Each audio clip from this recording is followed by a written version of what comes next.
So hit. Serve. So Crompton will be serving. I'm receiving. Which end you want to start with?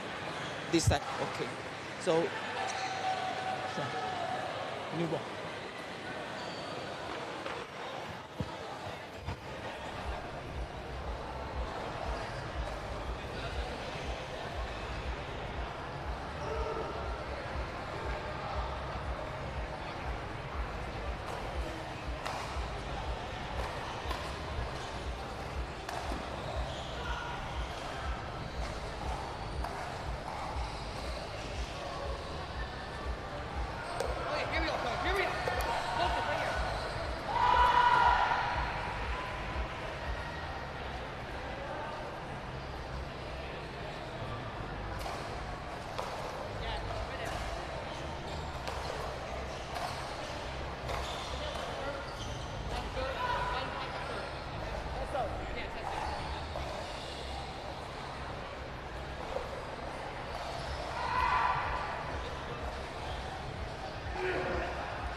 Good morning, ladies and gentlemen, boys and girls, pickleballers all around the world. It is APP Asia Tour time. We are at the Penang Open. It is Super Saturday. It is semi-final day. My name is Jeanette Ward and I'm excited to be your host all weekend for this epic Leapmotor Penang Open.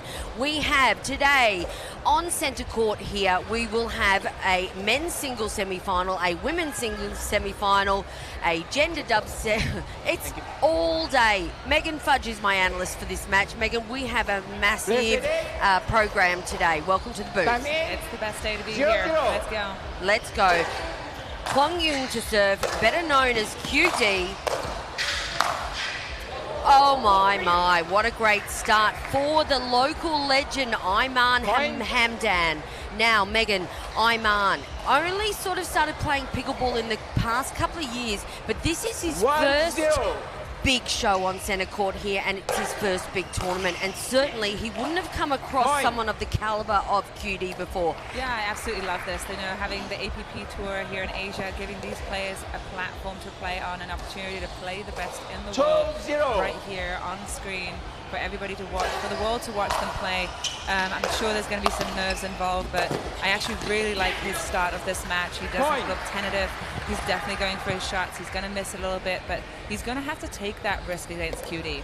I totally agree with you. I'm sure, though, that Aman, he's an ex-tennis player and quite a high-level tennis player. So most of the time, you guys, you'll do your research, especially if you haven't played against someone. Is that right? Exactly. So, you know, if anything, he might have an advantage there because there's so many matches of QD online to study. Good point. So that's sometimes the hard thing about new players coming on the tour. We actually can't collect that much data on them, not much information, so we go in blind and have to figure it out on court.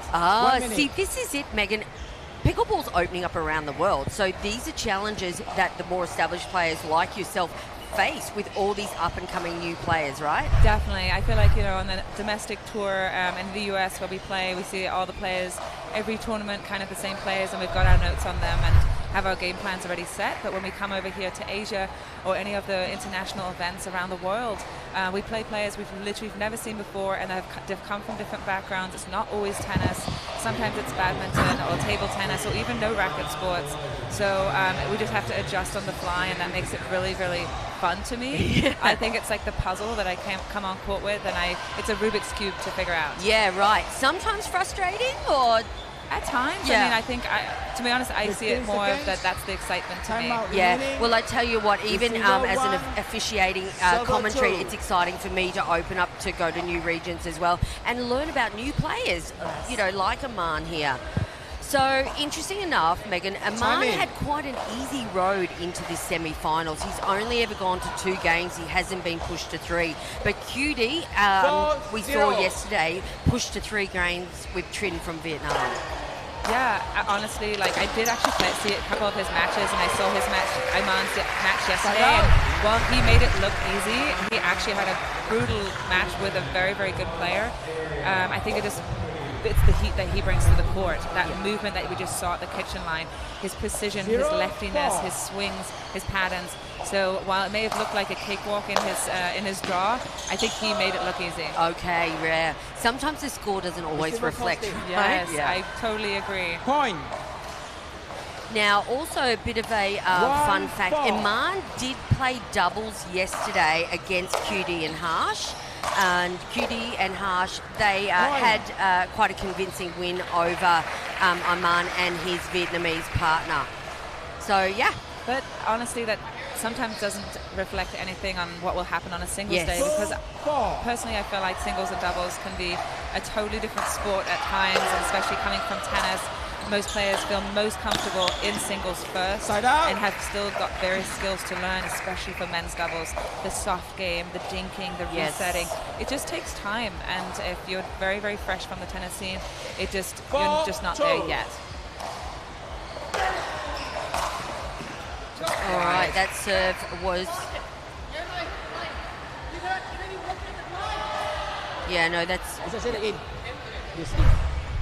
Oh, okay. All right, the tough angle for us to see, I guess. I think the issue might have been there that it was a late call, Megan, perhaps. Maybe. I definitely thought the serve wasn't in, but, you know, we've got different angles as well. But, yeah, potentially a bit of a late call.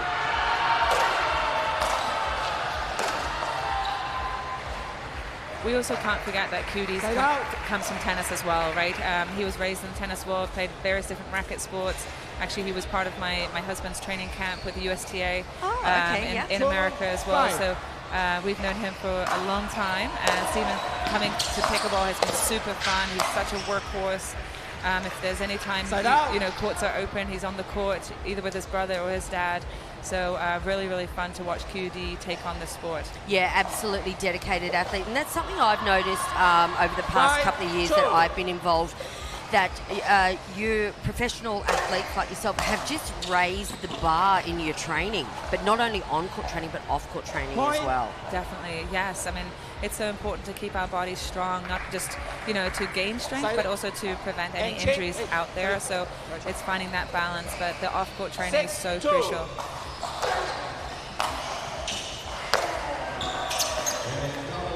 Point. Just not getting the bounce there that he wanted, do you think, Megan? Yeah, I mean, I think actually he was thrown off by the fact that QD went to the middle of the court, not giving him the angle that he was looking for, especially with his forehand, wanting to whip it by him. So actually very smart from QD, giving him zero angle, going more through the middle of the court.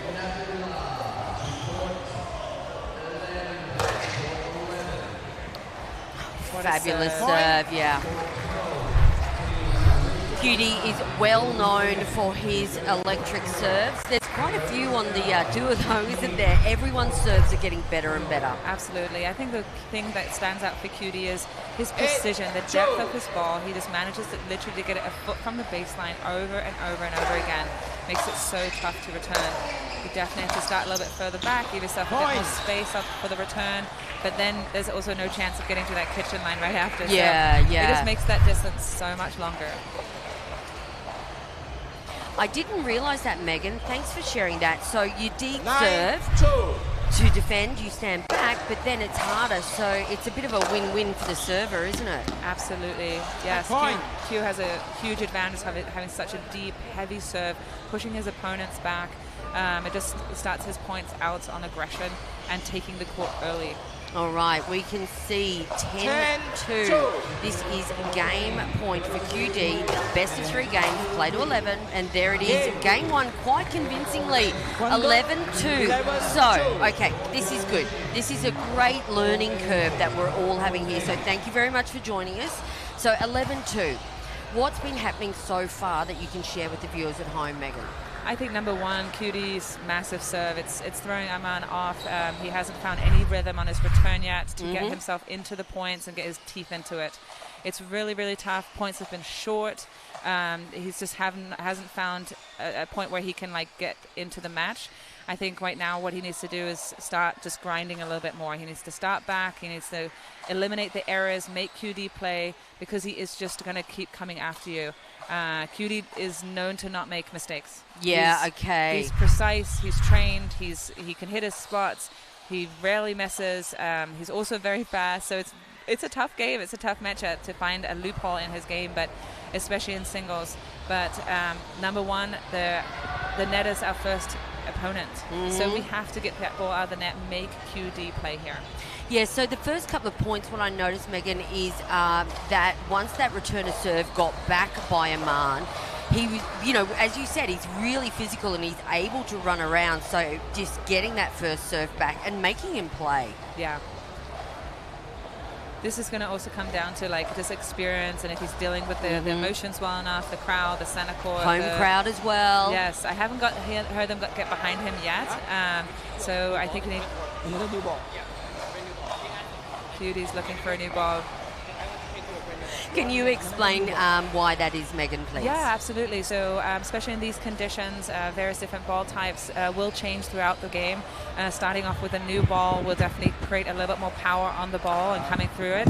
Personally, this ball in particular is a little bit slippery the first couple of points. Personally, I prefer not playing with a fresh new ball like that, and just because gripping the ball for spin, slice, topspin, it's tough, but within 2-3 points, it feels better. These guys have hammered the ball now for the last, I would say, 12 minutes in an 11-2 game, so the ball has got softer. Okay. And they want to play hard, they want to play fast through the court, so they're looking for a new ball. And the ruling is, the official rule is both players, or all four players, if you're playing doubles, have to agree. Is that right? That is correct, yes. There's a little bit of sportsmanship involved, whether you allow your opponent to switch the ball, because it sometimes just favors one over the other, just depending on game styles. Like if I was playing QD, I wouldn't be giving him a new ball. I was just thinking the same thing, but I didn't want to say it. I'm glad you said it. And again, you know, we're talking about experience here. So, you know, potentially this is something that Aman hopefully watches this back and listens to the commentary. Yeah.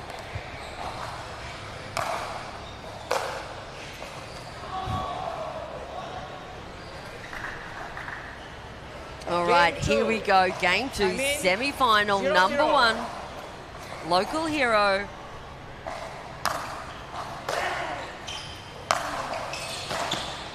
Yeah, great way to start. Iman Hamdan. Definitely playing over his forehand, using a great leftiness. There's a lot of spin on that forehand, kind of with that semi-western grip. Love him taking the court right after this, showing his confidence early on here in that second game. He needs to get himself fired up. Yeah.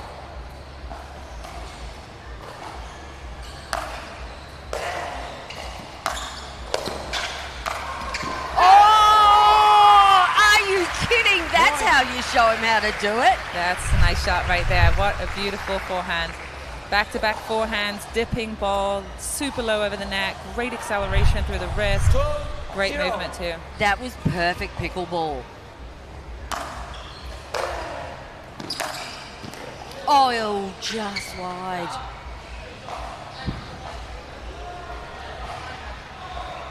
I'd love to hear this Malaysian crowd get behind the local hero right now.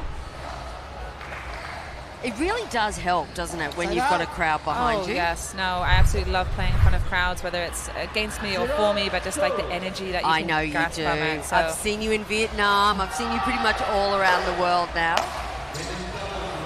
Great. Ooh, just wide. Point.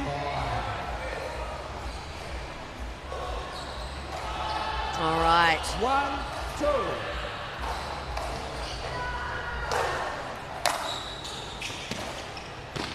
Great return. Great depth on the ball. Side out. Applying a lot of pressure onto QD there to kind of find a passing shot. And his footwork seemed a little bit off. Yeah, these courts are fast, so especially if you can kind of go after your return here and apply some pressure, it's a huge advantage taking the court. Oh. Side out.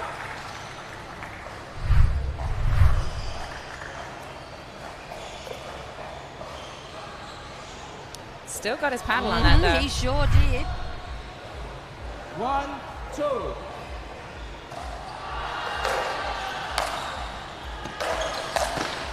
Oh, Great volley.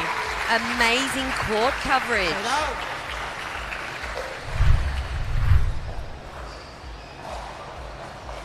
2, 1. nice reading of the ball. Yes, loved his footwork at that kitchen line, staying strong through the ball. What depth there from QD. I wasn't quite sure if he had just slightly missed it, but it looked like he's get it off the line. So again, we're talking about QD's depth on his returns, depth on his serves. Just really, really tough to hold against that.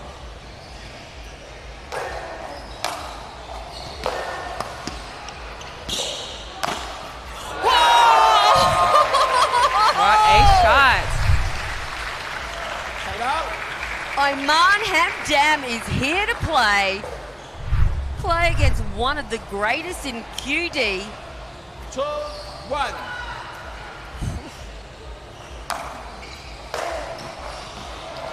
No way. There it is. That's what happens. It is. I think there's a lot of respect between these two as well, just apologizing to each other on the side, lucky net court.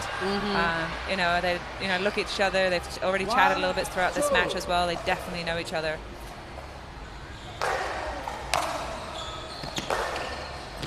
Yeah, beautiful. I love it when some of the more established players, Megan, actually have, you know, I think I saw you on your socials this morning, you know, working with some of the younger players, warming up with some of the younger players in other divisions. And I love it how the banner players or the marquee players like yourself and QD really are bringing the new players into the sport and welcoming them. Yeah, I mean, I feel like, you know, we're ambassadors, we're pioneers of the sport, still helping to grow it like worldwide. So QD's done a phenomenal job all over Asia, building the sport, promoting the sport, and doing a lot of free clinics as well, doing a lot of fundraisers for amazing causes. So I have a whole lot of respect for him, what he does. But let's check out this point right now. Oh my gosh, that was wild.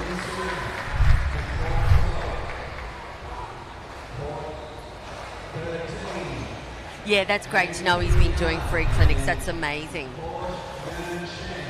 Kudos. Yeah, it's been really fun around the facility today. There's been a lot of junior events. There's definitely a fan favorite of mine, watching junior players. There's a couple of Indian juniors that I know from my tournaments over there that have come here to Malaysia. And just watching them compete and chatting with them afterwards, it's just always so fun. Yeah, of course, because your children often travel with you, and we've been to India a few times, and yeah, well known over there. And that is a timeout, and probably a good timeout there, Megan, for Aman. 5-2, he was leading 2-0. What sort of change do you think? Yeah, I mean, honestly, in the first couple of points, I noticed QD going over Aman's forehand a little bit too much. Aman's forehand is dangerous. It is just, he's fast, he covers the ball well, he gets on top of the ball really well with his forehand, whereas I'd say QD in the last couple of points has changed his patterns to the more backhand focus, which is because Aman's lefty, it's actually his QD will have to go down the line to get to Aman's backhand, which is a slight change up. So just looking to kind of go over Aman's backhand more. I find it's quite difficult, you know, I'd love to know the percentage of singles players in the pro leagues here that are lefties, because, you know, you're constantly playing righties during the rounds, and then all of a sudden you come across a lefty, right? Yeah, people are always surprised how different it feels when you play a lefty versus a righty, and how the patterns change, how their strengths are now on the opposite side of the court. And so there is an adjustment you have to think about. There's definitely not a lot of lefty players that I know of. I know my husband's lefty, so it always stands out to me. So I noticed this player. Yes, I noticed Aman yesterday because he was lefty. Yes. And then Micah Fisher was in the draw on the men's side. But other than that, I don't think there was too many lefties out there. Yeah, men. Amanda Hendry being a woman, but yeah, not many men out there, definitely. 5-2.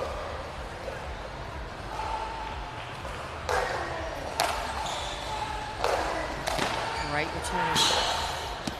Ooh!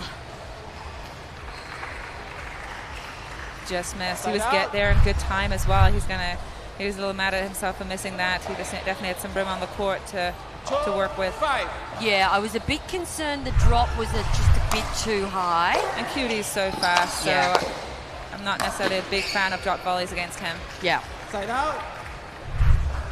Unless, from my experience watching QD, unless it's really short, because his paddle's so heavy, it can be hard for him to flick it up. That's true, and along with his extreme grips, makes it very hard for him to pick it up. 5-2.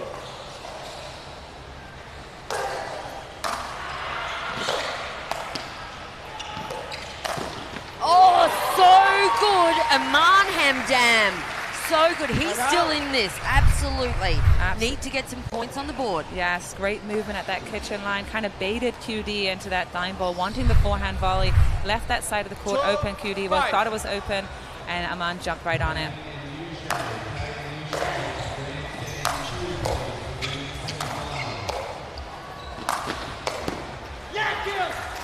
That's experience right there. Yeah, QD kept his volleys simple. He just blocked them. He knew Aman was going to keep firing at him. He just kept blocking them, keeping him back, gave him nothing to work with, and he just made him work. Is there any chance there, Megan, that you could have thrown in a different style of shot to get out of jail there? I would have liked to have seen a little bit more off pace. I felt like Aman on the run kept on firing. That took away his own time. But then he comes up with that. So what do you want to do? Yeah. He's definitely capable of hitting a beautiful passing shot like that, but it came down to actually his speed getting to that ball. He stays low through the ball, slaps that forehand, beautiful angle cross court.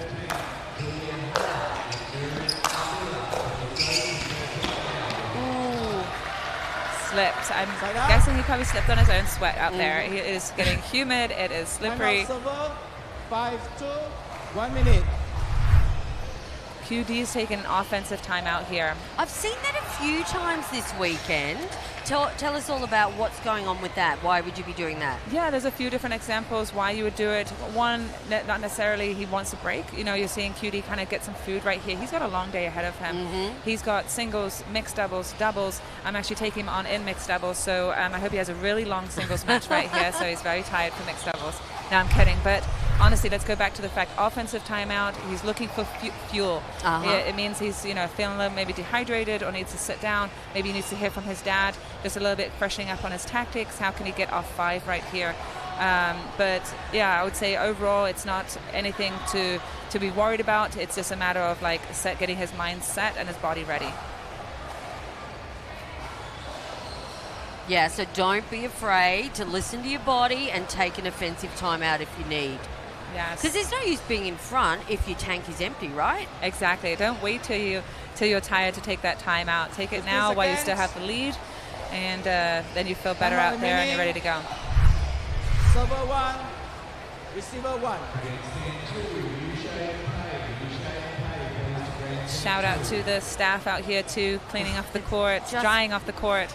Just been amazing, haven't they? For I was saying yesterday, pickleball's exploded here, amateur-wise, and now tournaments are just starting to explode, but the officiating really wasn't there. But now these guys, they're so keen, they're so happy to get involved.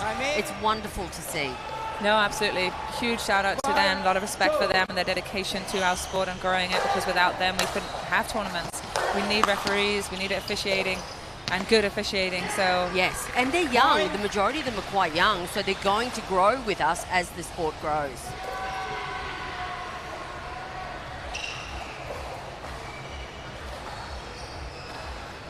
All right, QD reaches 6.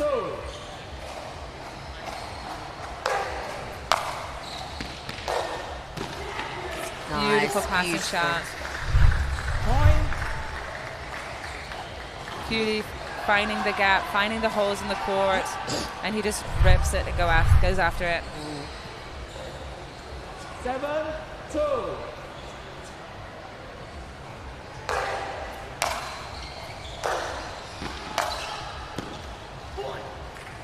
Great depth, great pressure. Really, really tough to come up with a passing shot from so far behind the baseline. QD's up for a triple crown this weekend. You're hoping he's not going to get it. I'm trying to stop him today, guys.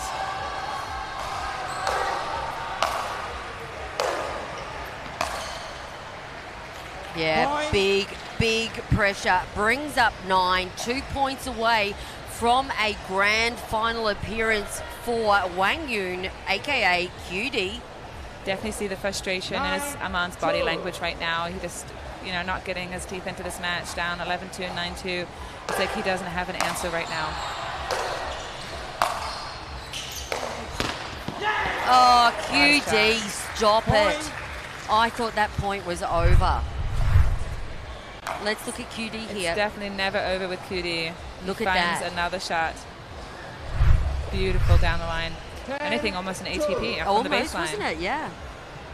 All right, this is game point, match point for QD. He's done it. That is absolutely, what a way to finish clean. Megan Fudge. That was beautiful. 11-2, 11-2. QD is progressing to the gold medal match tomorrow afternoon. Iman bin Hamdan, he will play for the bronze tomorrow. Exactly. That's the big thing that these players have to remember when they get to the semifinals. It's now time to bounce back.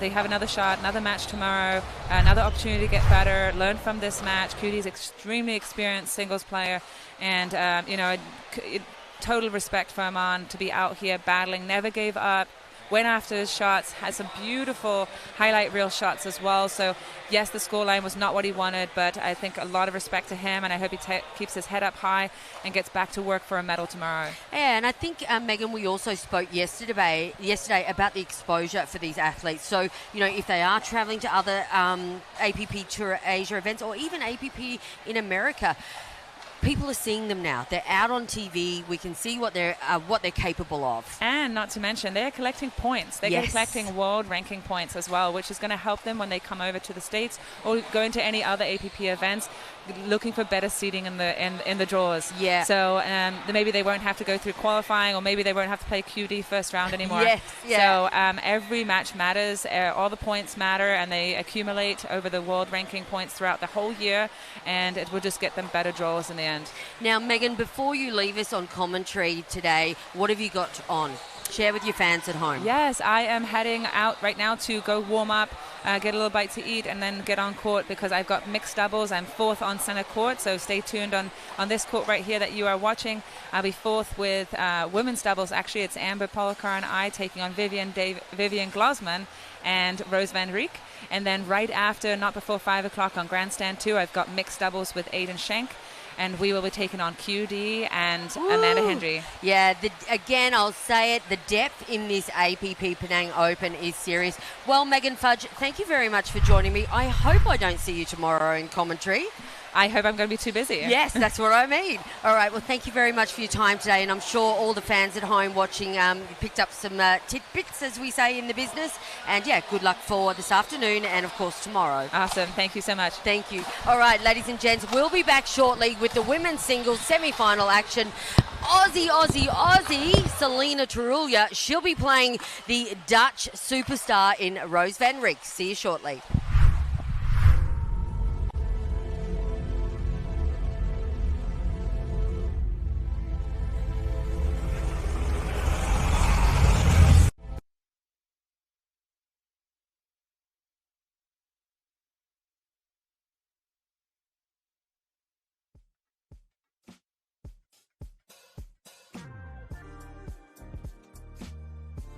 Welcome to Newport Beach, California. I'm Deborah Liu, and this is Off the Court with the APP. Get ready for an adventure because we're about to take a boat ride with SoCal native Jack Monroe. So, Jack, you were a multi-sport athlete growing up. Tell me why you play pickleball now. Oh my, there's a plethora of reasons why I play pickleball now, but the first one's just like sheer luck. So, like when I was 10 years old, I was playing baseball, threw my arm out pitching, and then just by sheer luck was able to get on a pickleball court at that young of an age.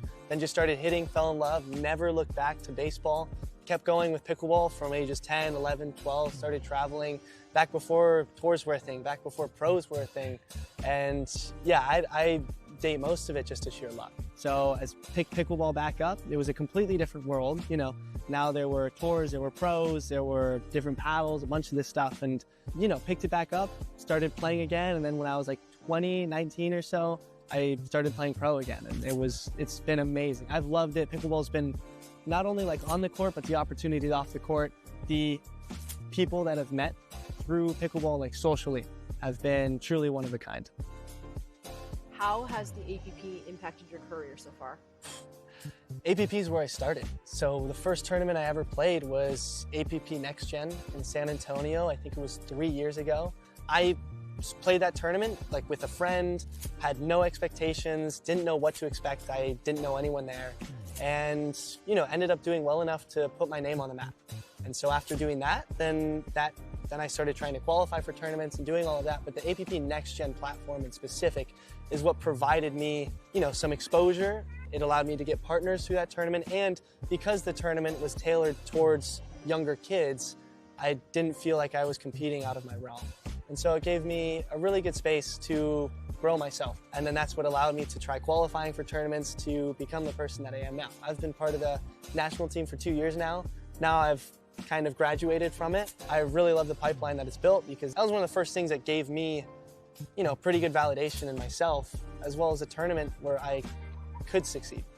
One person who's really inspired me since day one has got to be my dad. He's imprinted on me the most out of anyone, and really pushing me to be the entrepreneur that I've wanted to be growing up. So he'd always support the business idea that I had growing up, or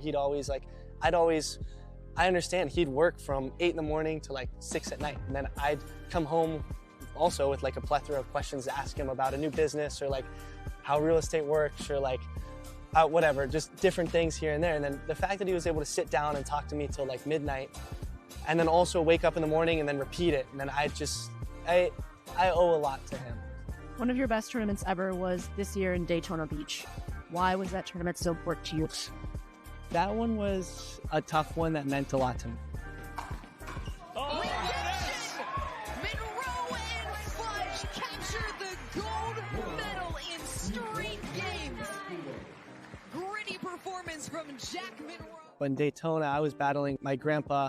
He just went into, intensive care and was no longer verbal, couldn't speak, but he was able to see me visually. So when he was, in the ICU, he was able to see me on the TV. And even though he can't speak, and even though he can't verbally tell me how proud he is of me, I'm going to put everything on the court. And I understand that when I was taking my medical time out, I knew that I was playing for something that was bigger than me. And that's one thing that tournament in itself was very special, because I knew that he was watching and I had to give everything, because I'm just grateful to be on that court. And so that was why that tournament meant so much. And then obviously, through the blog, less than 24 hours later after I won, he ended up passing away. And I don't view it in a sad manner. I view it in he's looking down extremely proud. We are dropping an anchor on this episode of Off the Court with the APP featuring Jack Monroe. Thanks so much for watching. For the APP, I'm Deborah Liu. We'll catch you next time from the Midwest.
My name is Han, and I'll be a referee for this match. So let's confirm. Selena? Okay. Ross, thank you for coming. Can I have a look at the paddle? Thank you. So the game format. Best of 3, 11 points, traditional scoring, win by 2. 2 timeout each team per game, and each timeout is 1 minute. Okay? And end change will be at end of each game, and at 6 points of the per game. Okay? So players responsible for the line call on their side. So make the call, out call immediately, clear and clearly. Okay? So I'll be looking at service fault, and kitchen fault. Okay? So as well as point the score. So let me call the score completely before I start the set. Okay, clear? So Selena, choose you want head or tail. Okay, so your side will be tail.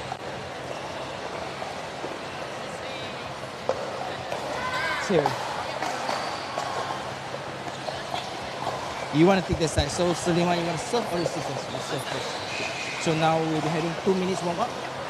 Then start the clock.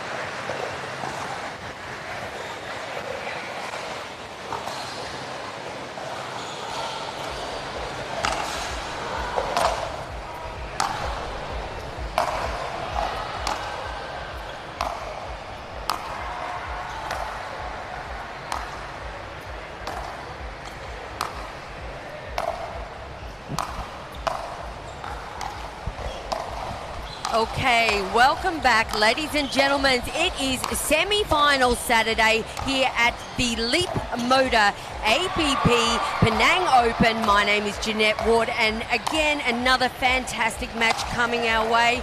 This one, it's a bit of a friendship battle. We have Rose van Rijk from the Netherlands facing against her very, very dear friend Selena Terulia from Australia. So these two young ladies, they know each other's game very, very well. They grew up in America, going to college together, playing tennis, both in Australia for some time playing pickleball. So I'm just not quite sure what we're expecting here. Rose van Rijk had an absolute nutter, banger, bonkers game yesterday in the quarterfinals where she won convincingly. Spoke to Rose after the match, and she said to me that she was even quite surprised about how well she's playing. So let's see if she can bring that style, bring that form into today's semi-final. Now, with me as my analyst for this match, and I am so excited. I get to work with the most amazing pro pickleballers, young pickleballer himself, Rex Ties. Rex, welcome to the booth. Yeah, thanks for having me. I mean, I haven't been in the booth in a while, but especially here in Malaysia, APP, it's an amazing time. Haven't been to the booth, but excited to be alongside here with you. So thank you again. Yeah, no worries. So Rex, you are originally from Florida and now you're spending some time in Ho Chi Minh training. How's that been? Yeah, it's been amazing. I mean, my home roots are from Vietnam. I've been going back to Ho Chi Minh ever since I was 6 years old, and now going back for pickleball, it's just an amazing experience. If you told me I'd be living in Vietnam 2 years ago, I wouldn't believe you, and it's probably been the best decision of my life so far. Oh, that is so fantastic to see. And now I myself, I spent a fair bit of time in Asia, and I absolutely love it. I love the pickleball community. I love how quickly it's growing as well. Such amazing courts, as we can see right here on the camera. Pickle by the Sea in Penang, Malaysia. How beautiful is Penang, by the way? I mean, Penang is beautiful. I mean, these courts are absolutely amazing. All APP certified courts. So much space between all the lines. I mean, you have plenty of room to work with on the court, so it's just an amazing quality court. Yeah, no, absolutely. There we go. We look like our referee is almost ready to start. Reminder of the folks at home, this particular tournament, we are playing a best of 3 games, 2-11 win by 2. Selena Terulia in the pink shorts closest to the camera. Now, Rex, has been a bit of chitter-chatter with the analysts over the last couple of days about which side is better, and they're suggesting that the side that Selena's on now has better. 0-0. All right, let's go. Let's see how these ladies go.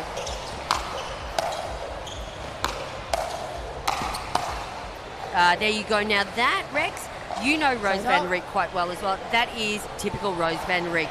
Perfect return and then comes into the net as soon as she can. Yeah, Rose rarely makes any errors coming up to the net, and if you really want to get past her, you have to hit that perfect shot at the net.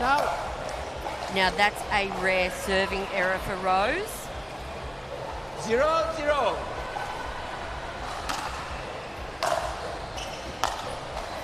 Oh!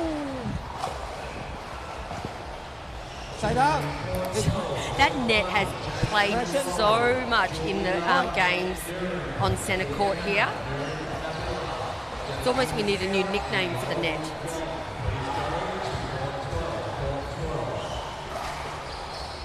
Zero, zero.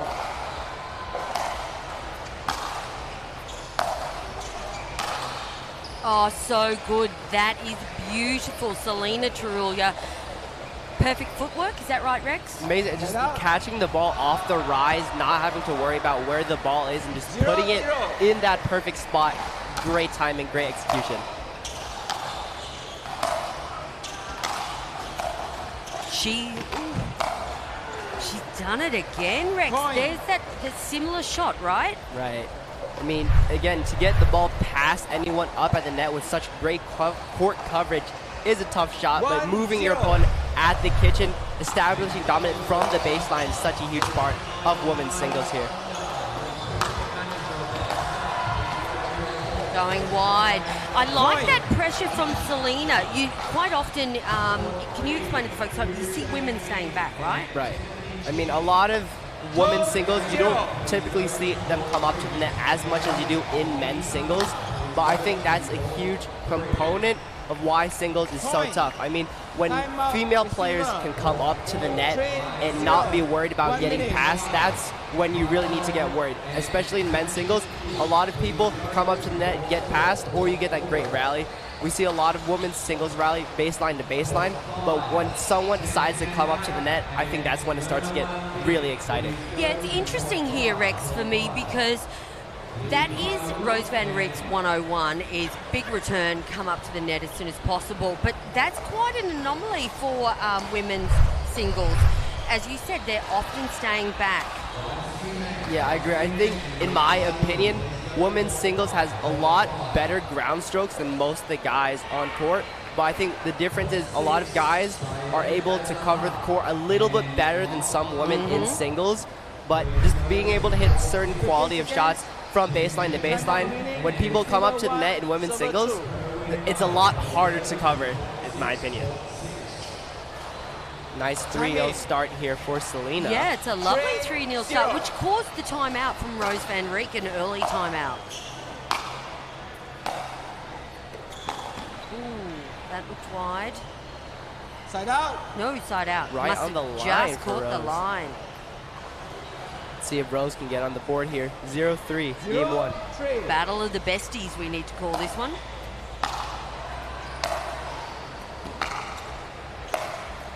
Oh, Nice Rose. overhead angle. Almost like an inside-out overhead.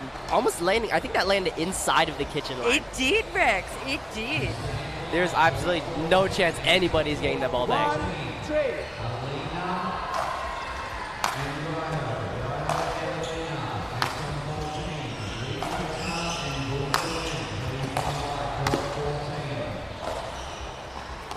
Ooh, just long. Now, Rex, Rose was also telling me yesterday that she's had to adjust her backhand at the baseline a little bit because of the speed of the ball, is it, on these courts? Yeah, I think not with the courts, but I think definitely the environment here, especially playing in Asia. The weather is a lot more humid than it is in the US, so sometimes the ball can be a little bit slower, and sometimes the ball can get even a little bit softer. So taking the big adjustment. A nice passing shot down the line for Selena. So good. Okay, so it's amazing though when you pros, how you can do these micro adjustments constantly to temperature, because you're always playing at a new venue, right? Right, I mean, you see all these players playing at different stops non-stop. Now, with the APP Asia coming up, hopefully we see more different countries they're going to. I think they're going to do a couple maybe in China, some in Vietnam, but having this one in Malaysia for the first or the second is just amazing. See what APP is doing. 2-3.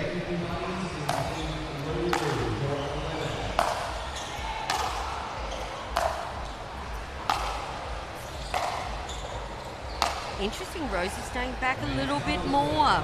Just changing a tactic, and it seems to be working. We're now at 3-3. Yeah, Rex, so we've got China coming up next, early October. Then we have Bangkok. Then we have Taiwan, followed by Ho Chi Minh City, Vietnam, followed by India. It's my hometown, Ho Chi Minh. Yeah, too good. I think we see a common pattern on the first couple of points where Selena came out to her 3-0 lead. She came out, Rose coming up to the net with just amazing passing shots from Selena.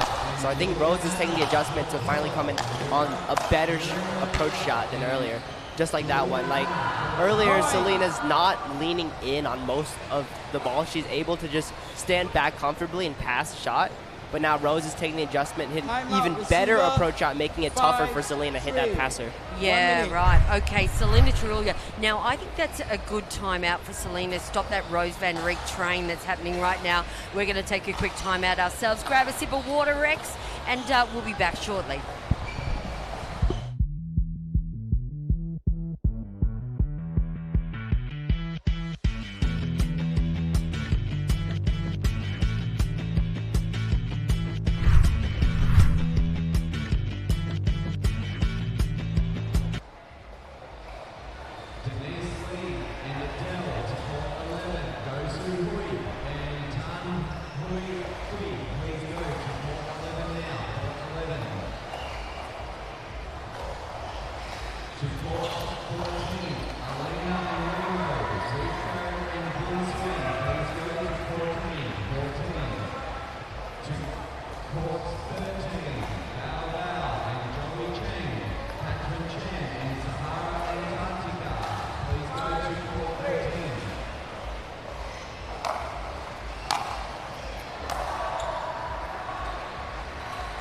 Timeout, Rex, tie for Selena Trulia as causing the error by Rose Van Reek. 5. Nice serve.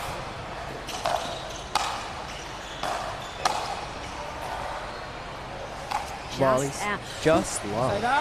Rex, we're not seeing Selena really move Rose around too much. What are your thoughts on that?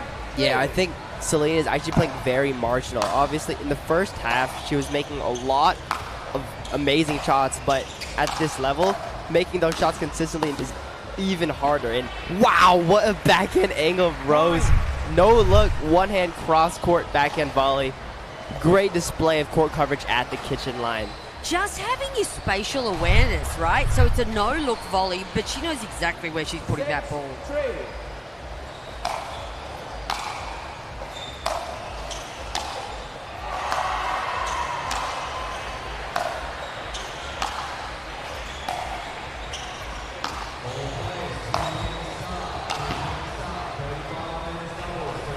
Nice deep baseline to baseline. This is typical women's singles that you're seeing right now. Baseline to baseline, grinding out your opponent. And we see Rose coming out on top, really grinding these points here. Selena, early run in the beginning of the game. Now Rose slowly coming back with a 7-point run unanswered.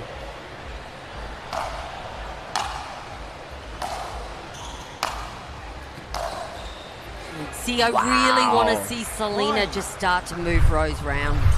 Right. We're just not seeing that at the moment, and I know Selena's capable of doing that. They've played against each other before. Yeah, I think has to be a little bit worried too. If you come up strong lead in the start, and Rose starts coming back, it gets a little bit worried, obviously, but start playing a little bit more marginal instead of going for shots you would normally go for. So I think that's just a regular, we get a timeout call here from Selena, but that's just a regular, normal athlete thing to do. I mean, if you're going down, if your opponent's starting to get multiple points off of your errors, you're going to start playing a lot more marginal than you normally would be, rather than if you were up 6-0, you would probably go for a shot that you would not go for at 10-10. Yeah, right, okay. So, you know, she's down 9-3. What do you do, Rex? I think at this point, coming back obviously would be a little bit tougher in this position than any other scoreline. Better than being down 2-9 at least. But I think if you're Selena, it has to do a lot with mentality. We saw in the first 3 points, Selena not being afraid to back down, being fierce, and going for those shots, painting all of those lines. So I think even if we do lose game 1, just come back and start putting a lot more pressure in game 2, going for those shots and not worrying about missing them.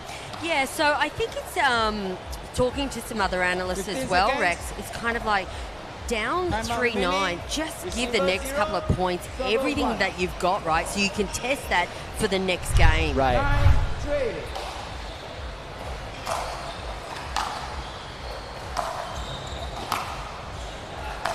Better. Just long there for Rose. Now let's see if Selena come back, get a couple of points going here, get some momentum. 3-9.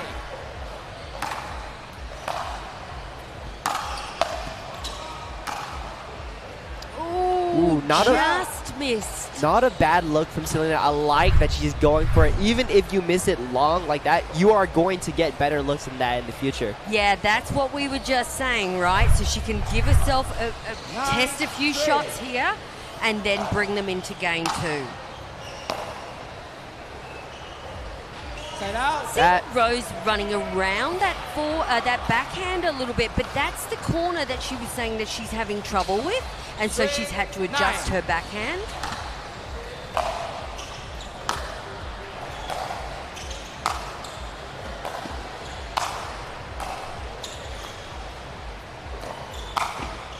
Nice. Oh, nice. Two-y backhand down the line. And I think if you notice on this rally, Selena is just actually targeting the crap out of Rose's backhand, like you mentioned earlier.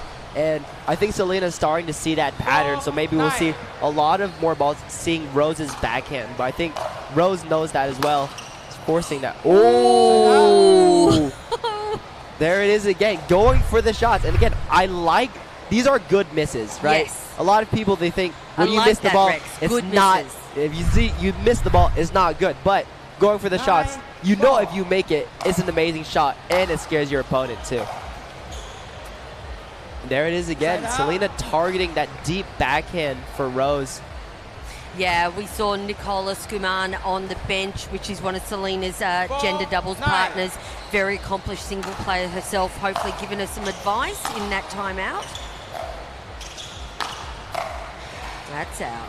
Nice backhand down the line, going for the shots, forcing Rose to hit the better volley. I like the change of pattern from Selena. I felt that it was getting a little bit monotonous there, and Rose was able to read it like a book.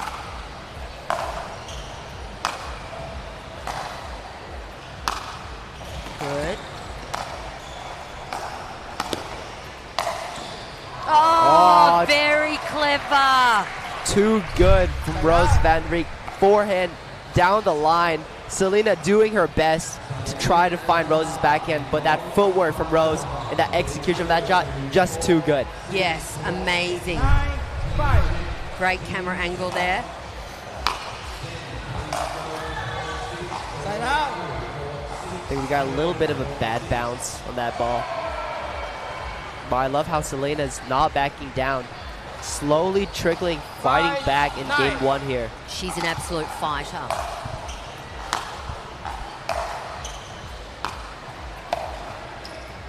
Ooh, again to that backhand of Rose van Rijk. Yeah, it's a winning pattern. We see Selena's gotten most of her points off of errors off Rose's backhand. And if you're Selena, if you see that weakness, all you're going to do is keep attacking that until it doesn't work anymore. Just like that? Right now. There it is again. Like for the folks back home, if you don't know Rose van Rijk or haven't seen much of her play, I don't know where you've been, but if you have not, I just want to let you know her backhand is phenomenal, okay? She has an amazing backhand. Yeah, but it's just her forehand is sensational. Right. 7-9. I think we have timeout call from Rose. Like that timeout call, make sure that Selena doesn't get too much momentum. Again, Selena down 3-9 in game 1. 4 points in a row unanswered, and the common pattern we see is attacking that backhand. So for me, if you're Rose, obviously you can tell whether you're getting targeted in one shot or the other. If you're playing doubles and every ball is coming to you, you know that they're targeting you. So example, in this singles, everything is going to your backhand, everything is missing. I think if you're Rose, what you need to do is almost, again, not a technical thing, but more of a mental, right?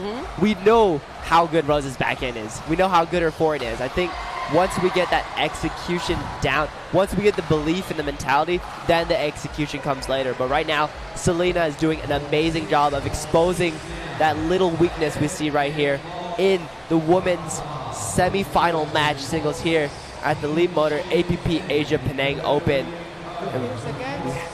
15 seconds coming in.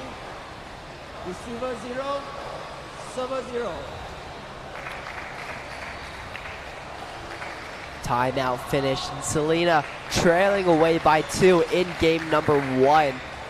What a display of comeback and fierce and mentality. I mean, Selena is not afraid of this fight. 7, 9.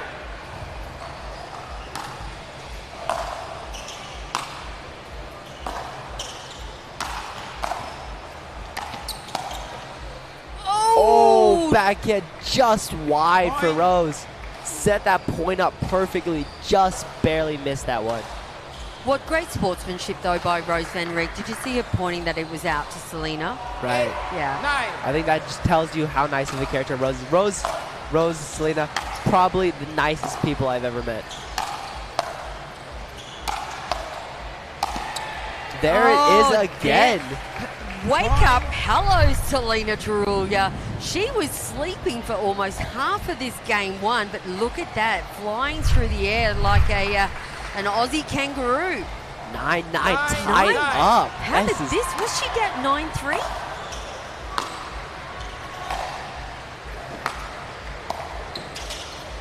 There it is. Ooh. There it is. Amazing backhand down the line. Selena down 9-3. Gets the first game point in game number 1. This is crazy. I mean, we saw in the first half, Selena, first 3 points in a row. Too good. Rose with an answer, and Selena come back. Game point number 1. There it is. Too good from Selena. Down 9-3 in game 1. Come back to win the first game. I am 8-3 points absolutely in a row. speechless about this. I hope Rose van Rijk's okay. You know, oh, there you go. Big smiles, big smiles. Yes, every time I've seen Rose off the court, I've never seen her without a smile. Rose, probably the nicest person you will ever meet on a pickleball court and off of a pickleball court too. But this match, women's semifinal APP, I mean, down 9-3 in game 1, coming back to win it, coming into game 2. What are your thoughts? Well, my thoughts are, you know, I know that Selena's capable. I know she's capable of taking out the gold in this. But, you know, Rose van Rijk, I thought, you know, she's tipped for me to take, you know, Domi Turkovic, she's out due to injury. And then I thought Rose van Rijk was going to be definitely the next contender. But I know that Selena's got it in her arsenal. She has all the weapons that's needed to take out the APP Penang Open. We're going to take a quick break, Rex, and we'll be back shortly.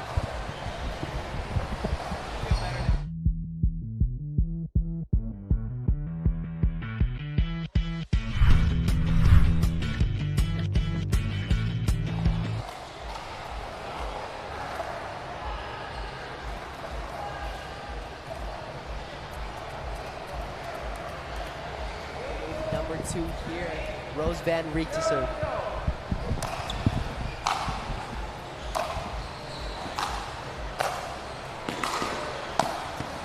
Oh, what fantastic court coverage, Rex.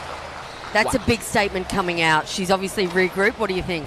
I mean, I think she's coming into this game with another totally different mentality from game number 1. Looking to come back, maybe force a game 3 here. Wow, great touch from Rose. You see Selena running, cover down the line. Just silky smooth drop there from Rose at the kitchen. Great shot. 2-0. Nice return.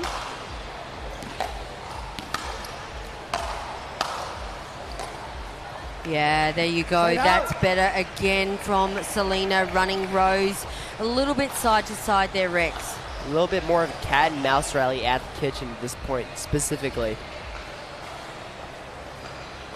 0-2. Nice deep serve.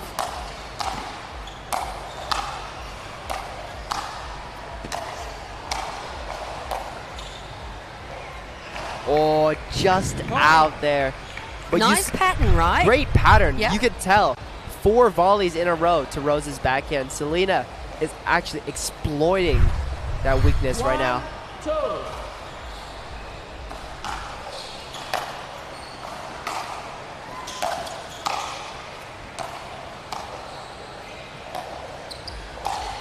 Oh, nice drop shot from Side out. You got Interesting. You know, Rex, also, too, something to mention that Rose Van Rijk is still up for a Triple Crown this weekend. Yeah, I mean, Rose has been having phenomenal results lately these past couple tournaments. So another Triple Crown here in Malaysia would be an amazing addition. Oh, she had to go for it, right? Yes, I mean, I guess you could say the most likely shot you'd like to see is Selena forehand down the line. Rose coming in to cover that, but we see back behind Rose. Great execution of a shot. Oh, she got it. Nice recovery from the neck court on the line. I think neck court, especially like that in singles, can throw you off. She had to completely reposition herself in her footwork to get back to the forehand. It's great footwork from Selena. Yeah, great lateral movement. 2-2.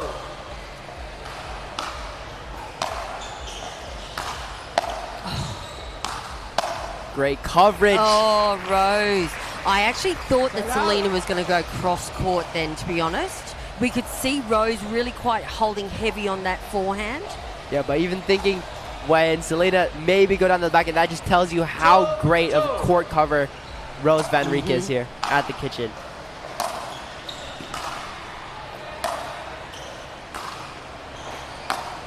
Nice backhand to backhand rally. Oh, just a bit long. Very uncharacteristic like that. Selena's missing a backhand. I think we noticed in game 1, I realized Selena has been pushing Rose really deep in the baseline, not allowing her to come up to the net. And I think that's a lot due to the reason her success in game number 1. An amazing backhand for Rose. I mean, kind of disguised a little bit, right? Kind of disguised. I mean, when you're playing at the baseline and you know the person at the net is great at covering the court, you really have to get that execution of the shot perfectly. So even though it's a tough shot, Rose Van Rijk, she makes that shot any day of the week. 4-2. Wait, that rhymed. Yeah. Oh, just wide there. Side out. No, you're spot on there with your analogy. Rose Van Rijk is just, she's not getting to that net like she usually would. 2-4. Goodbye. An example of how well Rose can just pressure you at the net. You have to hit that amazing shot. And Rose forcing Selena, finding that not perfect shot and absolutely punishing that. Up by 2 points, game 2. 4-2. See if we can get a little run here.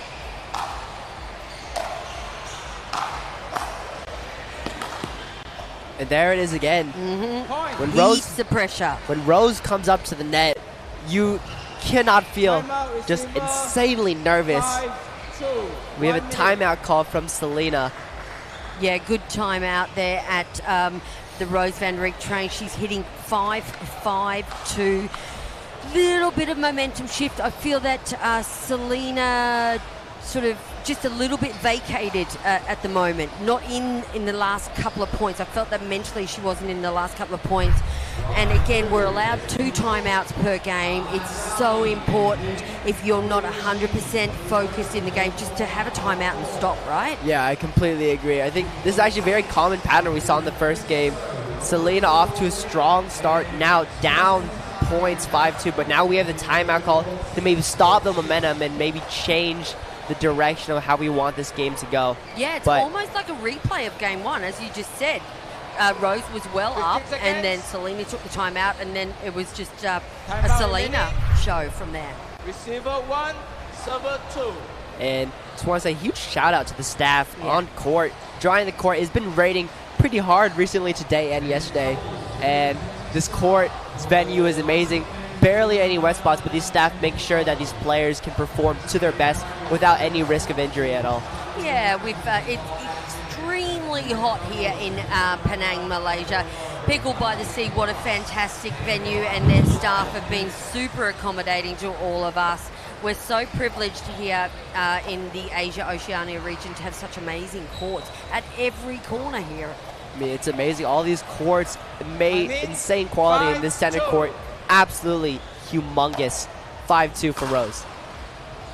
Point. Make it Miss- 6. Miss backhand out of the gate for timeout.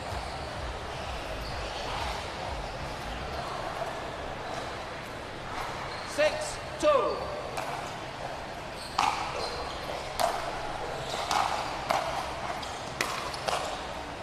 Oh, very good. You could see Selena trying to apply as much pressure as she could, but Rose was there at the net where she is her most dangerous. 7, 2. I think we're going to a third, Rex. By the looks of it.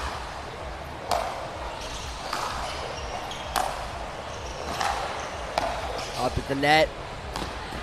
Oh my goodness gracious! What a shot from Selena! I did not think that she would get that ball. That is absurd. I mean, forehand volley behind, making you shift all your momentum opposite and being able to get that ball. Clean winner cross court. Wow! This is mind-blowing. That is a highlight reel. Let's see if she can get that momentum from that nutter shot.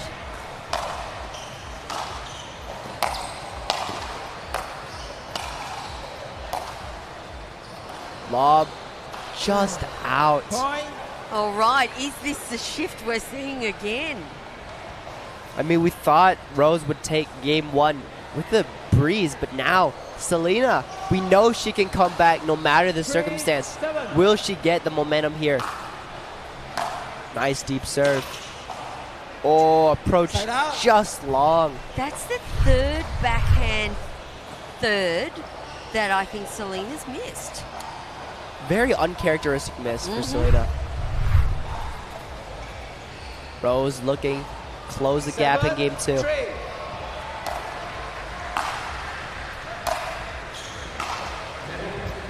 Good pressure from Rose. I mean, Rose coming up to the net, deep approach shot. You can't even lean on the ball. You're almost leaning back. Yeah. Right? So that makes the shot execution even tougher. Nice approach shot. Oh, yeah, lovely Again. approach shot. You can tell when Rose hits an amazing approach shot. She comes up to the net, and it causes her opponent to not be able to lean into the shot and apply as much power as she would like to. We get a timeout call again 9-3. from Selena. 1 9-3. minute. This is an exact repeat of game number one. I mean, 9-3 leading. Rose, an amazing run. But maybe we see a different outcome of this game. We'll see if Selena come back, maybe even take this game in two, or will Rose come out and push a game three here. All right, we're going to take a quick break and we'll be back in about 30 seconds.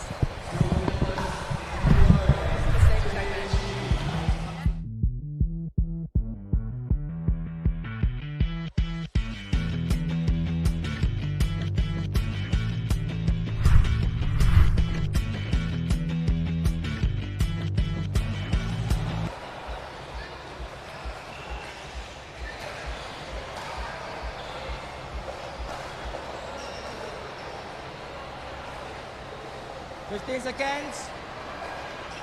Timeout remaining. Receiver 0, server 2.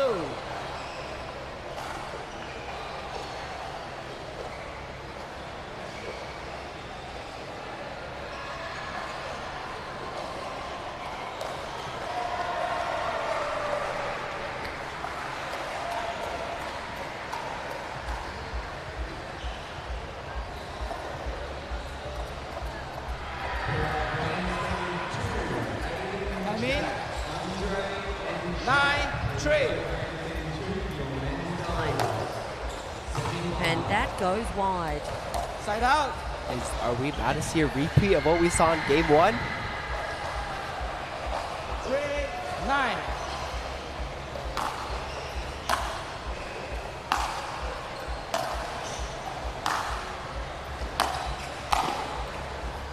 Oh, I think we got a little bit of a bad bounce there, but great core coverage from Selena. Obviously, even if we got a regular bounce, that would have been a very tough shot for Rose to hit back. 4-9.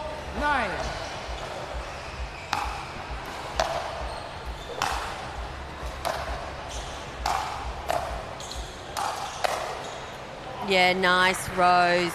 Most dangerous at that non-volley zone.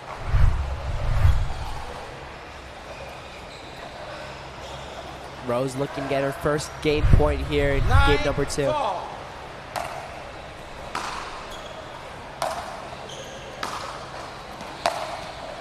Yeah, there it is, game. We are 1 point away from going to a game 3. Great forehand passer down the line. You're Selena on that ball, not much you can do. I don't think anyone's getting that back. Game point number 1 for Rose. Oh. Just wide, and there it is. We are going to a game 3, ladies and gentlemen. 11-9 for 11. Who will be proceeding to the gold medal match? You are going to have to stay tuned. Go get yourself a cup of tea or a cold drink, because we are going to have an epic game 3. We'll be back shortly.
All right, first points on the board. Rex tie for Selena Tarulia in game 3 here.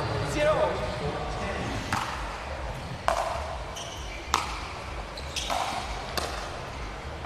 Nice low backhand drive for Rose. Very tough volley for Selena.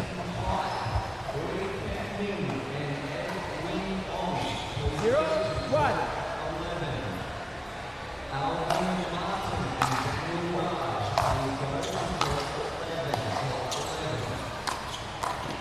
Oh. Oh, nice one. Side out. Too good from Selena. We saw Rose with a nice approach shot.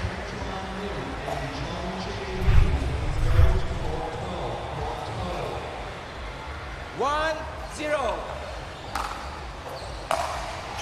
All right, we've had an update from the other semi-final. Looks like Yuzhe has... Yep, Yuzhe's taken out Pei Cao in the other semi-final, and Yuzhe will be moving on to the grand final.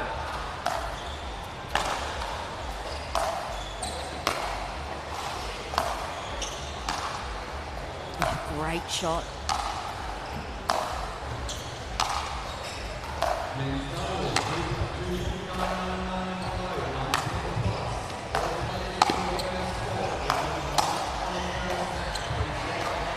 Wow. Oh.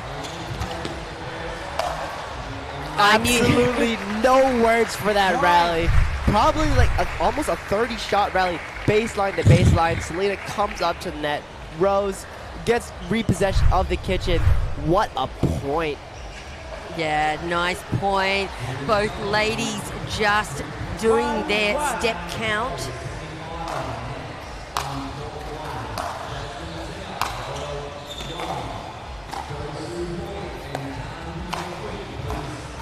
Yeah, nice spot there by Selena, finding the ball behind Rose Van Rijk. Just having a little bit more time there, is that right, Rex? Yeah, just give yourself a little bit more time, even if it's not immediate winner. Makes you have a little bit of relief. My prediction for this game, I think we're going to see a really tight game here. I don't think it's going to go one way or the other.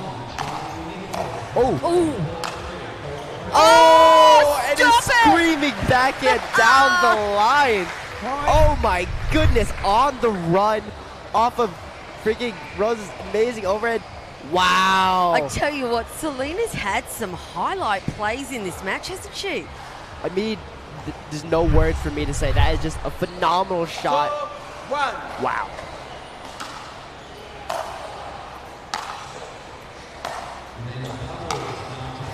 See Rose staying back again. Oh, Too that's lovely. good. Oh, wide, was it? Wide? Yep, Wide. okay. I think the original approach. Oh, yeah, that's just a little bit. 3-1. 3-1 lead here for Selena. There it is. Rose coming up to the net. So much pressure. I mean, if you're Selena, you're trying to do your best to keep Rose away from the kitchen line as much as possible. Which she has been doing. That was the success in game 2.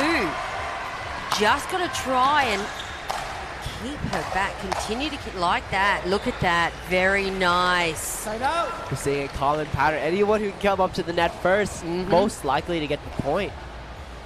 This is not traditional women's singles we're watching right now, folks. And again, folks, if you're listening back home, these are two women that know each other's game very, very well.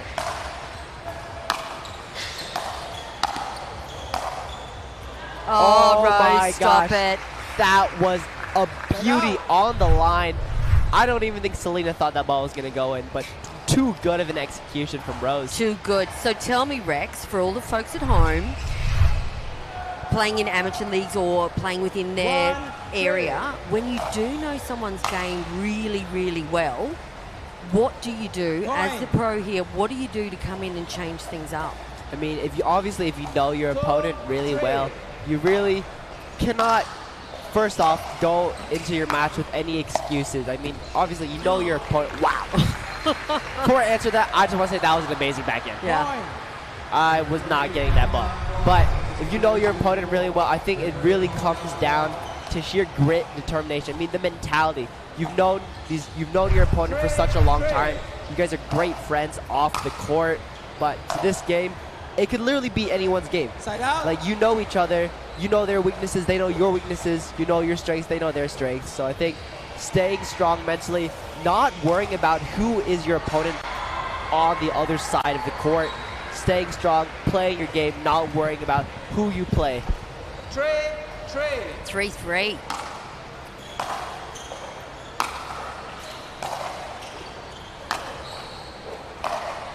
Nice baseline rally. Oh my goodness. Yeah, really nice. Again, Rex, backhand, taking it to the forehand, commanding the kitchen, the non-volley zone. I like it. Yeah, and any other point where you come up to the kitchen and you lose, there's almost no shot you're getting that ball in. We saw Selena come up to the net, and we see Rose hit an amazing shot down the line. I mean, sometimes you gotta just let that one go, because making those shots 100 for 100 is almost unheard of.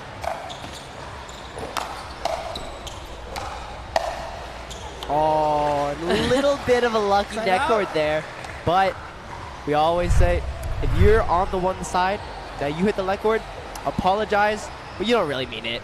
You got the point.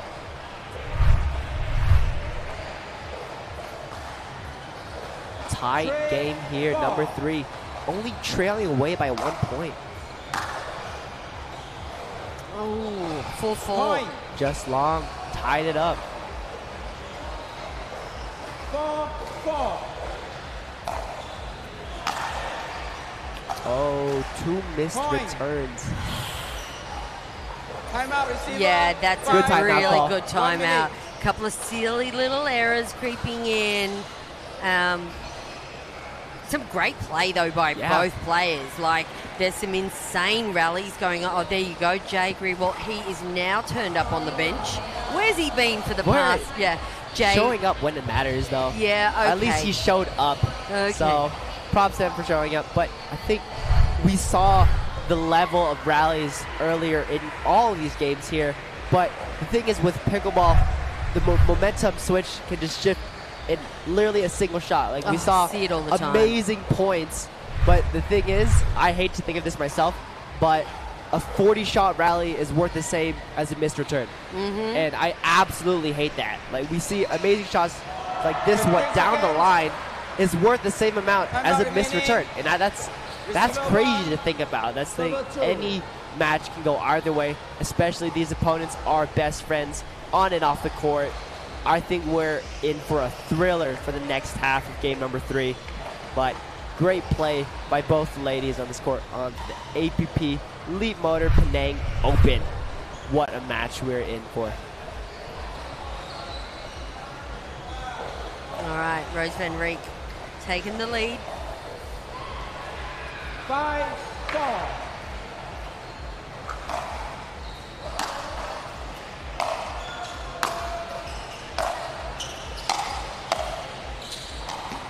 Rose up at the net. Oh! I thought My Selena was goodness. out of that rally. No. Watch this. Look at this. Look at this replay. Wow. Such great anticipation from Selena. Running to the spot before Rose even hits it. Yeah, look, I thought Rose's, Selena's return, she didn't have enough in it, and I thought she was in trouble from the return.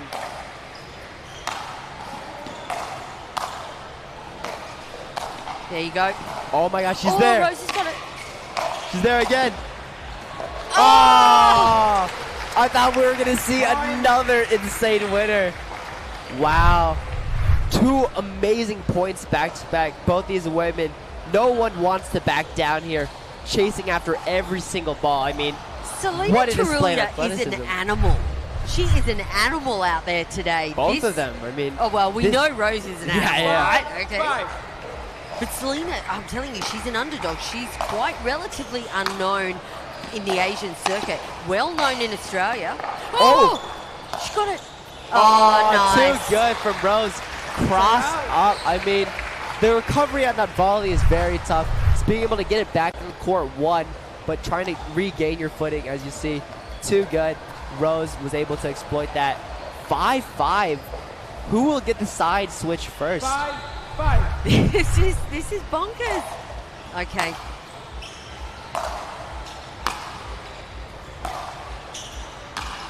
Nice baseline, nice deep shots. Rose still not coming in. There it is. Oh! Did I just hear her roar? Rose. I think that's the first celebration we heard from Rose this entire match so far. This, again, look, Rex, I've been saying for the past couple of days, the depth of this Penang Open, I remember seeing possible finals in like round 16. Right. Do you know what I mean? This here, semi-final, this is a possible final match we're watching now. That is the depth of the athletes that we have here at the APP Asia Tour. Yeah, all the quality of the matches has been absolutely amazing. I would be proud to watch any round of 16 match on Sunday tomorrow, but this is the match we're seeing today, and I'm not complaining at all. No way, this is phenomenal. 2 amazing athletes on display. I mean, no words for me. I mean, I did want to predict it in the beginning of Game 3. I thought it was going to be a tight match. Maybe we see even a 12-10 final scoreline, maybe even higher. I think the closest scoreline I've ever played personally was a Game 2 21 and ending up going to 27-25. I think they cap them nowadays. Sorry? I think they may cap them nowadays. Yeah. I think they cap them at 15 or something, maybe. I'll have to check on the rules on that one, I Rex. think at some point you probably should, but in the heat of the moment, either team could take the match. I remember going to a couple events. My friends side switch here. Did you see that? Did you see the best friends walk past each other? It was just all business. All business. Yeah, all business. Not even a little wink or a little smile. 6-5. Big momentum. Rose is in first. Yeah, too good from Rose. Yeah, I mean, signature Rose. I love all the plays that we're seeing right now, right? Rose comes up to the net, regardless whether she gets past or not. That just tells you Selena either hit too well of a shot or Rose's court coverage is too good.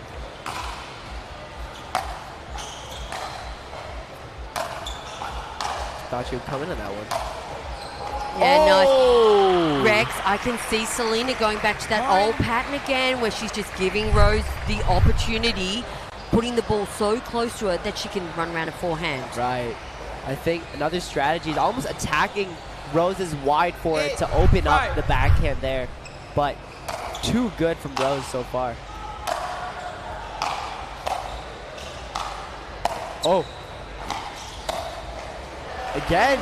Great court coverage from Rose. Selena is doing everything that she can to move the ball away from Rose at the kitchen, and we have a timeout call here in game number 3. Good timeout. Seemingly, for me, knowing Selena quite well at the moment, knowing both these ladies, it's seemingly a little bit rushed by Selena. Okay, so when we saw her pushing Rose around, she just looked a little bit more calm, a little bit more in control. But now, I think her shot selection, I think she may be overthinking it. Yeah. You're the pro. What do you think? I mean, just a little bit. I think this is the pressure. This is the semifinal match. Whoever wins this will play Yushe in the final. I mean, pressure at all-time high here in game number 3. I mean, great playing by both athletes so far right now. But, I mean, I'm still not certain to know who will come out on top here. By the looks of it, Rose, but again, we know Selena can come back like in game number 1. She's down 3-9, wins 8 points in a row. So if I'm Selena, I'm almost not worried about what the score is right now.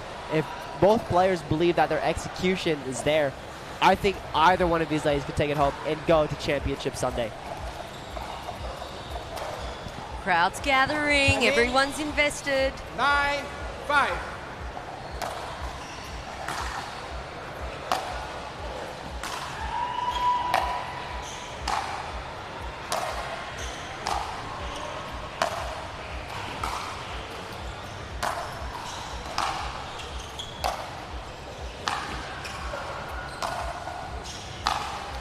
Oh, nice rally. All right, that brings up match game point for Rose van Rijk. Gee, she's had to earn it, Rex. She certainly has. Amazing shots leading up to this moment right here. Match point number 1 for Rose van Rijk.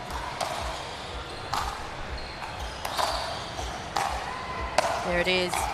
Oh, it's in. That's out. That's out. Whew. Wow. You know, another thing I want to let you know, Rex, is Rose is well adapted to these conditions, okay? She's been living in Asia for the past, 8 months? So Selena hasn't spent a lot of time over here in tournament ready. Yeah, it's definitely tough for foreigners coming over to Asia, being able to adapt to conditions in literally just a week. Some pros come in the day of, which I would not recommend. Please. That's what Selena did. Oh, wow, really? Yeah.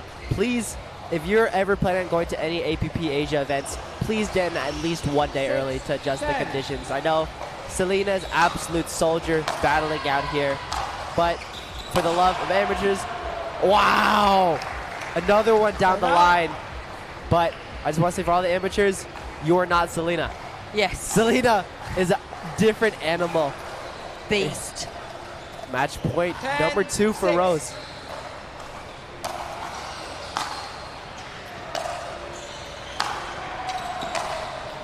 Oh, just barely missed that one in the net. I did not breathe through that whole point, Rex.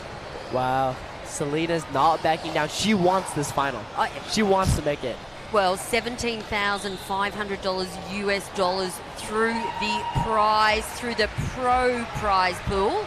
$17,500 through the amateur prize pool, which is great to see. Amateurs get paid here It's as amazing. well. Yeah. So that's it. That's what you get with Leapmotor's Asia APP Tour. I also just want to say, as an athlete who's played on multiple different tours all over Asia, APP, this Penang, this venue has probably been one of the nicest venues I've ever been to, with real dedicated courts. It's just amazing. Very well run, very organized. Was that a winner return? Wait. Side out. Oh my gosh. That was a winner return. Ooh, I want to see that one again. It was so quick. 10, Oh, 6. too late. Game point number 3. 3. Big return by Selena. What a get. Oh, Rose just gives it her all, doesn't she? Every time. You said earlier you couldn't. 2 beautiful women on the court right now. We just got a quick little replay of the winner return. 6, That one, 10. that original return, straight down the line. I mean, no one's getting that one. All right, Selena, get some points on the board. Keep her alive in this match. Rose coming in. Rose is in. Oh. Wow. Oh my gosh.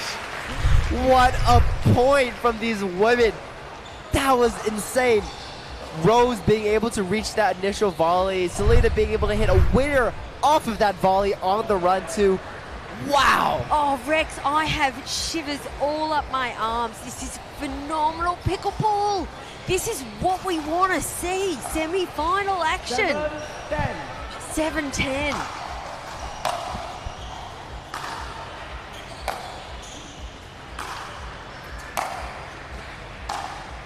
Deep ground strokes for both women.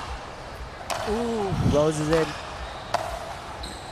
Oh, too good of a volley from Rose down the line. Now do you want to talk about that? What sort of volley was that? There was place over precision over power. Yeah, you gotta make sure, especially when you're coming up to the net on the first volley, to not overdo it too. And also playing within margin. If you're Rose, you don't want to give Selena that easy ball back. 10, Match 7. point number 4 for Rose. Big serve. Yeah. Oh, and a big third. 11-7. Wins it for 11-7. Rose Van Rijk, she will go through to the grand final. Selena Trulia, she's not done in the APP Tour, Rex Ty. She will be going on to play for bronze, and it looks like she'll be playing against Pei Kao. And I'm pretty sure that they've had a head-to-head somewhere along the way.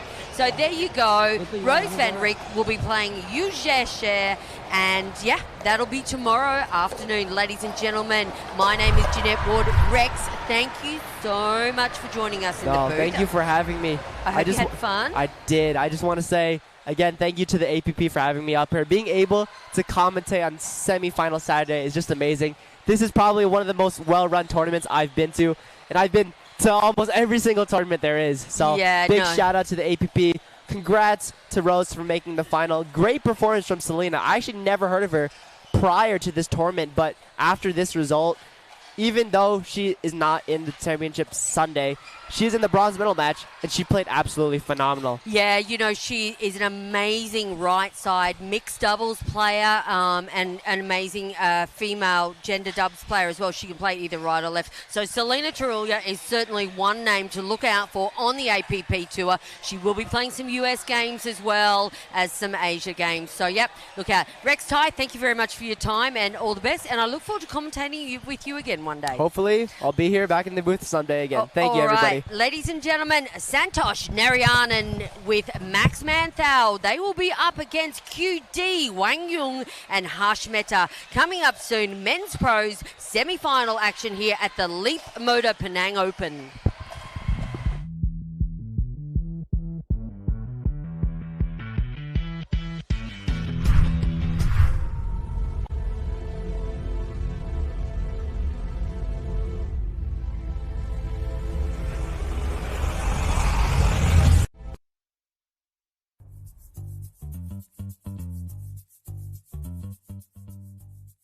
Welcome to Fort Lauderdale, Florida. I'm Deborah Liu, and this is Off the Court with the APP.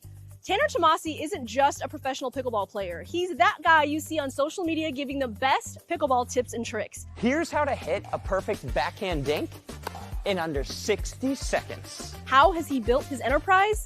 Get ready to take some notes. He's about to tell us. So Tanner, people are used to seeing you on the pickleball court, whether it's on social media or live, but when you're not on the court, you're at the beach. Yeah, I grew up in New Jersey, 2 blocks from the beach, surfed every day growing up, absolutely love it. It's my favorite place to be. I moved down to Florida for pickleball to Boca Raton, which is on the beach, so I constantly cannot get away from it.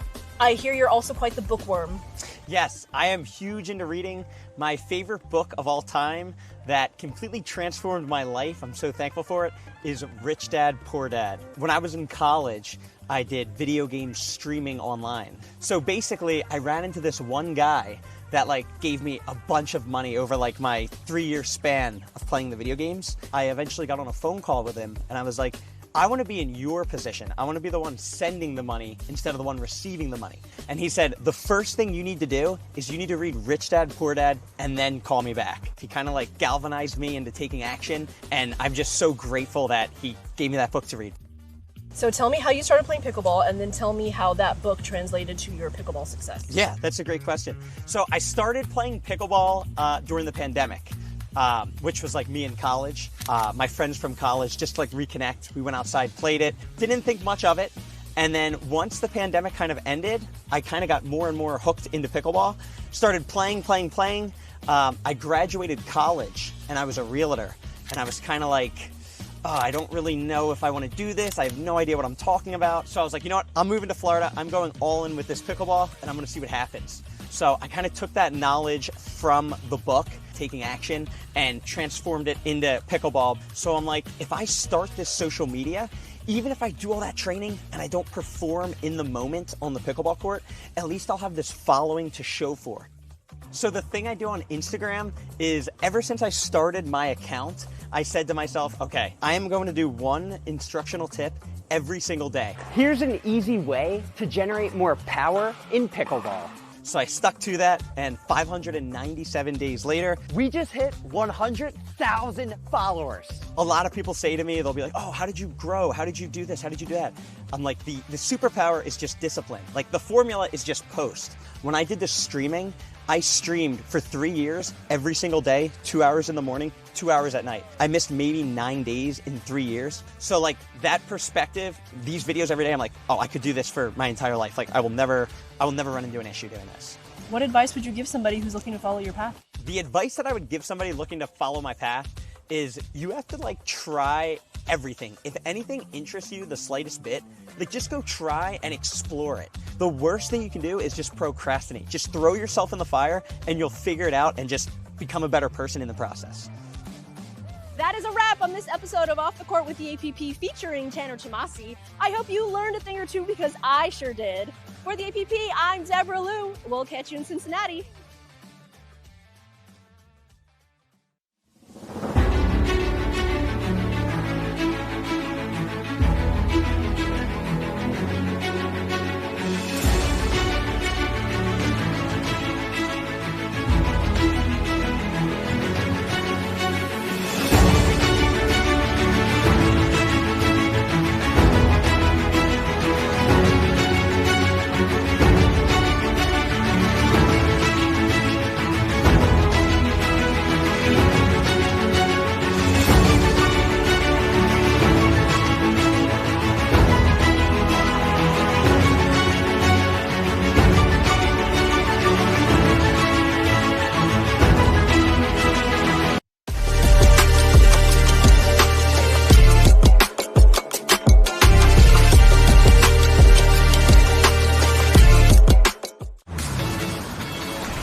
Some days, carrying it all means carrying dreams, hopes, and worries too.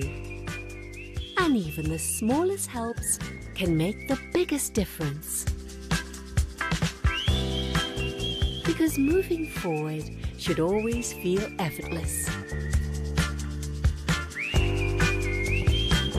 Leapmotor C10, part of your journey.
We are Selkirk. We are pickleball. Pickleball? Yeah, pickleball. All ages, family, friends, dinks, drives, Ernies, ATVs, and whatever this is. 10 years in and just getting started. Here and not going anywhere. We are you, and you are who we work for. Family owned, USA made, pickleball proud. Selkirk Sport. We are pickleball.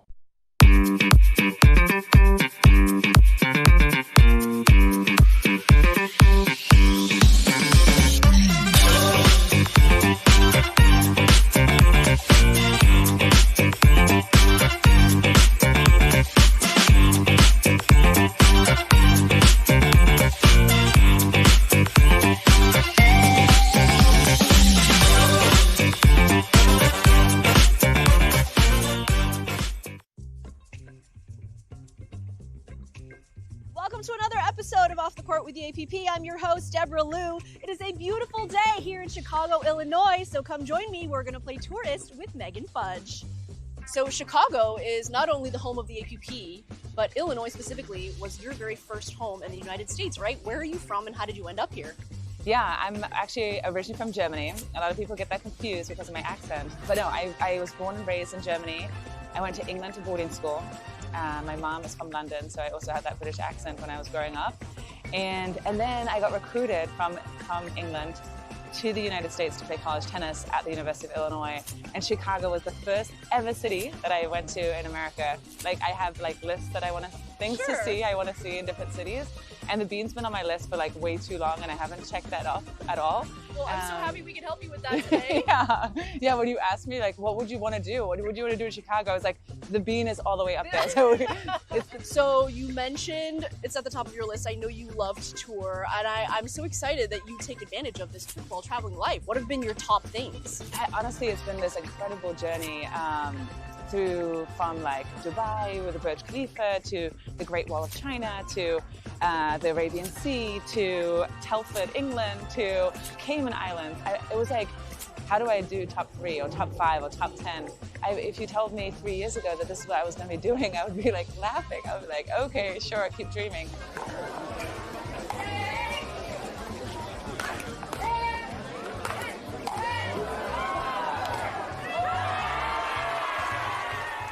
And I know that your kids make their cameos on your social media quite frequently, and they're traveling the world with you too. Yeah. Do you feel like they are appreciating this and taking it all in quite like you are? I would say they have no idea how special their life has been. That's fair. And I mean, I think that's most children. When we were getting back from China last year and we were flying into Michigan for the next tournament, they're like, Mom, like, do they speak English here? And I get it, you know, it was a lot of journey. We went from India to China to Michigan to Chicago. Like, it was a lot at once, and I hope they remember most of it. Fans actually can follow along on your journey because you are quite the social media influencer. Story with Intersport, they flew me into Chicago 3 years ago, and they're like, Megan, like, we need you to do more on social media. You have like 1,000 followers. And I think people would like to know what you're doing and like how you do it. And I was like, I have no idea what I'm doing. Like, what is this, the APP? They were like, well, we'd love to help you. Let's give you a little bit of homework. Like, we'll get you like introduced to social media. And that's kind of where the experience started. And I saw it as a challenge. I understood why that was my assignment, why that's so important part of my journey, because people want to know what's going on. And I feel like I'm just a vessel to share the good news and share this experience and hopefully create pathways for other pickleball players to come. So when you're not on the pickleball court or in the RV, what are you doing? I am discovering new places. I don't know, I'm fascinated by travel and by cities and by cultures. And so I'm intrigued by that. Why is that a symbol for Chicago? And why has it become like that? You know, that's interesting to me because a lot of people obviously had put thought into this, and that intrigues me. So I want to know more about it. Wonderful. We look forward to following the rest of your travel journeys. Yes. Well, now with the big announcement for the APP, the travels will continue even more so, I think. Well, we look forward to seeing all of that on social media. Perfect. Thank you so much. That does it for this episode of Off the Court with the APP featuring Megan Fudge. For the APP, I'm Deborah Liu, and now that I've worked up an appetite, I have a date with some deep dish pizza.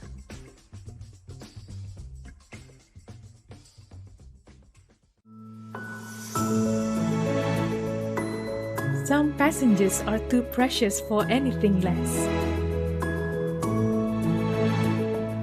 And every move forward should be made with care. Because the safest journeys are the ones wrapped in love. Leapmotor C10, part of your journey.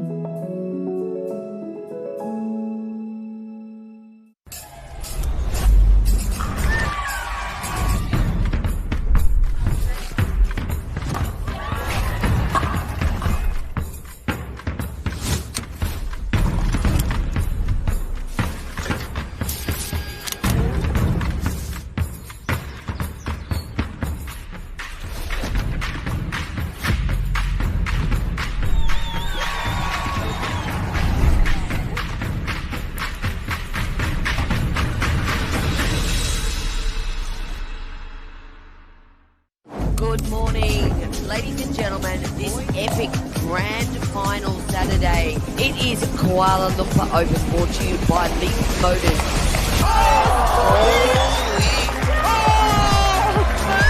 That's just unreal. Each stretch like that? It's crazy. Pickleball took this epic. Tension is high here. No way. 25 people just put their hands in their head. Oh, wow. That is not easy to do. No, it is not. What an amazing, and that is a triple crown for Sophia at the APP Kuala Lumpur Open. This is the kind of match that just makes me feel blessed to be a part of this game.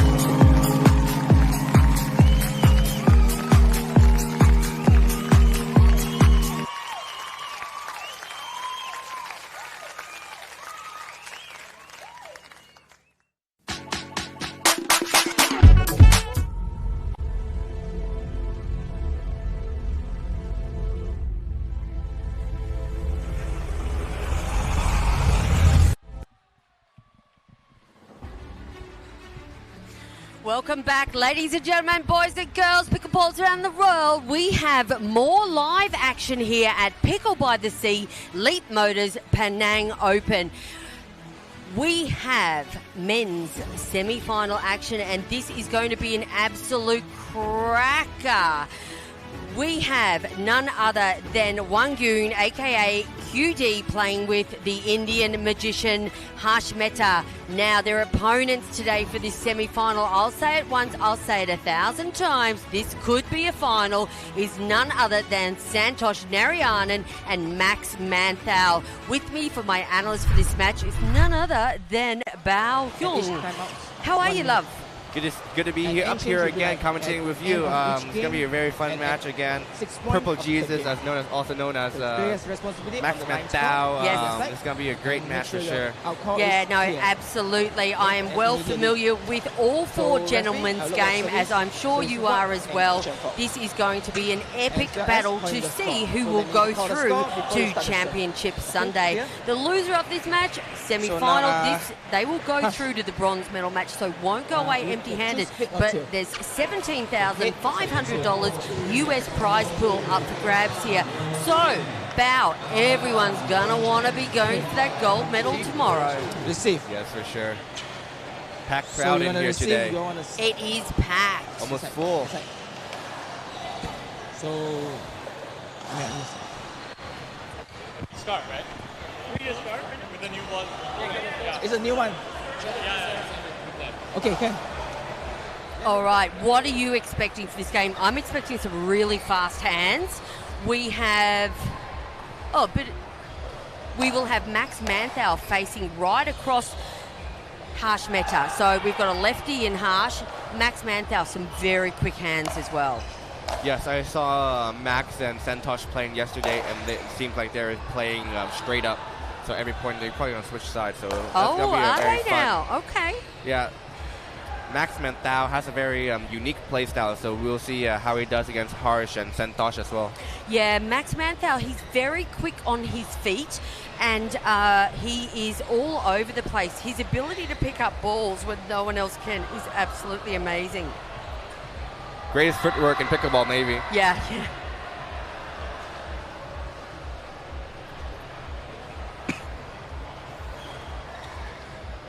All right, there's been some big names that these gentlemen have beaten along the way to get here to semi-final Sunday. Santosh Narayanan to serve.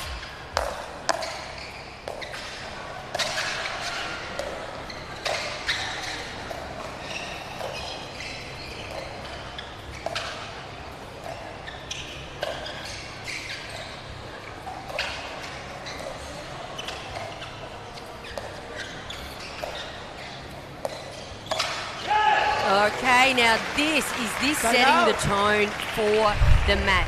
Now we know that Max and Santosh, they really like the traditional men's game because that's where they're clever. Yes. They're very quick at the net, fast hands. Woo! Interesting to note as well, Santosh and Max play together a lot. Harsh and QD play together a lot now, Yes. right? Great chemistry between the two teams, for sure. Point. The first point goes to QD and Harsh.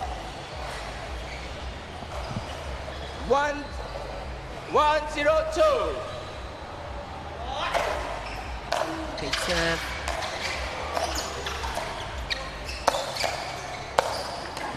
Oh! Was that a double Ernie? That was a double Ernie. Yeah, I like it. What a great move by Max Mantau over there. So we find that Harsh, he's dangerous at the non-volley zone. So I think one of their strategies will be trying to keep Harsh away from that non-volley zone.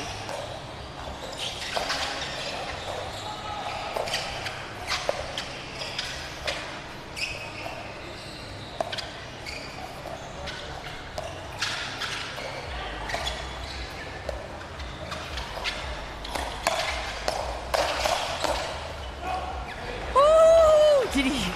Point. I would have hit that. I would have, well. Little hands battle is great leave by Santosh there. Yeah, and great partner communication. You can just hear Max say leave. Yeah.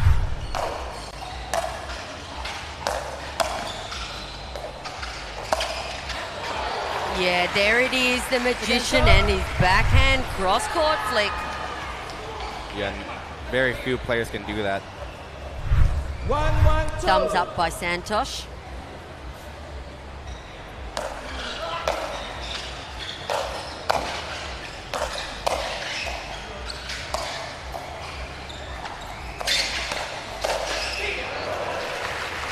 And a speed up by QD into Max Manthau's body. Leaves it up for QD to smash it. Yeah, so Max there not having his feet established, right? Yes. He wasn't ready, it seems.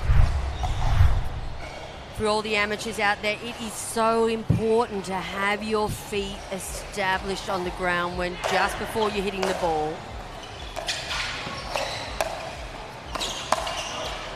Ooh. Second serve. That went pretty far. So is that the power from Santosh's speed up then? I think it was super low, and that Harsh overextended a little bit too much. Nice shot. Yeah, that was really. Do you want to explain what happened there? Yeah, so as you can see, Santosh pretended he was going to go middle, and then he hit it behind Kwong. So Kwong popped it up, or Purple Jesus smashed it.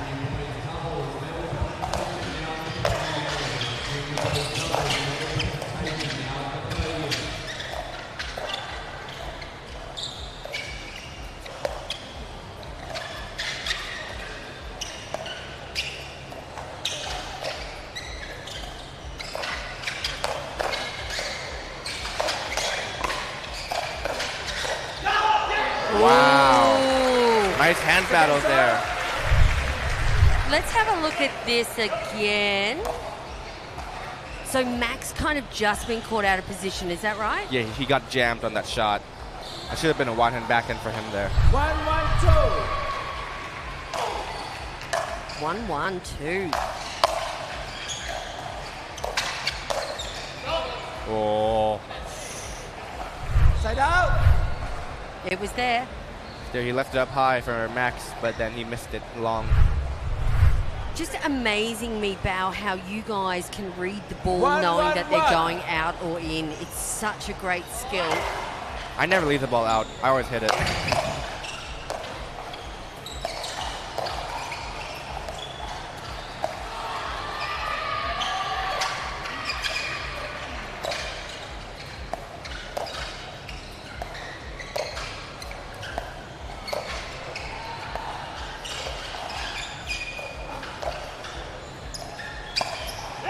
Ooh, there's the magician right there. To the folks at home, quickly, explain what straight up means. So playing straight up means that every point you and your partner is switch sides. And so let's say Cuties has 3-1 right now. He will be stacking with Harsh. So usually, like, your more dominant forehand player would potentially stay on the left, which is what we call stacking. Yes. But you can see Santosh and Max are deciding to switch every point. Yes. It can be very confusing for the opponent's team. Right. And a drive by Harsh lands in. And here I was saying he can't do much damage from the back of the court. He will be talking to me later, I'm sure. Look at that. That was amazing. 3-1-2. Couple of cheeky points there for Harsh and Cutie.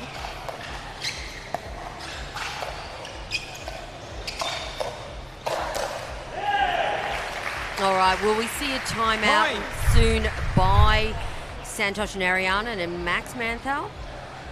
Great spot by Harsh there. Caught into Max Manthal's body. Yeah, normally I see Santosh and Max have a little more energy and more hype and more like energy in the match as well. I'm not seeing I'm not seeing it from them so far.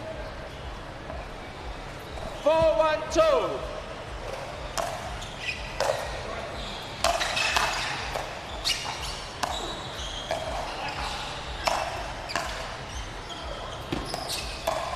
Great defense. Oh, and just misread that. That's a great speed up by Santosh. Down in the middle. Keep it nice and low. Yeah, that was super good. Both Santosh and Max really like to just make that clearance off the net. I think that's a bit of their strategy going into this match as well. Continue that. Okay, bag number 2. I think that's number 3. 3, is it? 3, right. I think. On yeah. Santosh? Yes. Great flick from Harsh Mehta right there. Cross body again. Very difficult to do that crossbody, isn't it? Yeah, because you need a lot of wrist momentum and you need a lot of power on the shot as well. For those of you just tuning in today, Hashmeta is a former table tennis player.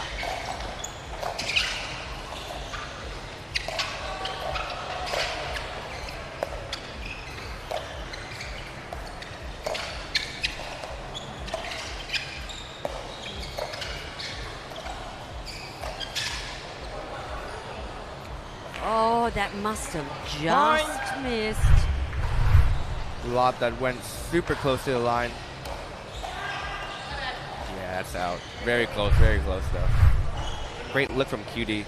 2-4-2. Sending that early warning sign, isn't it, Bao, that QD's got that in his arsenal? Yes.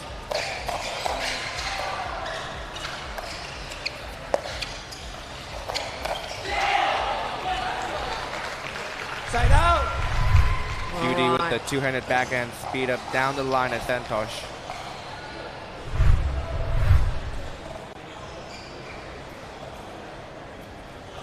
It's quite nerve-wracking here, isn't it? Can you feel the energy of the crowd? Like, yeah. You can't see it on the screen there, but there's people like 4 deep at the back.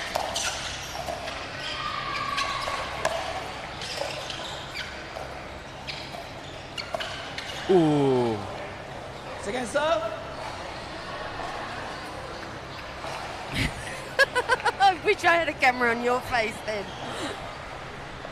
I thought that was gonna be a winner. I seen Harsh does that shot a lot. Yes. 4-2-2. Ooh, and that shot a lot as well. What happened there, Val? I couldn't tell you, to be honest. It all happened very quickly, didn't it? Yes, it did. That's Harsh's signature with QD there, the driving crash.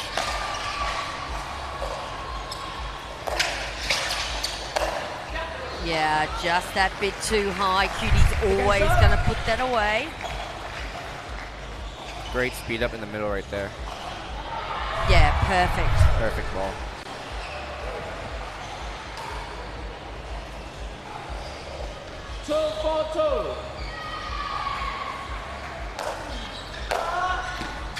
Oh. Tried to will that over, didn't he?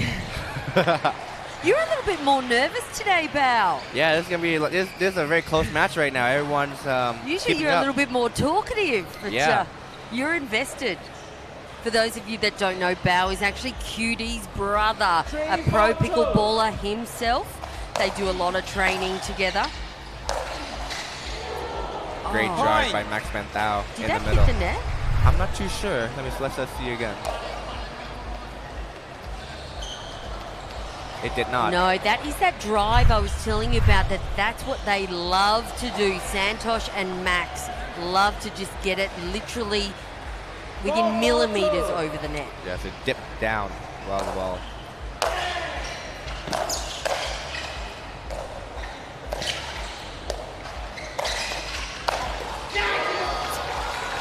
Side out.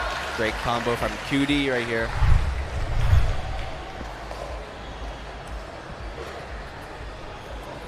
Yeah, not much that Max could really do with that. 4-4-1. 4-4. Tie game. Great drive by Harsh, and QD cleans it up right there. Yeah, beautiful. And now they have the lead again. 5-4-1.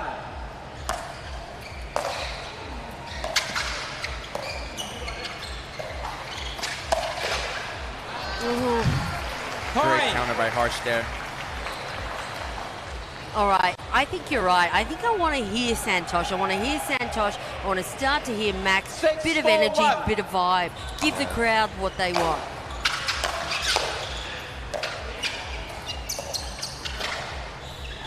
Oh. QD rarely says anything, does he? Sorry? QD rarely says anything on court, like he's quite composed. Not much, yeah. But actually, I think when he plays with Harsh, he actually says a lot to him. All right, okay. But no, usually he's very quiet. We know how loud Harsh can get. Yeah. bag maybe or no? Maybe. Side out. Ooh, not a bag, but still landed in. It's a good shot. All right, side out. 2 points trailing. This is such a cracking match. 4-6-1. Bonkers. 4 superstars on court in one semi-final. What a return.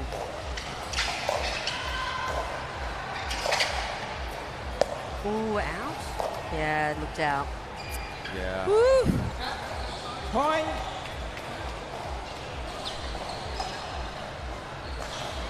Harsh knew it.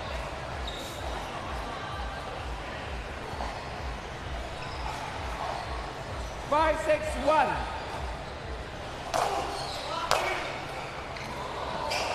Oh, he's got it. Oh. He tried to bag him again. Second serve. Don't worry, Harsh and Santosh are friends outside. Yes. Great hustle from Santosh though.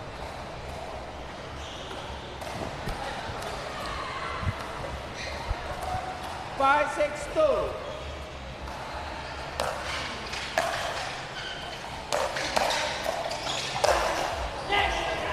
Side out. Side out. Okay.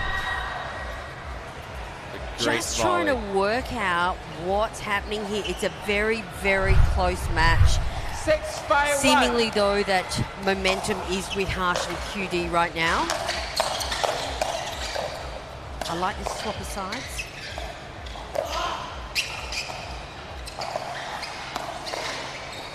Oh. Point. Countered by QD in the middle. Yeah. That can be an issue when you are playing straight up, right? Yes. Okay, do you want to explain that, please, Bal? Because as Max Manteo is a righty as well, so it should be Santosh who can cover the middle. 7-5-1. But as you switch, kind of forget your role sometimes. So it's really hard to play straight up. Second serve. But it's also really good as well, so you can confuse the opponents. 7-5-2.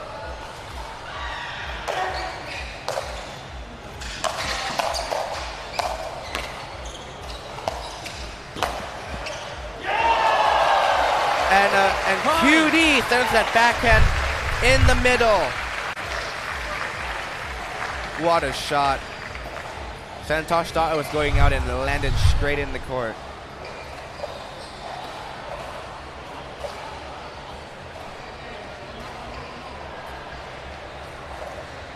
Eight, 5, game 1. 8-5-2. There it is, side out.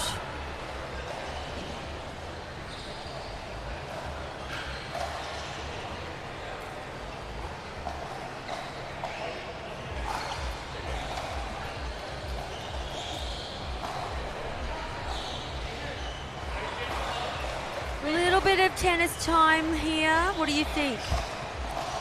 Or is it actual timeout? No, I think they are going to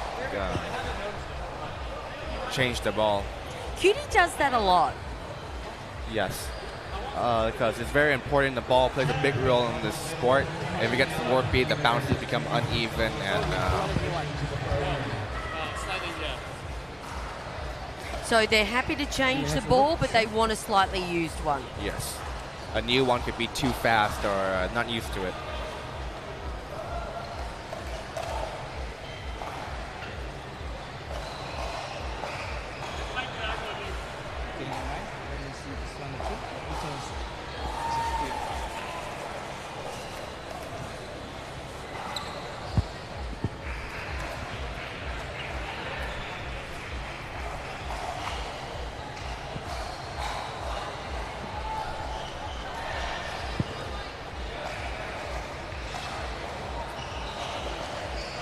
All right, a little bit of a breather for everyone there, Bal. Little break. 5-8-1. We're back into it. All right, let's go. 5-8-1. Big point coming up here.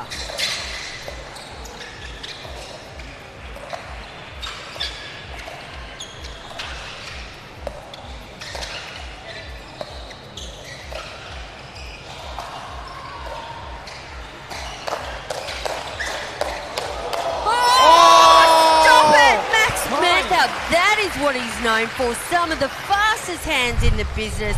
Let's watch this on the replay. What a firefight from both teams. Max Manthao came out of it. Woo! That's of the hands. Max we know. Full of energy. Is that going to be the momentum that fires him up? Look how many people are here now, Val. It's a packed crowd now. Ooh, he wanted to reset. It's the right thing to do. Yes, that's the right thing to do. Your partner's out of position and Max in the middle, so just try to make the ball over as much as you can.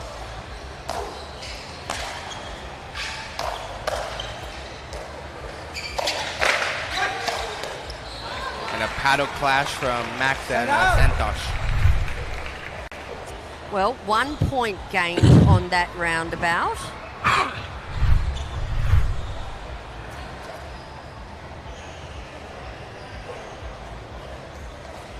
All right, Narayanan and Manthal, they really need to keep Harsh and QD on 8.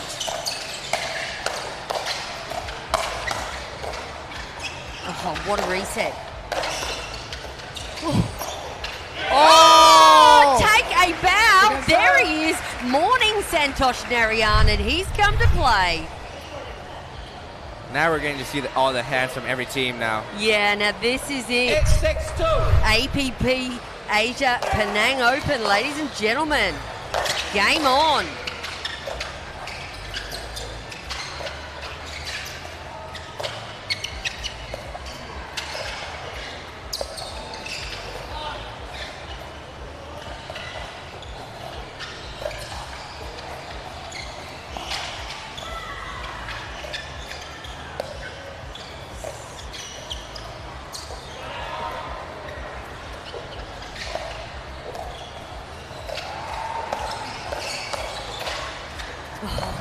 Q and his resets. Oh!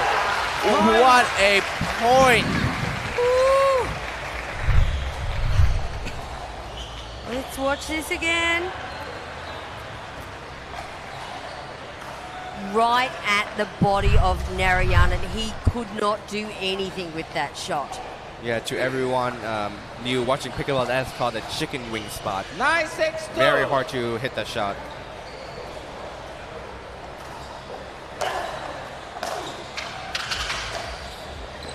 Perfect drop.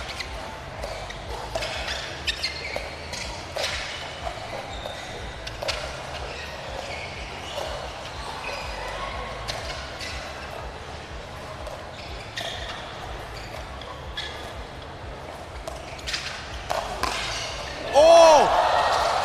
Oh my God! Mr. Mehta! The magician! Woo-hoo! What a reset! Seriously! Timeout receiver. 10-6-2. And a timeout from Max and Santosh. I might need a timeout after that shot as well. Wow! Wow, how does he do what he does on a pickleball court? This is crazy. Genuinely superhuman. Put the paddle out there and got the ball back. You talk about Harsh Mehta. Let's look at this again. You talk about his wrist, right? Yeah. So basically, he's able to get his wrist at such an angle.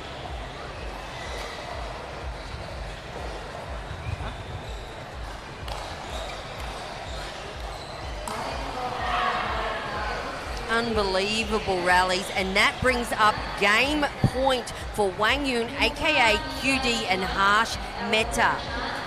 Bal's got to take a seat. This is a hard job, man. Do you need your fan? Do I need to get your fan? A medical timeout for me right now. Medical timeout for the commentators. Server 2. Great match so far. Yes, so good. 10. 6-2, I I think. thought he said 10-7-2, but I may have heard him wrong. 10-6-2. Oh, look at that, there it is.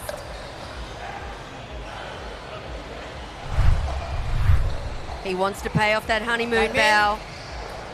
10-6-2. All right, 10-6-2. Just one stop for Narayanan and Manthal, and there it is. Woo. Side out. Drive Okay. went long. Yeah. Great leave by Max Mentao. 6-10-1.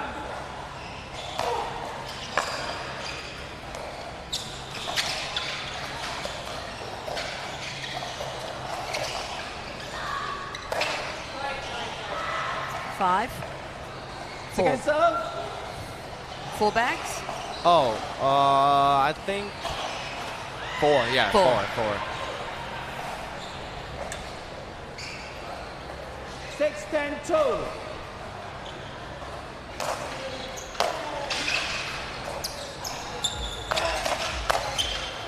Oh. Does that count as a bag? I don't think so. I think it hit the Out. paddle maybe. Great combo by QD right there. Down the line and crossbody.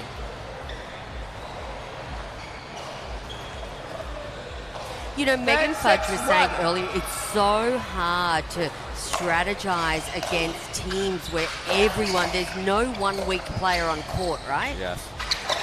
Oh, I've seen that a lot this weekend. Hitting the pole on the ATP. Yeah, I think Harsh just needs to let it come out a bit more. Hit it a little too soon. 10-6-2.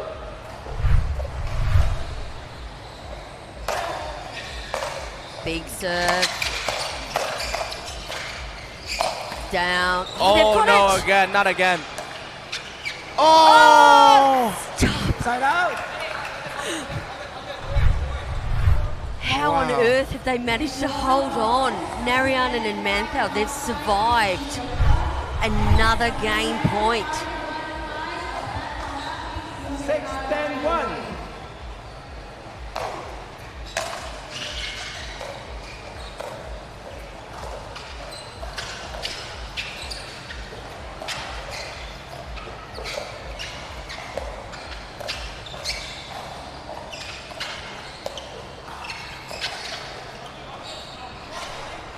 Again, Huang Lop went out. Point.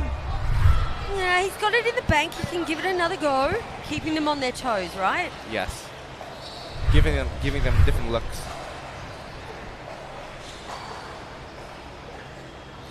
The 7-10-1. energy in here, Bale, it feels like a final. Yeah, it feels suffocating. Oh, Max! Stop it! What a read by Max Menthal, perfectly down the middle. Look at the Mozzie go, and he's everywhere. Head down, commitment 101. Great Timeout. Receiver. Timeout 8-10-1. receiver. 1 minute. Woo, we're going to take a quick timeout ourselves. Are you right for a commentator medical timeout now? Yes, a challenge as well, please. Oh, a challenge as well. All right. He wants to sub out of commentating. All right, we'll be back shortly at the APP Leapmotor Penang Open.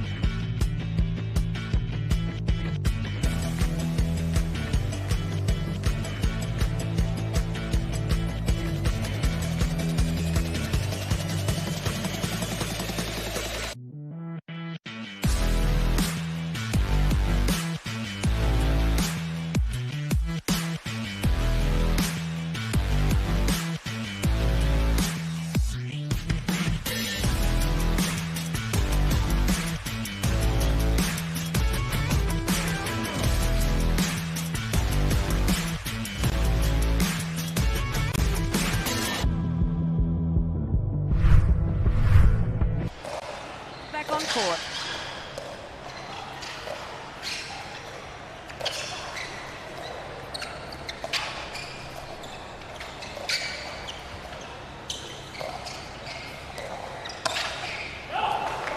What a leave. What an amazing leave. That brings Narayanan and Manthal to 9. With me in the commentary booth is Bao Ong, professional pickleball player, now professional commentator as well. And also a little bit nervous at the moment because he is QD's brother. Trying my best not to be biased here. You know, I know you're friends with everyone.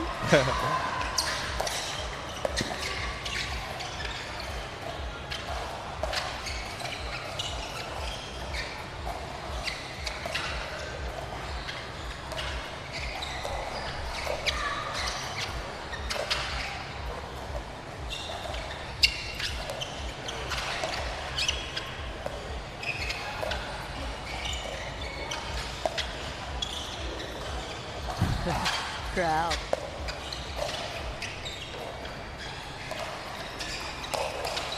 Oh, and he's then got net it. court. And it's landed in. Look at Max. He's so sweet. See that flick, and he goes for that tape. I'm telling you, he goes for that tape, and he knows that he's going to get it over. Very sneaky shot by Max Mental Yeah, right there. Max is, I think he's a doctor of anthropology or something. Like he's a very, very clever young man. Timeout. Was that timeout receiver? Yes. Yeah, so that's QD and Harsh Meta calling a timeout as it's 10-10. Now remember, folks, we are playing to 11, but you must win by 2. Bao, I know that, you know, you're nervous, but we've been here before. What has changed? What was the scoreline before? It was 9? 10-6. 10-6. Harsh and QD was up 10-6. Was it 9-3 for a little bit, or...? Can't remember. I don't think so. Okay, so what, in your opinion, what has changed here? I think Max and Santosh made it to the kitchen a lot more in these last few points. They have gone up to the kitchen really well. They stayed patient and they wait for counters and they wait for QD and Harsh to make errors, which is really smart of them, and they've been playing a lot better since the start of the game. Timeout remaining. Receiver 0, server 1. Sometimes they talk about Bao, you know, the first back from a timeout, you know, they're the ones that want it and they're hungry, but it can also be that they're nervous too. Yes. They're just trying to calm down, do what they have been doing. 10-10-1.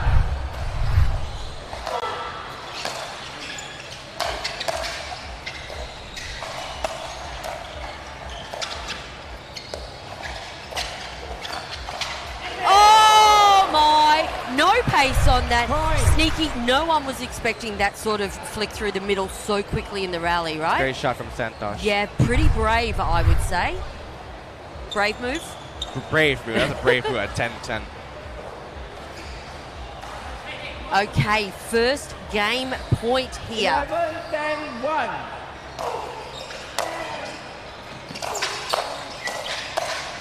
Oh, perfect. Absolutely perfect from Harsh Meta. Able to see that spot. Here it is, right. Perfect. Oh my God. Incredible. 11-10-2. Okay, another opportunity.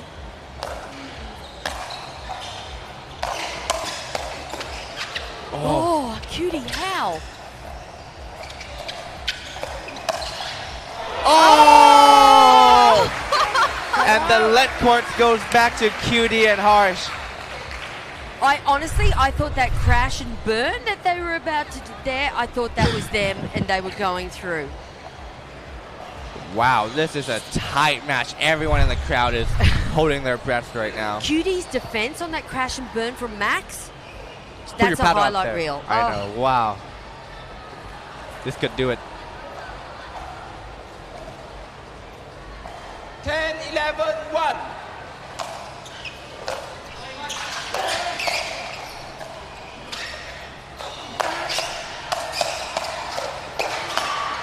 Oh my God!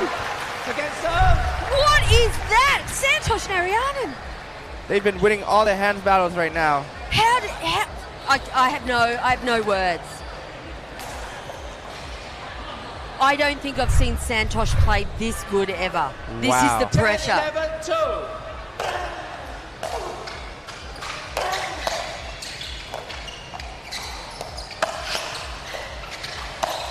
Boom! Side out. The man is committed right now, and no points on the board for QD and Meta. He is locked in right now. He is dialed.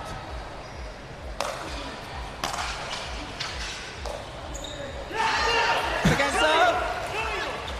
What a Harsh return. and QD showing a little more energy right now. You know, let out that nervousness, turn it into positive energy for sure. Harsh is such a great teammate.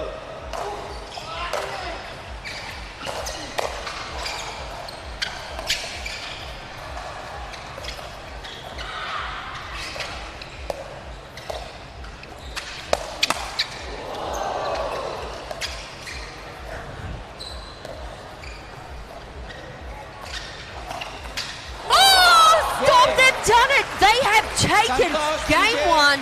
I just am absolutely speechless. Santos Narayan and Max Manthal have taken game one in the semi-final off QD and Harsh Mehta.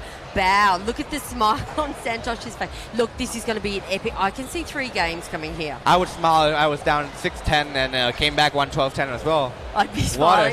What a shot by Oh, Santos. wow. That is sensational. Ladies and gentlemen, we're going to take a break. We're going to cool down ourselves and get ready for the rest of this men's dub semi-final here at Pickle by the Sea, Leapmotor Penang Open.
Pro pickleballer Bao Ung is with me as my analyst for this match. I think we're going to go to 3 games here. I don't think that Harsh and QD will put up with that.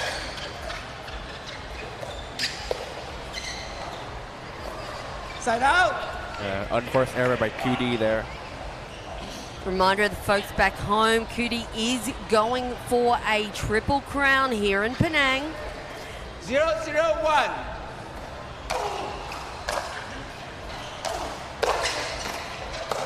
Oh, what a drop.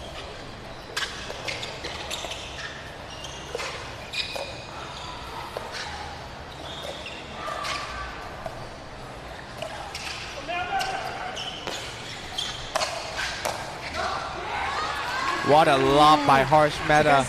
So sneaky. Yes, and Maxim and Thao and Santosh has been getting to the kitchen like almost every time now. 0-0-2. You think that's a part of their success in game 1? Yes, for sure. Oh! Side out. See, he just wants to hit that net, that white tape again. He won't mind that. Yeah, people should train to hit the white tape. Very underrated shot, in my opinion. Yeah, I think that's one that 0-0-1. Max really trains for. What a return.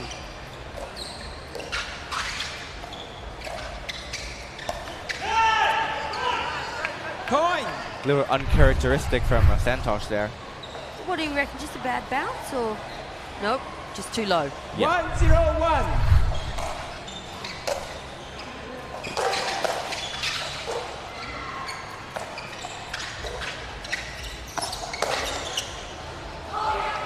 That's Fifth that back? chicken wing? Yeah, that's Fine. a chicken wing. Then you hit the hand or something. Uh-huh. All right, loads of aggression coming into game 2 from Harsh and QD. Yeah, so you just need to keep it up, be calm, do what they're best at doing, and just play pickleball.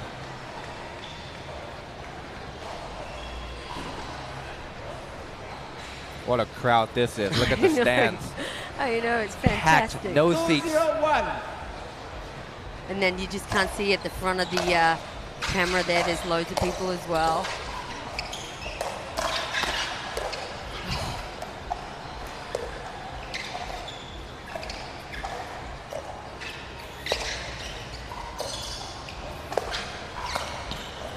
Ooh. The net tape has not been nice to Max Ooh. Manthal No, this it game. has not. 3-0-1.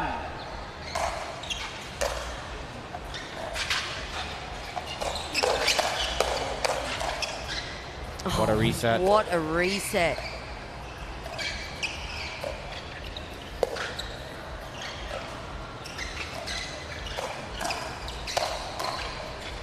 Oh. Another reset. And the backhand goes long in the middle. Wow. Look, all those resets really paid off. Can you explain? Look, when you're getting like 4.5 and under, right? It's a bang fest, okay? Yes. Can you explain to the folks back home how important the reset is and why? Let's say you're in the transition zone, right? And the ball is above the net. I recommend just reset it and try to get to the kitchen as best as you can. Because in the kitchen, you're basically a 50-50 there. In the reset, in the transition zone, you're basically like 20% chance of winning the point. So I'll just reset it. Just get to the kitchen as much as you can possibly. Right, and resetting, we know it's all about drilling because it's very difficult to do, or else you would see all the 4.5 and unders doing it, right? So what's it about? Is it about loose grip? It's about predicting where the ball is and how good your touch is. I would just like, if you have a practice partner, I would just train resets with him for like 30 minutes, and then just keep training that every day until you get good. You have better touch. You have more control of your paddle, more control of the ball as well. Yeah, the resets in this game have been phenomenal, and I think that's been we saw in that last rally, Bao, how they changed the point. Yes. You can be from defensive, reset, and you're back in. Yes, yeah. One shot's all it takes for you to be 50-50 again. 4-1. 4-0-1. Did we break the first ball? No.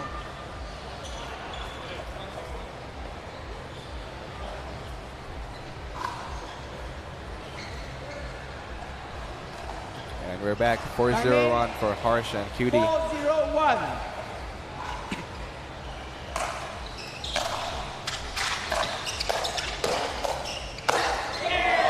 Another bag on Santosh. Poor him. Like, okay, we're at 5-0. Bao, I've either missed something here. What's changed? Is it just the fact that Harsh and Cutie have turned up? Yes, they've looked like they're less nervous now, and they're playing better ball. That's all it is. Yeah, nice spot. Harsh caught in the middle there. Yes. Cutie needs to hit that drive lower. Too high for Max Bentao to crush it. 5-0-2.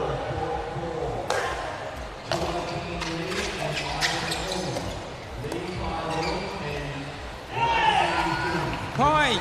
Wow, first dink miss by Santosh there. Second. Really? Wow. Yeah, second. He's been making so many balls I can't keep count. Oh, no, that wasn't a dink. Sorry, that was a speed up. You're right. Yeah.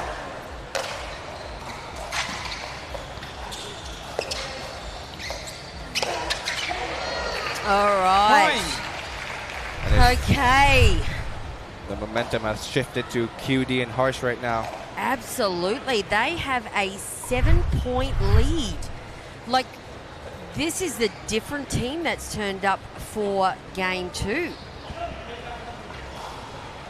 Yeah, with this lead, you still cannot mess up. You still have to be focused and hit every shot right.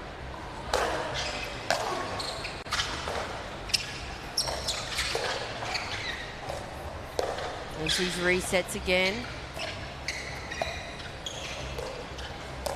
And another miss from the team. Taking a timeout. Did we change balls?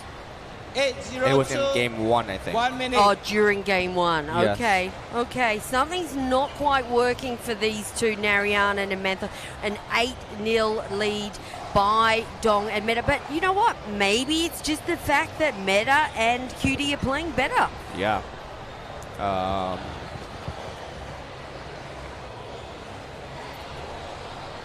Certainly not the Max and the Narayanan that we saw playing ball in game 1.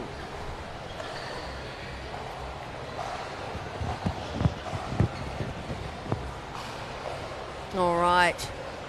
Bao has 0 words for a commentator right now. I just want to watch the match, man. Can the timeout hurry up? Let's watch the match again. The folks at home are getting a glass of water. we want the action. We don't want them sitting down. Yeah, but we also don't want medical timeouts Yes, either. no So medical Megan timeout. Fudge was saying it's so important to take your timeouts and rehydrate, especially in Asia. That's very important.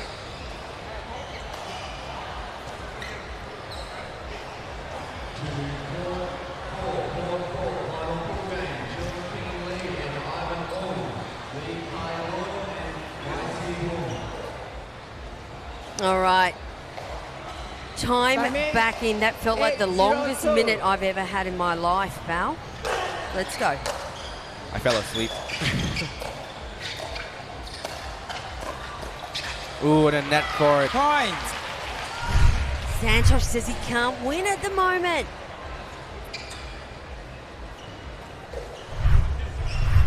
I'm telling you, that net has had so much to do with so many games here on centre court. I think the net is the best player on the court right now. Look, another one. Another one.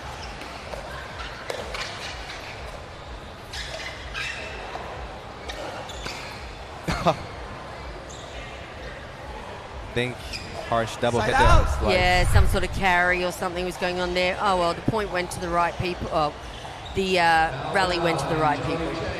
All right, here we go. What damage can Narayana and Manthal do, if any, right now? 091. Side out.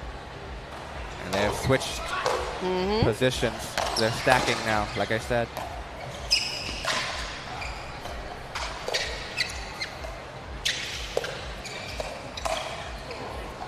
Point. Okay, that's something That's different. one.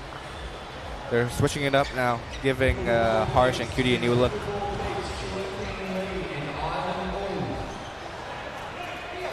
One 91.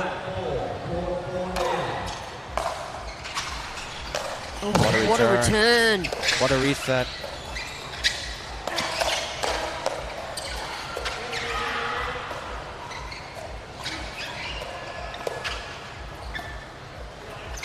Left court again.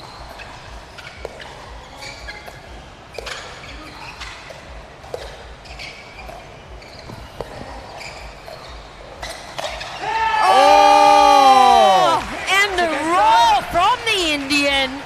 Harsh Mehta the magician. 192.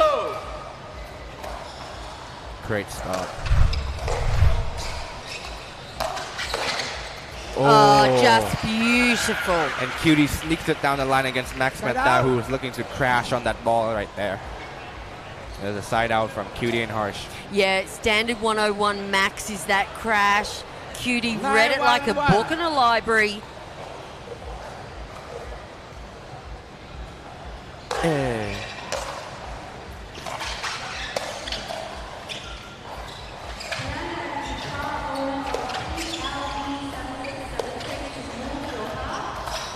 Oh! You see, Second serve. I think Max and Santos right now have nothing to lose. They're 1-9. They just need to go for it and, you know, just rip it. Correction. Correction. 912. Sorry. Referee correction. I called the wrong score. Shout out to all the refs here in Malaysia. They've been doing a wonderful job so far. Nothing to complain about.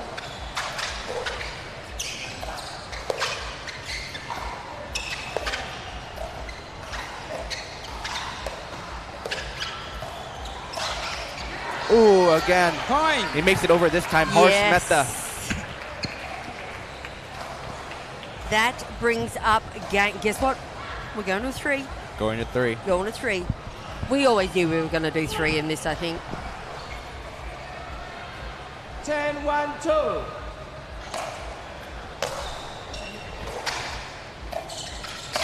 Boom. There it is. I tell you what, if I was tournament director, I would have allowed for 3 in this game. There is no doubt about it. The second game goes quite convincingly to QD and Harsh Meta, 11-1. We had a different team come out on court then. Let's see what sort of teams come out for game 3. Bao is my analyst for this match, and he's kind of a little bit quiet at the moment, so I'm just big shocked. I'm like, hurry up, let us watch the match, man. Let's get fired up for game 3 here at the Leapmotor's Pickleball by the Sea. Pickle by the Sea. We'll be back shortly.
Game 3, men's semi-final here at the Leapmotor Penang Open. Bao my analyst for this match. Jeanette Ward calling all the action here at Pickle by the Sea. Now, it was a tale of two stories, game 1 and game 2. Yes. Can't wait for game 3. This one's going to be amazing. 0-0-1. Quick side out.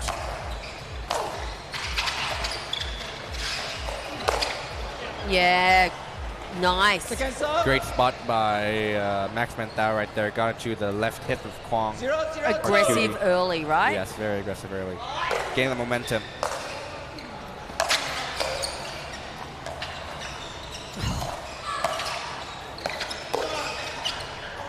No way. There's no way Cutie got that back. Oh my God. Santos was just left staring at it. Couldn't do anything. As you said, what? Just put your paddle out and Just see put how your you... paddle out. Okay, advice. Put your paddle out.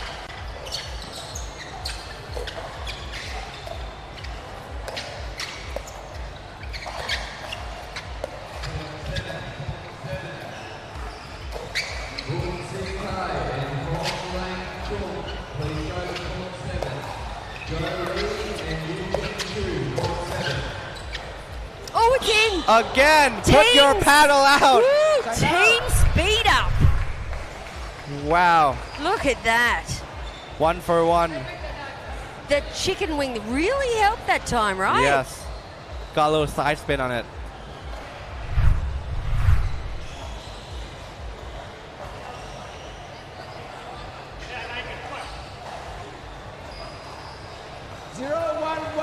All right, not much harm done for Narayanan and Manthau, so let's see if they can get some points on the board.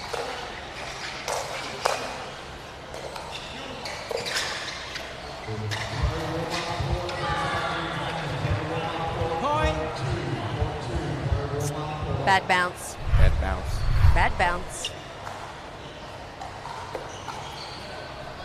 Oh, see, Narayanan, he's got this special spin that he... Have you played against Santosh? I haven't in like 2 years. He's got this kooky spin on his dinks.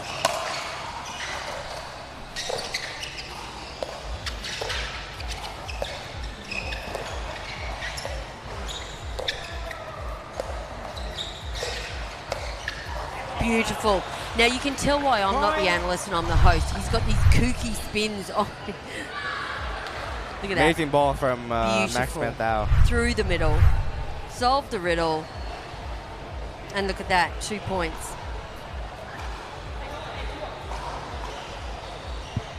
Want to see a little bit more energy from QD and Harsh right here. A little quiet. We haven't heard Harsh yet. Want to hear the roar. Oh, I thought that was going to.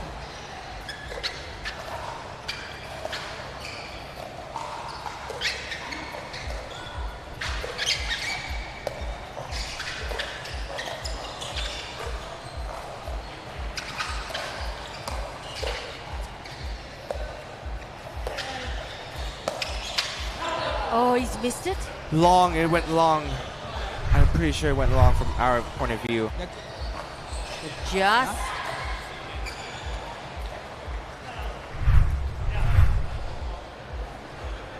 We can't get a line on that. Yep. That's what I love about Pro Pickleball, Bao. Everyone's fair. Do you know what I mean? Like, I don't know any players with bad reputations in the APP Asia Tour.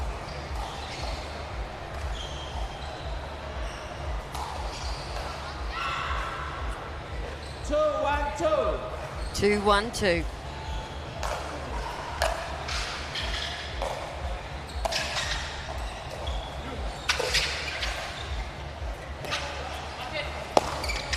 Oh, perfect execution by Max Manthal. Here we go. Have a look at this on the screen. Great ball by Max Manthal. Let it out for so long.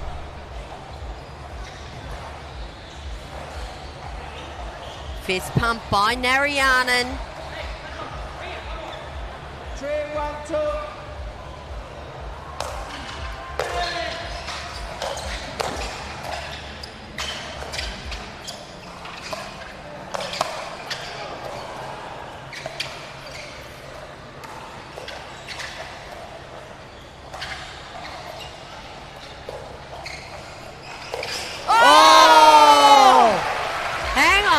And an Ernie from QD after a crazy counter by Harsh Mehta. Let's see that again.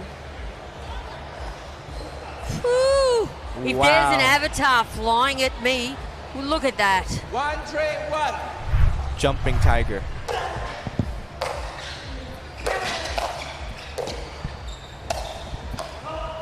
Yeah, that has gone long. I can't see it clearly. So looked long to me. Looked long to me as well. Unbiased, by the way. Yeah, absolutely, I'm unbiased. Yeah, look, yeah.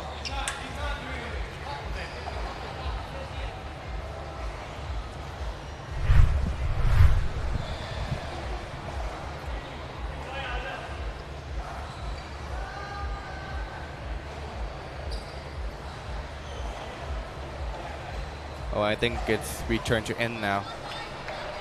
What does that mean? I think they lost the point, Harsh and QD. Oh, it's been overturned. It's been overturned. Oh, Q overturned it, did he? In now.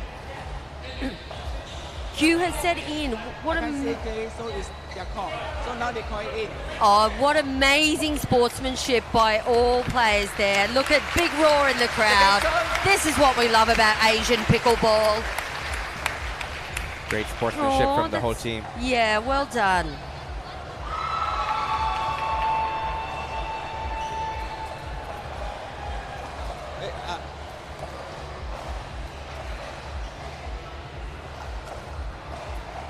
You know, bless these referees. This is the biggest match. This is the biggest stage happening in Asia right now. This is the biggest players in Asia, and he's doing a marvellous job.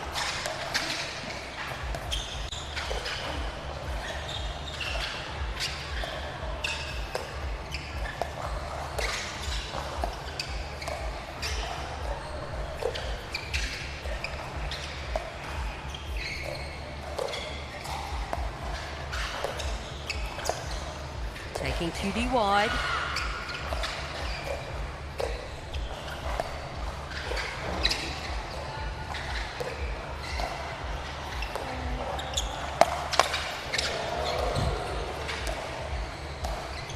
Oh!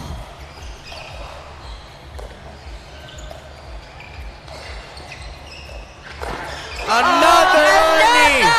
At a ATP blocked by Harsh Mehta. Wow. I can't even speak. Like, I'm just goosebumps everywhere. I'm just still getting over the ATP defense by Harsh Mehta as well, right? I know, look at this again. Look, oh no, it's Ernie. Wow, what a nice, great Ernie from QD as well. The Flying Tiger. Look at him go. Boom.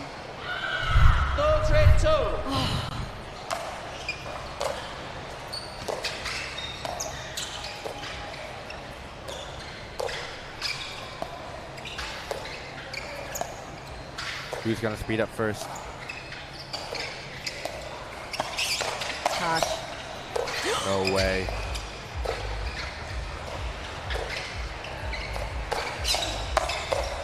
No way.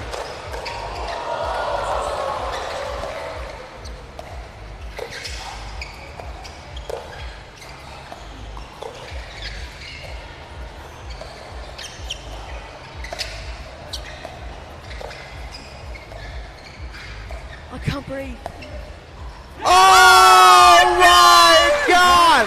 That net again! MVP the net court. Wow! Oh. The hands battles. Oh, commentators, time out, please. Look at this. Oh, wow. How unlucky is that to roll off the net tape? Poor Santosh. My paddle would have gone out the building, I can't lie. Oh, your paddle would have gone out the building. That's hilarious. Not the speed-up paddle of Santosh Narayanan, that's for sure. He wants to hold on to those. He wants to hold on for sure. Oh, my. What a 1, 2, meltdown. 3, 4, 5, 6, 7, 8, 9. Oh, wow. 9 speed-ups. 9 counted. I just can't believe that. That's like an epic. I'd be melting on the floor right now if I was Santosh. What bad luck. Oh. What an amazing Could have match. gone either way though, right? Could have rolled anywhere. Yes, literally. All right, do we need a medic? Yes, we need a medic up here. Medic for Bao Ung, please. Well, at least some cold water and some ice, I think, right now would be great. Woo! I don't want to leave this commentator booth, though. I want to watch this match even more. 3-3 in the third semi-final. Ladies and gents, this is not a final. This is semi-final action here at the APP Tour Asia. Can you believe it? Penang Open, they have turned out some of the finest pickleball athletes in the world. We have local talent. We have 22 countries represented here at the APP Penang Open.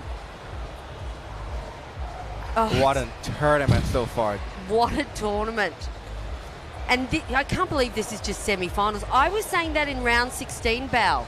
This is, round 16 was epic. Quarterfinals was epic. Now semi-finals epic. Only knows what tomorrow brings in the finals. Well, one of these teams, Santosh Narayanan, Max Manthal, Kwang Yoon, aka QD or Harsh Mehta, will be in the final tomorrow. There is no doubt about it. Anyone in the world right now, I would just fly over here right now and watch Sunday, Championship Sunday. Not everyone has the miles, the flight miles you do. It's worth it. I think it would be worth it for Sunday for sure. Okay. Just come over here. Wherever you are right now, just come here. Well, we'll be looking for Malaysian Airlines to sponsor us next tour, that's for sure.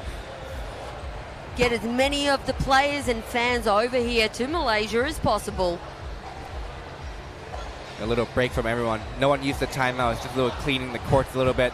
I can't stop I can't stop moving here in the booth, Cutie. It's amazing. Production shaking their heads, tapping their feet. The suspense. And we're back. 3-3-2 in the third game. All right. Okay. Let's go.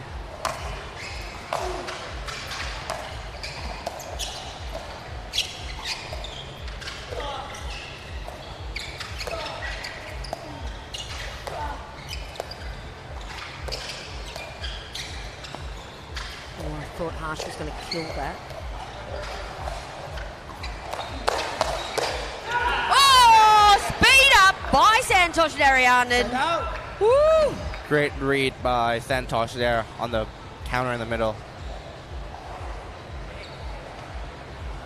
The atmosphere, the excitement around here is crazy. I think I'm coming into retirement after this one. I'll take over, don't worry. Oh, just authority.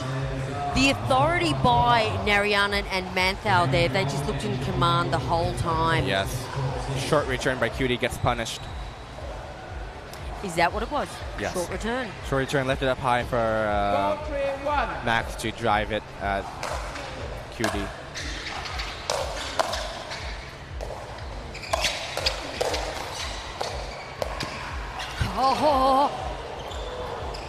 Oh no. What a reset.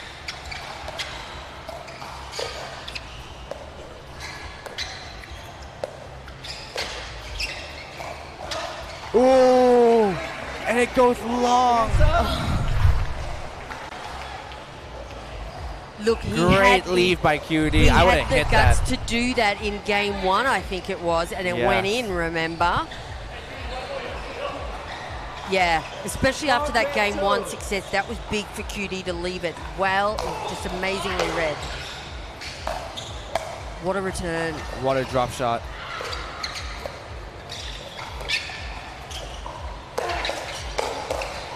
Oh! Quick speed up initiated by Cutie there, Yes. right? I think he's just trying to match their aggression. He's trying to get more involved in this game now. You know, as a pro player, it's more nerve-wracking to watch the match than to actually play it. 3-4-1. It's so nerve-wracking watching it.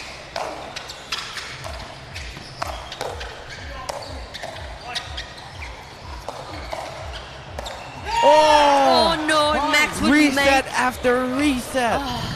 Now, is that because you're his brother? For what? What, your nerves watch as a pro no, player? no. You get like this watching all your friends and family. Yes, for sure. Like, Because it's your investment, right? yeah. Imagine 10-10 in the third. I would still get nervous for any player. Pickleball. What a sport it is. Oh, Max. Oh, two unforced errors for Max. Very uncharacteristic. Yeah, big smiles though. Pickleball has gone so far, Bao. It's just getting better and better, and watching it on TV is such a great experience as well. You told me 2 years ago there would be a crowd like this. I wouldn't believe it. Yeah, nice spot, Santosh Narayanan. Catching Cutie on the run, outside foot.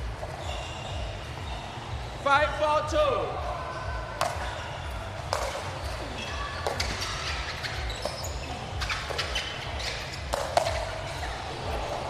Just out. And Max Manthau went for the full bag.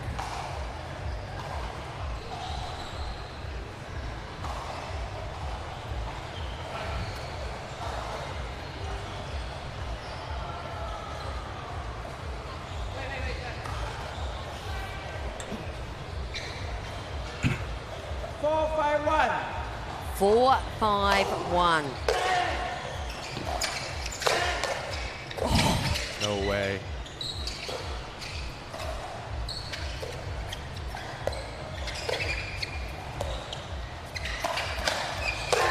Yeah, wow. First lob we've seen from Manthau and Narayanan, but just not executed right. You can call me crazy, but I saw that lob coming. Right. But still, great shot to hit though.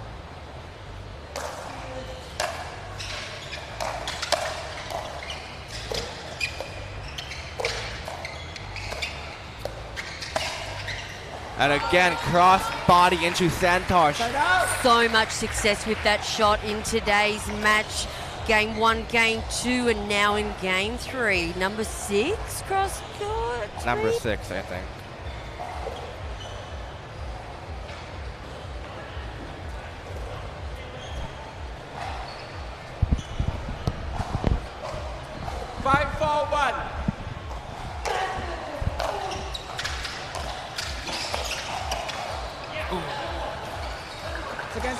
Nice spot again, catching this time Meta on the run in.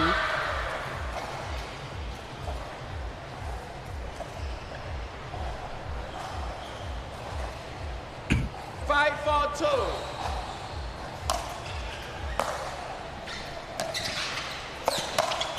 Boom.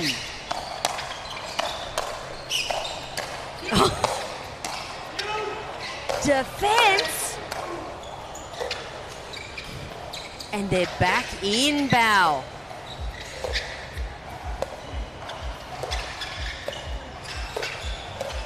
Oh! Sneaky. Look, let's talk about the defense of Hush Meta there first. What a defense masterclass then.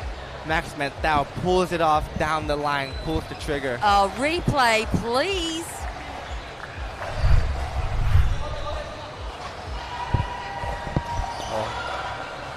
Milky smooth. 4-5-1. Such a hard shot to hit.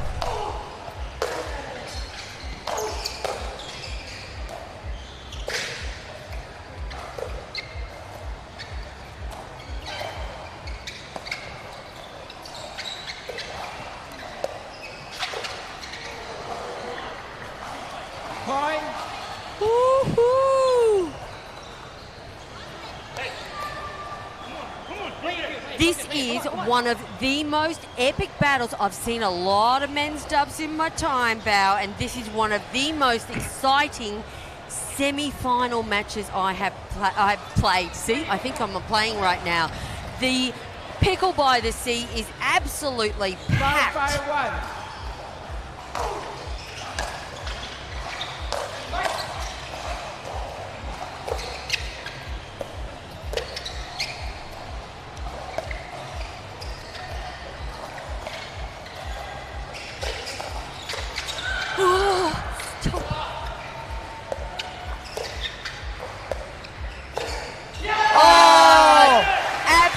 Perfection, leading right in, down the middle. Here we go. Again. Oh, 101. That's such an impossible shot to hit from that angle. You know, I almost feel sorry for all of these four guys that this is a semi-final They bout. deserve to be in the final. They deserve gold medals, and we deserve gold medals as well, I think. Yes, you read my mind.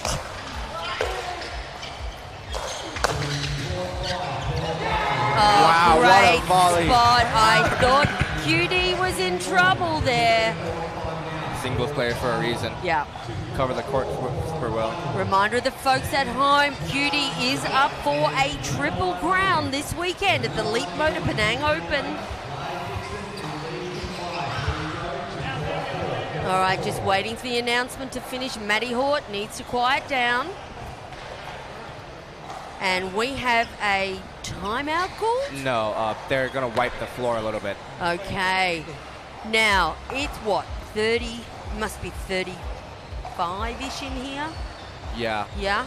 And they've been playing for about like 45 minutes already, 50 minutes. How long has this match been going on for, producer? Let's get an update on that. I think our longest match so far this weekend, Bao, has been about an hour and a half. Wow. I think it was a women's singles that might have been an hour and a half. Singles lasting that long is insane. 1 hour and 10 minutes.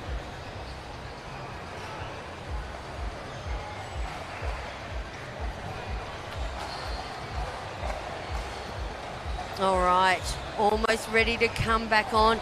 You know, wiping the court down also kind of gives the players a little bit of breathing room, right, Bao? Yes, so they can perform at their best energy.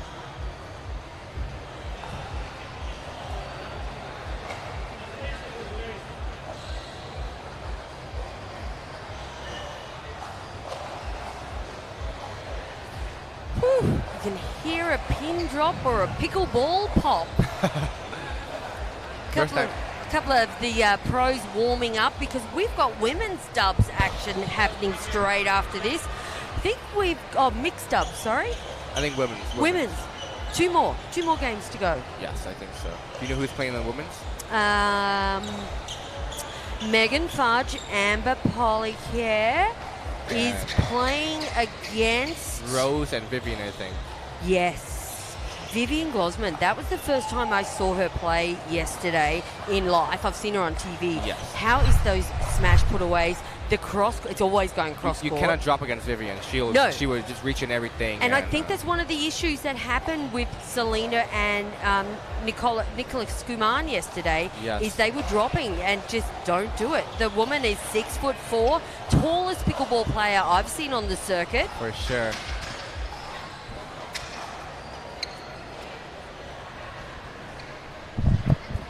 All right, looks like the gentlemen are getting ready to get back on court. 5-5 game 3. This is bonkers pickleball. 5-5-1. This is bonkers. Bonkers. And a lobster. All right. Oh! And a bad bounce. What happened there, Bell? I think it was a bad bounce, and maybe Santosh got caught by Purple Jesus on that one.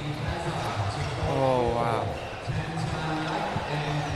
All right, change of ends. That was a bit of an anticlimax point, wasn't it? Anyway, we're going to take a quick break. There's the Indian sensation himself, Meher Patel, giving some wise words of wisdom to his countryman, Harsh Mehta. We're going to take a break and we'll be back shortly.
Back another lobster from QD.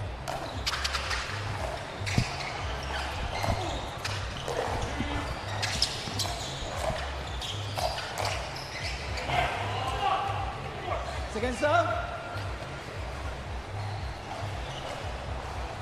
6-5-2.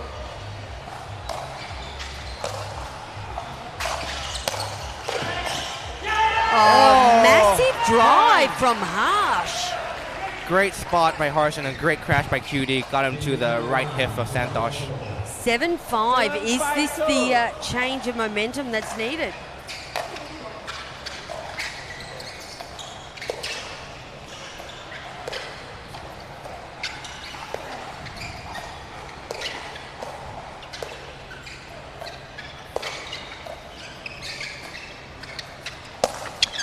Oh, it went long. I'm pretty sure.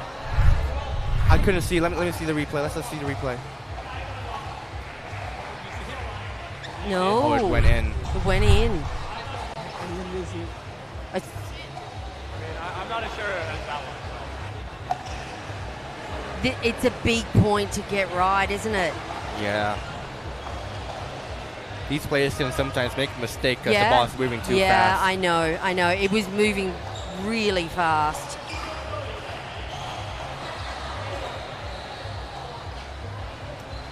Oh, that's a tough call.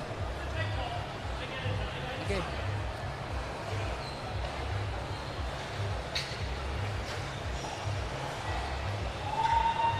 Haven't got McLeod. I can't see head referee anywhere. Where's my Mark Taylor? Oh, I see him over there.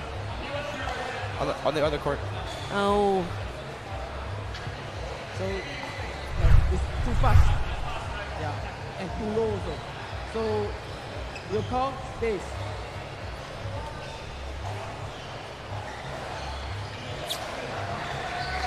That's it. Sometimes there's a mistake made. It's all good. 8-5-2. All right. Max and Santos is just going to work that a little bit harder. There you go. Ball don't lie. Ball doesn't lie. Ball don't lie. All right. All good. Swings in roundabouts, doesn't it? Yeah. 5-8-1. Ball just going too fast.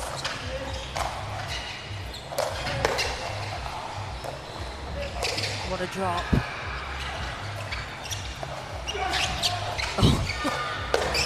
Oh, and another bag.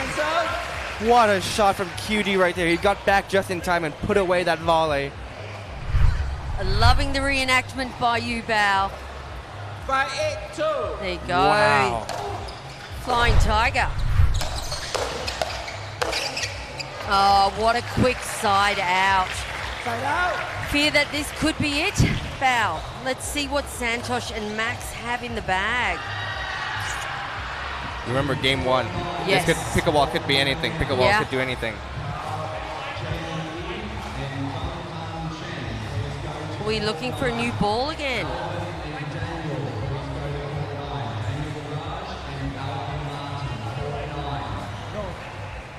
Red.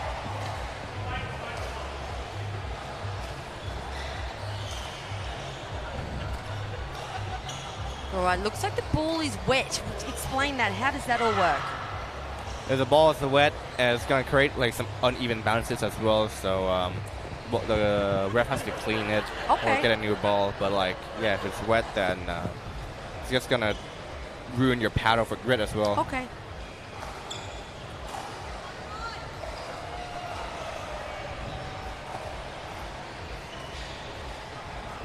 Eight, 5-1.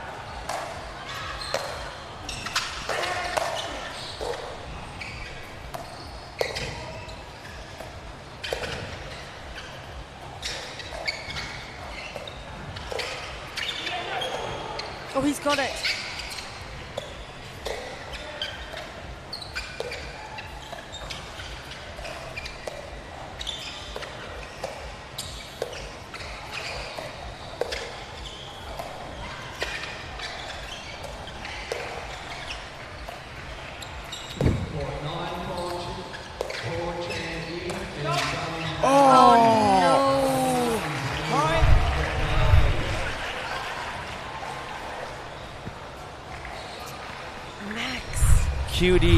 QD has been leaving those balls perfectly to go out. Yes, he has.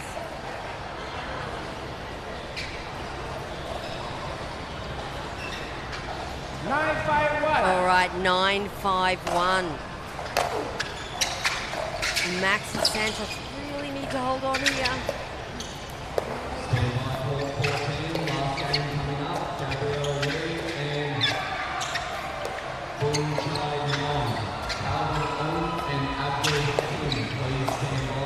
Oh, there it is, an off-speed bag. Very nice.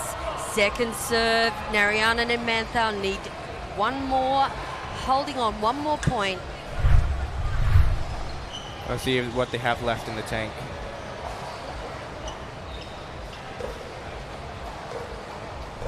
Nine, 5-2.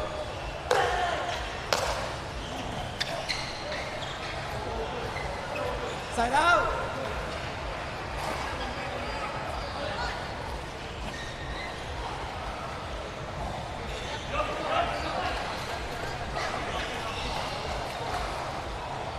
Side out. 5-9-1.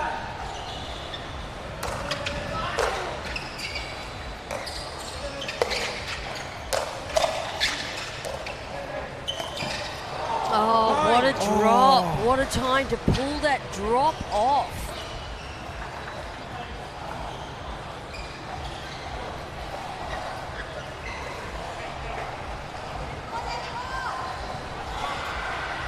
Everybody is so stressed here right now. I can't even speak. Oh.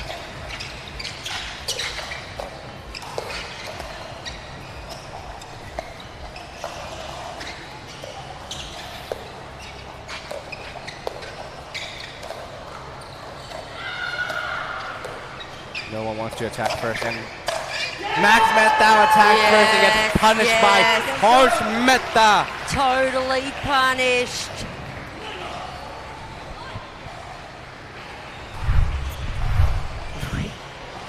Speechless commentators. We shouldn't even commentate. We just watch the match.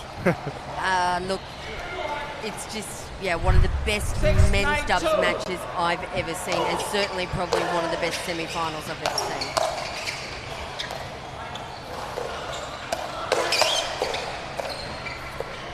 What a reset.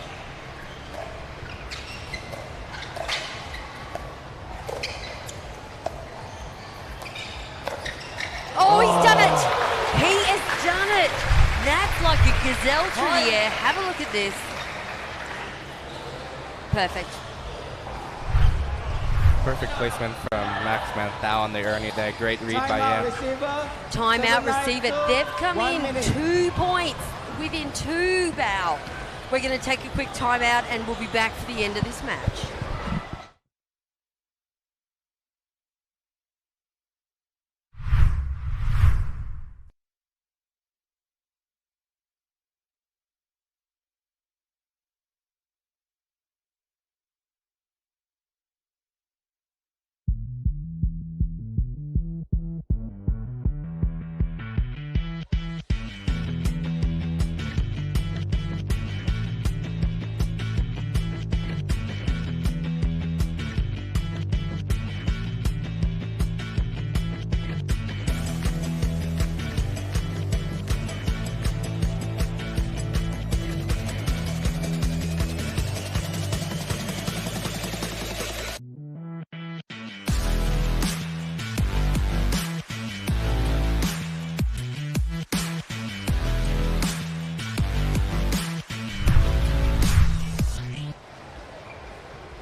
Timeout remaining. Woohoo! Bao, professional pickleballer and my analyst for one of the best matches we've seen in a very long time. What do you got to add? Oh my God! Is there anything more to add to this match? We had it all already. We got lobs, ATPs, Ernies, some bags, some everything, some drop shots as well. We have 4 very experienced players on court right now. Time in. 7-9-2. Crucial point here for both teams. Oh! And QD with the roar! Was that QD's roar? That was QD's roar and not Harsh. Was that the first QD roar we've heard? Let's see it again. Yeah! Look at that! Oh, it's a double roar. 9-7-1. Ooh. Oh, stop it! That was beautiful. I fear Max may have hit an out ball. Yes. But that's okay, because his mate Santos Narayanan, look at that. Wow, what a two-handed backhand shot. That's a highlight reel. That's a tennis shot, right? For sure.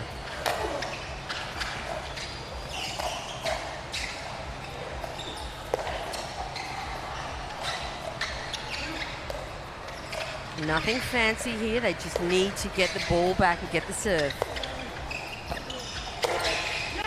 Oh, and it went in. Wow, what a risky pull from QD over here. He hesitated a bit and just went for it. Let's have a look. Let's have a look. Bit high. Oh, too high. All right, and that brings up semi-final game point. 10-7-2. 10-7-2. Can this be it?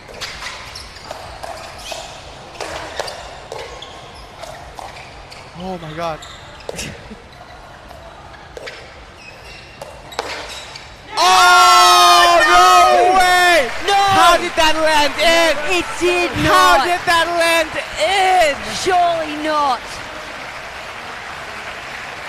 Wow, what a match this has been. Wow! Congratulations, QD, Wang Yung, Harsh Mehta. the American Vietnamese for Indian pairing. Whatever they are, they play amazing. They have taken out Santosh Narayanan and Max Manthal from America in one of the most epic games I have ever seen. Bao, give us a little close down on that match before you go. We had everything from that. There's nothing we didn't have. We had speed ups, we had drops, oh my God.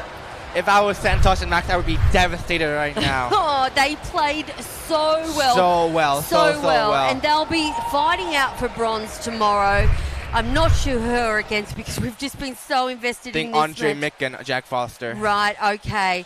Well, ladies and gentlemen, boys and girls, what an epic match. Bao, thank you so much for joining me. And, hopefully we might see you tomorrow for the finals as well. All right, take care, everyone. We will be back shortly with the women's gender doubles. Yep, I've just got the thumbs up. I haven't got a time on that, but we'll let you know as soon as possible.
Some journeys lead you further than maps ever could. Because the best adventures aren't found on any road. They're made together. Because even the furthest adventures carry the comforts of home with them.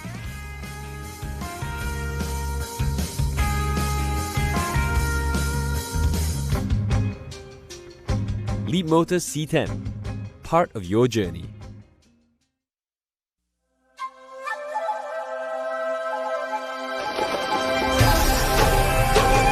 Malaysia is truly Asia.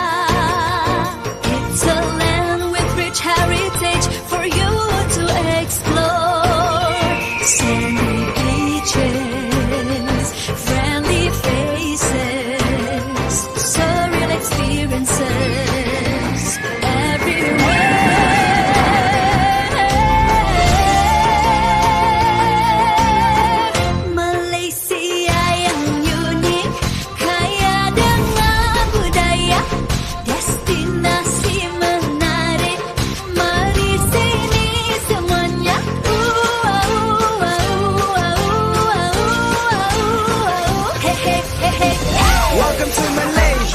Sights are surreal, beyond imagination. Every moment you feel, taste the food, try the highlands, such a thrill. The heartbeat of Asia, where dreams are fulfilled.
best, the APP Tour.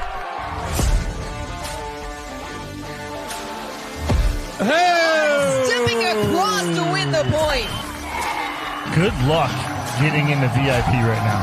Good luck. It is packed.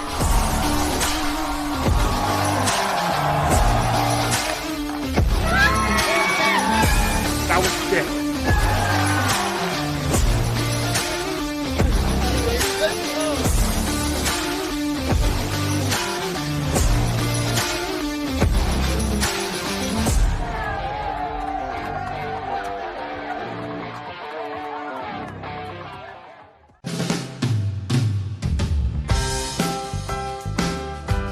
Some journeys are meant to be stretched out and savored, where every breath feels fresher, lighter, freer, and every sky becomes a place to dream bigger.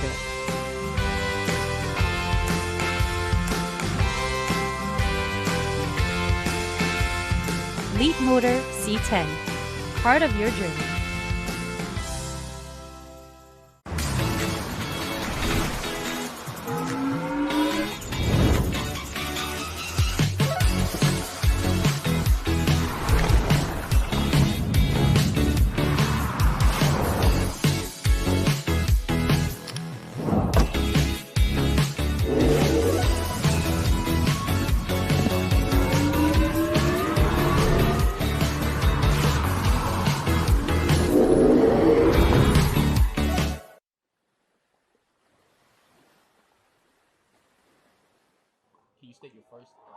My first and last name is Sophia Seving.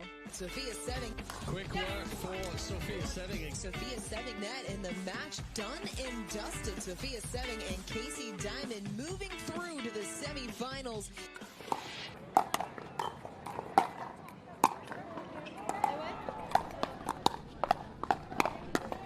I found pickleball through my best friend from tennis growing up, and we would still talk a lot, and she would call me and always try kind of to convince me to switch over, but I was very much still in my pro career, and she was moving to Boca, and she finally just convinced me to try it. So one day I was like, you know what, okay, and that was last year, April. So I have been playing since then, and yeah. I like to push myself. I mean, I want to win every tournament I play. There's so many great players here, and I have to push myself every time. So I train quite a bit, actually. 3.5 to 4 hours a day I like to train. I like to drill in the mornings, play in the afternoons. For me, it's fun. Tennis, I was suffering a little bit the last 2 years training. You're like, oh my God, but pickleball is different. Like, you just have fun, you play games, you play with your friends every day. Will be match point number 2 with Seving on serve.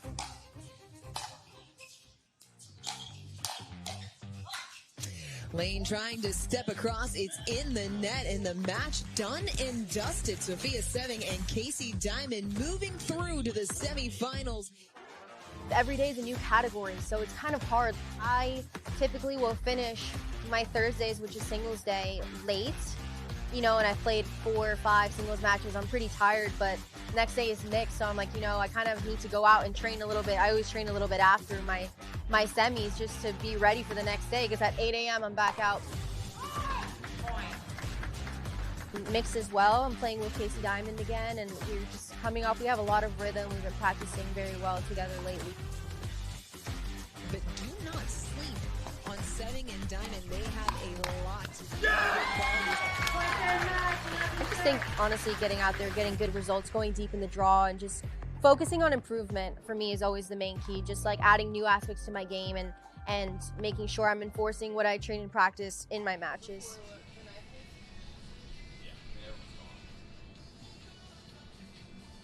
The amount of hours of training and dedication it takes to be able to like play at this high level. I really have to force myself to lock in, because I'm like, oh my God, it's the last day.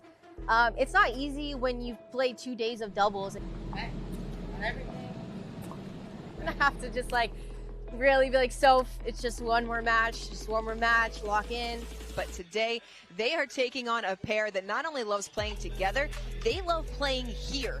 And once I get to the site, I think is really when I start to dial in. I'm like, okay, I'm here, I want to win. but honestly, the mental preparation before, I'm really just convincing myself to just kind of focus so that I can get through the day.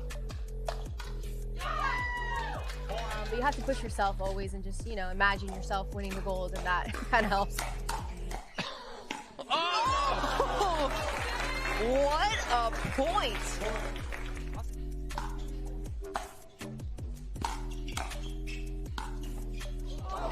Off of the net court and in. Maddox and Manthau capitalize on their first game point. They take the opening frame.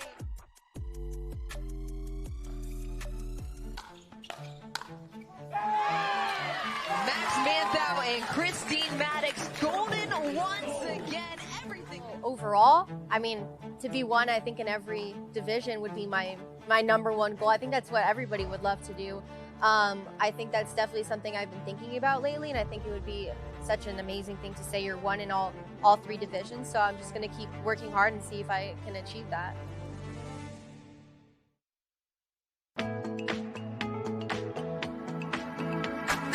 Welcome to another episode of Off the Court with the APP. I'm your host, Deborah Liu. We are in Mesa, Arizona, our one and only stop in the desert this year, which is only fitting because today's featured guest is the one and only Sophia Seving. So Sophia, there are a lot of pro pickleball players right now who came previously from tennis, but you've maintained that tennis was your whole life. Yes. Prior to pickleball. Why is that?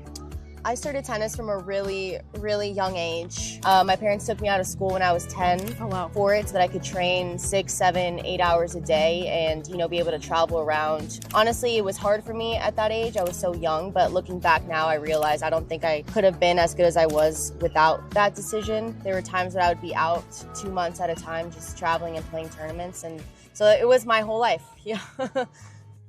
So you mentioned travel. I know that you are a lover of travel right now. So Yes. tennis actually opened your eyes to the world of Yes. travel, and I understand you have some goals as Yes, travel is I related. have. Tell me I about told you my those. goal is to reach 50 countries by 30. And where are we now? I counted actually last time at 39. So what is the favorite country so far that you've already been to? There's so many cool places that I've been to. But I would say as of late, Vietnam has been my favorite one to travel. Interesting. Yeah. Is there a special way that you capture memories or remember these trips that you're on? Yes, I do a lot of film cameras. So I would say every time I travel, I will buy a new film camera to just kind of, you know, take pictures of all of my experiences. You use a everything I do. disposable one? Disposable. I like to just like take the picture and not know, you know, what I have on there, and then when I pick it up, I get to go and experience all the memories again. I love it. Where were you in your life when pickleball found you? I was still playing on the professional tour for tennis. I had a very close friend from tennis, Dominique, who started playing. I started seeing it on her Instagram, and I had no idea what pickleball was at all. So I was in my last WTA tournament in Mexico. I lost, I think it was like March 31st, and I was like, I'm going on the first flight out tomorrow, and I'm gonna go with my dad, and I'm gonna start playing pickleball. I'm gonna learn, and I'm just gonna go into it. And this was last and see year. From there. This was last year in April. I started playing tournaments last year, I want to say in June, but it wasn't really until this year in January when I started playing APPs that I think I really found my place in pickleball. She is golden once again. The top seed, Sophia Seving, taking home the gold. Since January, I've been full-time playing on APP, and I could not be happier. Selfishly, I have to say that one of my favorite things about having you on tour is seeing your outfits every day. I got into that this year as well. Pickleball has really given me a sense of confidence, and so I'm just having fun with it. I love it. I don't imagine you have too much free time, but what do you like to do in the little free time that you do have? I love spending time with my family. That's the most important. I feel like I travel a lot and I train many hours a day, so when I do have time off, I just love to spend time with my parents. My sister was home now. Love to read. What's your favorite book? My favorite series is Red Rising series. I don't know if a lot of people have heard about it, but it's amazing. It used to be Hunger Games, and then I found this, and now I love it. Even in your reading, a sense of adventure. I love it. All the best this year Thank on that you. APP tour. Thank We're going to you be so rooting for much. that Triple Crown. Thank you so much. Good Hopefully luck. soon.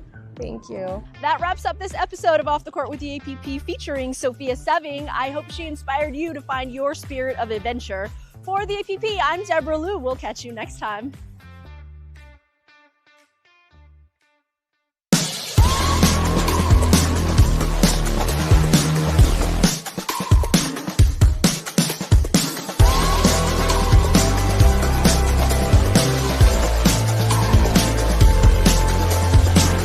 perfect pickleball shoe doesn't just perform during a match, it looks great long after the final point. Introducing the Selkirk Legacy Collection, a new generation of footwear where on-court performance meets off-court style, but with a unique blend of retro-inspired design and cutting-edge technology. These are serious pickleball engineered court shoes that you can confidently wear anywhere. Leading the collection is the Legacy Pro. Designed for the competitive player, the Legacy Pro pushes a timeless court shoe look into a future-forward performance package. Pickleball's movements are unique, and these shoes are made for every scenario on the court. For more premium durability, we engineered the InfiniGrip outsole. This cast polyurethane grip system is up to 40% more abrasive resistant than traditional court shoe rubber, giving you confident stops and starts. Plus, we back it with our 6-month outsole warranty. As you break your shoes in, the InfiniGrip outsole settles into an optimal traction. This creates a more connected and predictable court feel that holds up over time. Inside, the multi-layer cushioning system gives you all-day comfort.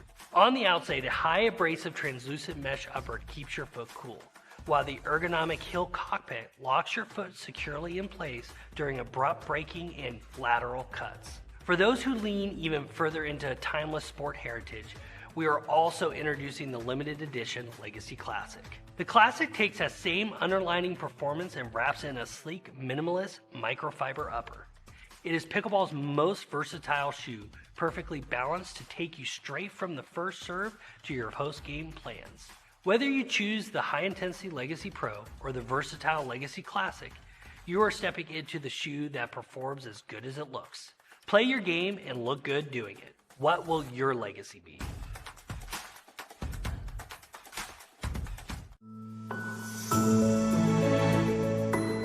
Some passengers are too precious for anything less. And every move forward should be made with care. Because the safest journeys are the ones wrapped in love. Leapmotor C10, part of your journey. Hi, this is Allie Carlisle with Selkirk Sport, introducing to you the Essentials collection. The Essentials line has double the number of styles as we had with our Pro line, and it comes with a more relaxed fit to fit the everyday player comfortably on and off the court. We have the Dual Soft fabric that has a nice soft cottony feel, and we have the Sport Wick fabric that has a great performance feel, and both of them perform incredibly well on and off the court. The Essentials collection has a variety of women's silhouettes from top to bottom, as well as the men's line. You know Selkirk for our paddle technology, and we're bringing that technology into our clothes. I hope you enjoy this line.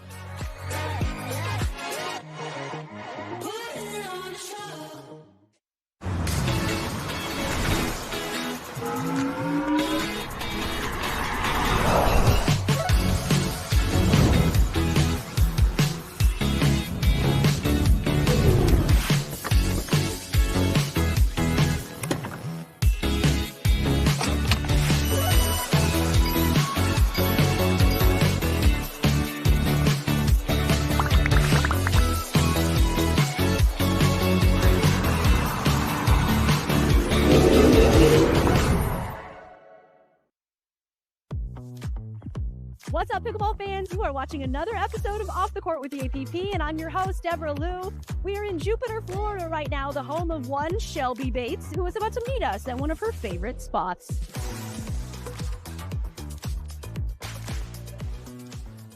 So Shelby, you picked this place right off the bat, no hesitation. You love this spot, you love this area. How did you find it, and how often are you here? Oh my gosh, I have probably lived in Jupiter now 7 years.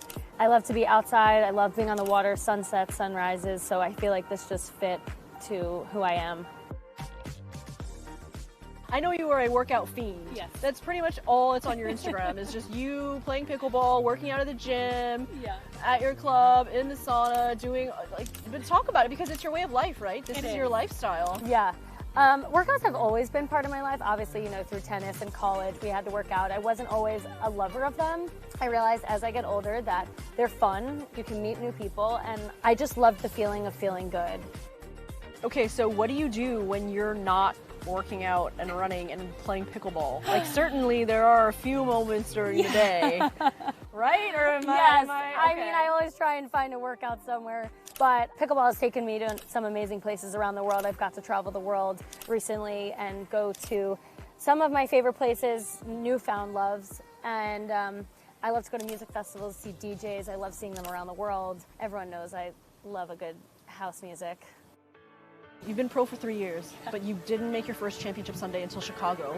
Yeah. You followed that up with another 2 finals appearances at the Women's Open in Columbus. Something clicked? Something happened? How do you explain that?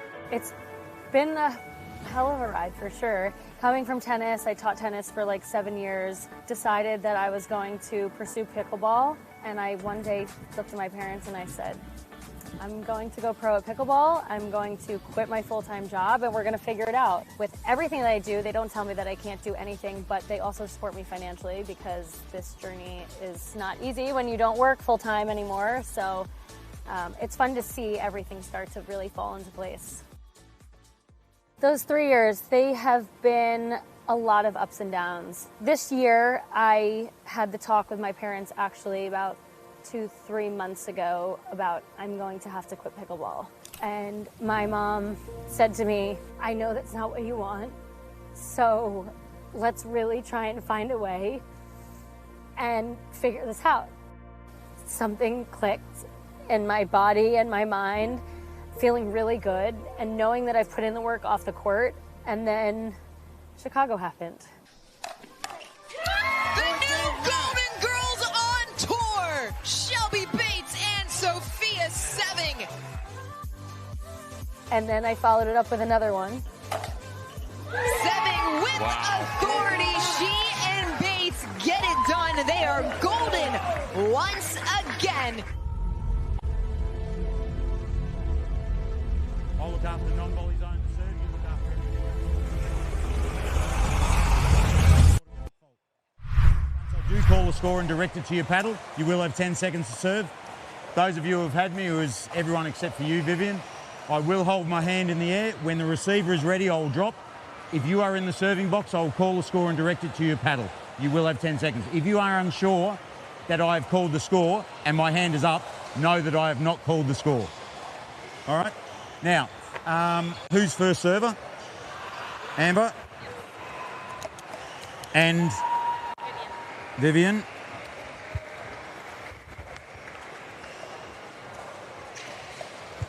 All right. Do this. They don't even give you clipboards? Oh, this is, I'm doing old school because I can't use the bloody app. I can't see it. So, not on my phone. I've got to get a bigger phone. All right. I need an iMac. An iMac. All right, we'll do this old school. Or tails. Head is the call. It is a... I know, I was trying to find my hammer and I could not. I will have it tomorrow. It was a head. Okay. What would you like? You start that side. Receive. Okay. All right. Good luck, ladies. Yep. You can hit for... I gave you a new ball. Yeah, go 1 minute with the ball.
Okay, welcome back, ladies and gentlemen, boys and girls. Leapmotor APP Penang Open. We are women's doubles semi-final action. My name is Jeanette Ward, and with me I have Jace Lato, a pro from Hong Kong. Is that right, Jace? Coach, yes. Coach from Hong Kong, formerly UK, now living in the Hong Kong. All right, closest to the camera, we have Vivian Gosman and Rose Van Reek with no doubt an epic battle, Megan Fudge and Amber Polycare.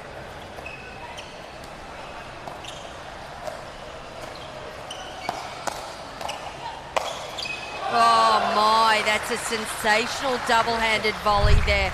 Officiating this match is head referee of the tournament, APP's gentleman himself, Mr. Mark Taylor from Australia. 0-1-1. We will be playing 3 games, best of 3 to 11, win by 1. Standard format here at the APP Penang Open. Now, Jace, you're quite a tall gentleman yourself. Vivian Gosman is one of the tallest women in the tour. How much of an advantage is it? It's definitely a big advantage when you want to take balls out. Point. It's definitely a big advantage when you want to take balls out of the air. You know, you use that reach to lean in, take those balls out, put pressure on your opponents, make them feel your presence. Yeah, we really saw that with Skuman. Oh, hands battle. We really saw Skuman and Trulia struggle in the quarterfinal. They just weren't able to get the drops happening with Glosman's reach.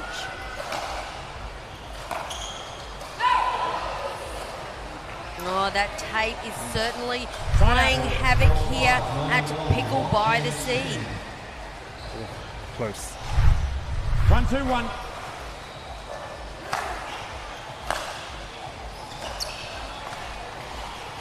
Second server. Now, Jason, you're not too familiar with these girls. You're more familiar with the Asian girls, but, you know, from what you know, any expectations? I think it's always going to be... I've seen Megan. She's very good at resetting. I think, and looks like both Vivian and Ruse want to be aggressive. So I think it's going to be lots of hands battles, lots of resets, a very fast-paced game. Yeah, there's a lot on the line here. $17,500 US up for grabs in the Pro Pickleball League. And most important, Jace, is these APP points.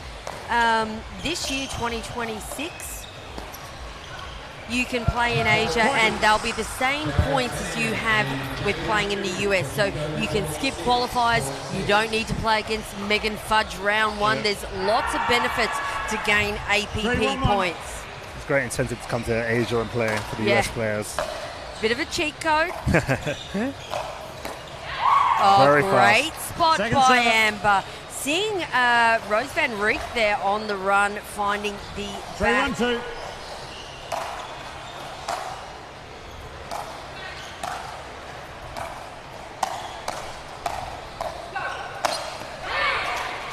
Yeah, shoe hunting, we call that in the business, Jace.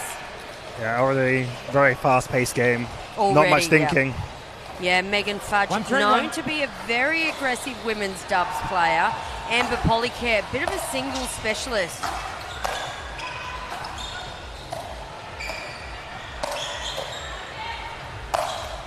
Oh, so good. Rose Van Reek. She's been pulling out epic angles all weekend. 1-3-2.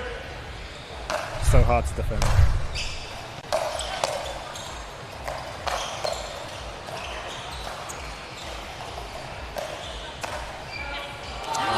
Did she? She did. Side out. Using that reach. It seems, what's it, a little flick in the wrist, is it? Yeah, I think help that deception, you know. Make it look like it's going back cross court and then go down the line. Second server.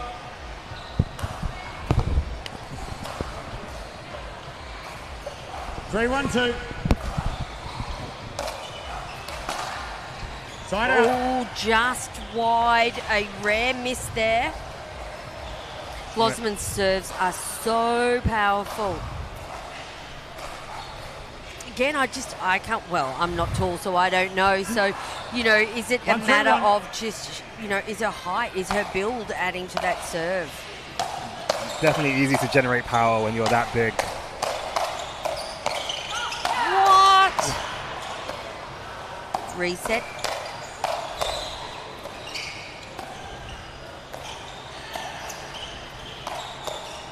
Oh, what a rally. Rally of the women's Doves so far here in Penang. What a firefight.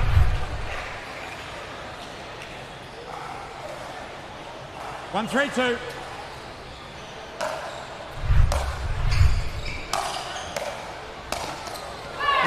Oh, Polycare, that's the singles action I was telling you about. Now, watch Vivian Gosman up that, because that is her signature shot as well. So quick coming across. 2-3-2.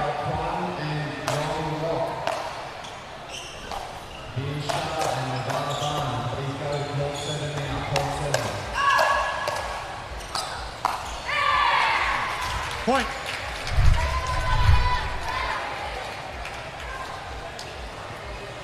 Yeah, very interesting on watching that play. I thought Megan might have been called on a hindrance there, but nope, no interference with play whatsoever.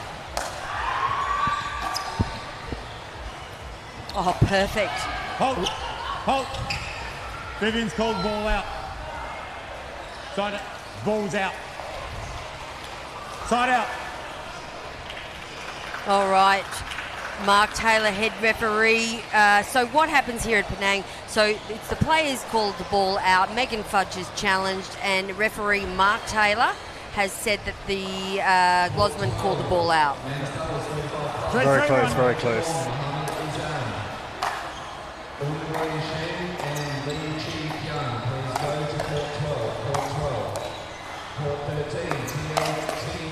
Oh, yeah. Second server. There she is. Megan Fudge absolutely fired out after that close line call. She said, I'll give you a close line. She's so quick on the counters.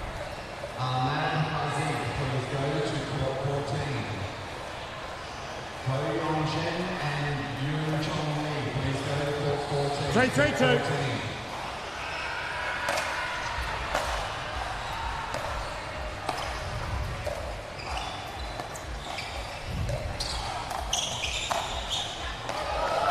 Woohoo! Bit of confusion in the middle. Bit of confusion in the middle, but they were able to get themselves together. Great shot down the line. That's just perfect. Megan.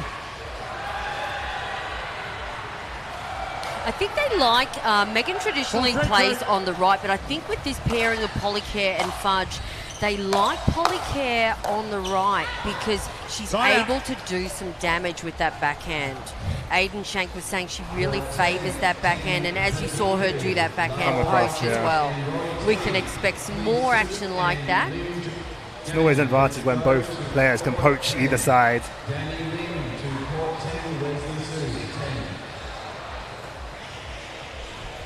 Vivian, do you want to take it up with you or not? All right, I think Vivian's using a bit of a tennis timeout there. I'm sure that will be squashed soon enough.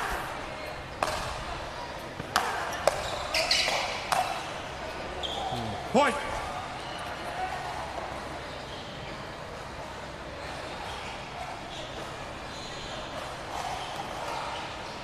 Lots of partner communication. Megan Fudge Jace is very well known for her player communication. I'm a big fan of it as well. It always helps when you have an experienced player able to adjust after every point. There is Glosman with her infamous put away.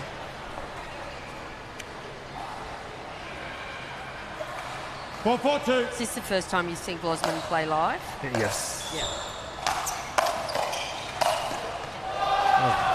1-2 punch So by Van powerful. Rijk. Yep. They get any chance, they are going for it. Yep.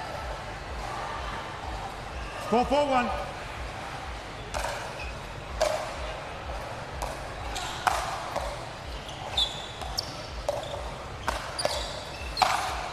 Yeah, just Second that bit server. high, a couple of shots back from Gosman, causing the pop-up. There it is. Boom. Amber Polycare 4-4-2. is going to smash that all day, every day.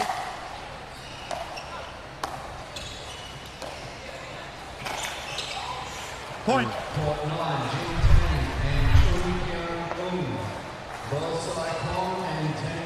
Just not the right ball. Yeah. Immediate pull.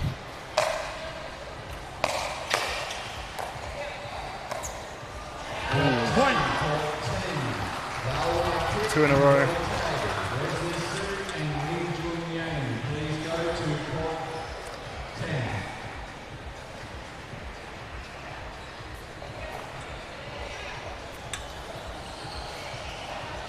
So much on the line 6-4-2. here. 6-4 semi-final match. APP Penang Open. Leapmotor.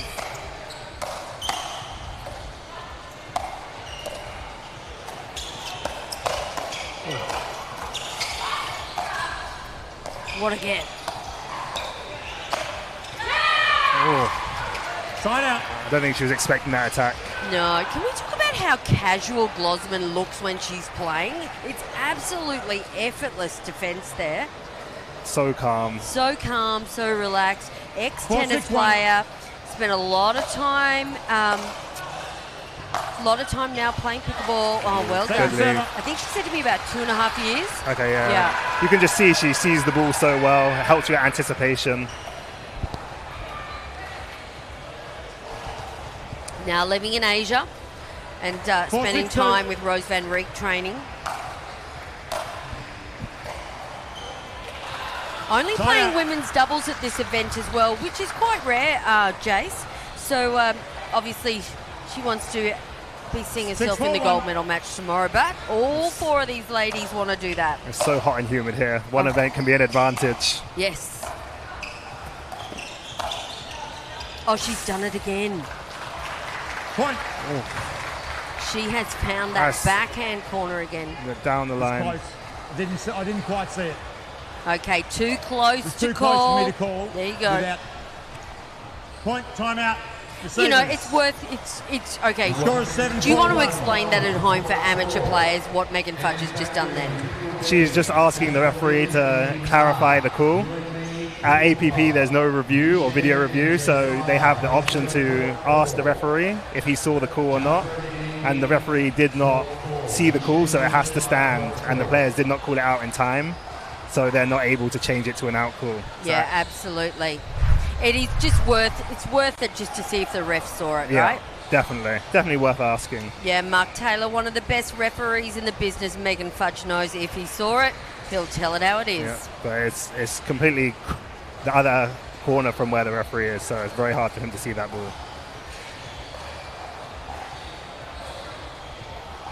Yeah, here are some highlights there. The ladies in red tearing it up. Although, look, we've got Glosman and Van Rijk 3 points up. We can already see it's a very fast-paced game. There's not been many long dinking rallies. I think they're taking any opportunity they can to speed up. Have we actually seen a dinking rally yet? Definitely not more than a couple of resets and dinks. I think when you have 4 good attacking players, then they all feel like they are at their best when they're on the offense. Receivers, 1 timeout remaining. Serving team, 2 timeouts remaining. Players ready. Time back in. 7-4-1. All right, here we go. 7-4-1. Second server. Miss third. 7-4-2.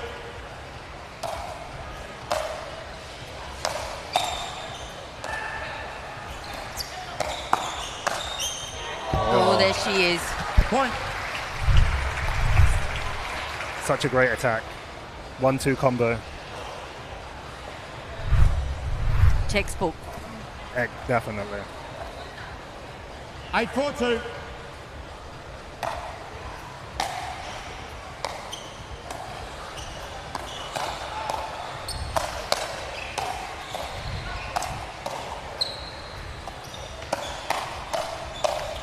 Oh, sensational point. She wanted it. Talk about defense from Glosman again.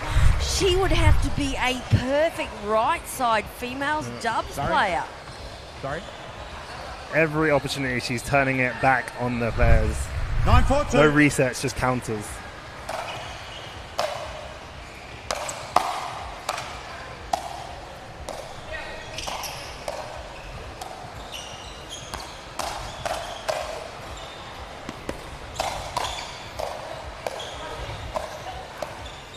Look at that reach. Oh. Did that catch the line? I'm not sure. I tell you what, I was thinking yesterday, Jace, when Selena and Nicola were playing, I think that, you know, although there's not one weak player on the court, I wouldn't be hitting to Glosman at all. Be trying to get some balls to Van Reek. Every time that ball's coming near Glosman, they're getting results. 10-4 already. Look at that. Yeah, there you go. 11-4. 2 minutes, ladies. Quite easy. Look, we've had some firefights, Jace, but I think Glosman and Van Reek, this partnership, you know, it's too strong right now. Yeah, they are on the attack constantly, not letting any balls hit the ground. They're just keeping the pressure on constantly. It's just like Glosman is just getting ball back after ball back, and then you've got Mighty Mouse, Rose Van Reek. It's just a powerhouse. All right, we're going to take a quick break, and we'll be back ourselves. 11-4, Game 1, semi-final. Fudge Polycare versus Glosman and Van Reek.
Okay, welcome back. APP Penang Open brought to you by Leapmotors. All right. Jace Latour, a close, sorry, not a close, yes, quite a convincing start, 11-4 for Glosman and Van Reek.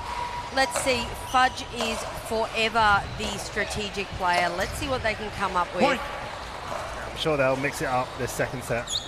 I can't imagine they're going to keep using the same patterns. 1-0-2. No.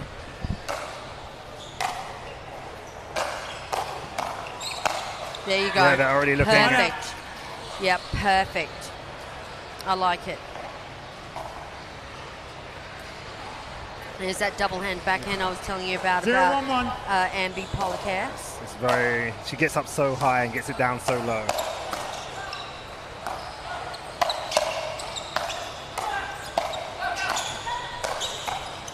Oh, defense. Oh, what a crazy point.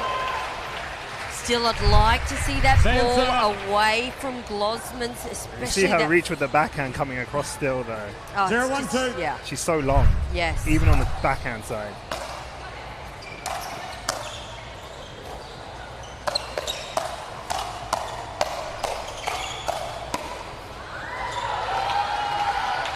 Side out. I love watching Megan Fudge smile, though. She's always having a great time out there on court. Such a positive energy. Yeah.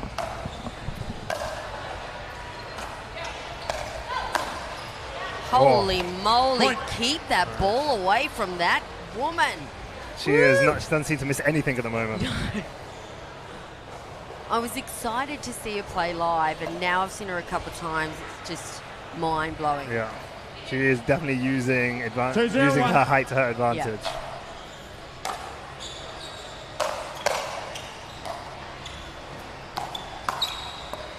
Oh, just wide. That's Second better, server. Megan Fudge, going cross-court to Van Rieck, who was actually on the run. Yeah. They're definitely trying to redirect more towards Ruse. 2-0-2. Well, they've got to do something, Definitely. right?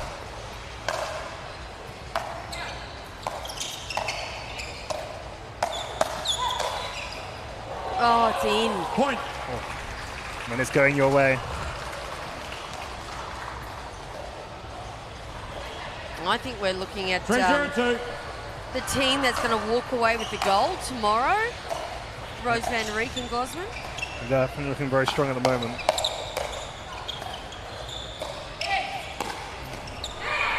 Yeah, great pickup.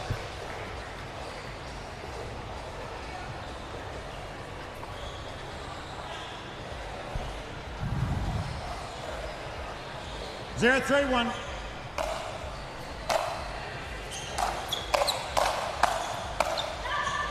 Oh my Good God, lead. it's Second just a bang fest, isn't it? I think lots of outballs have been hit, so it's good to see them starting to leave some of the outballs.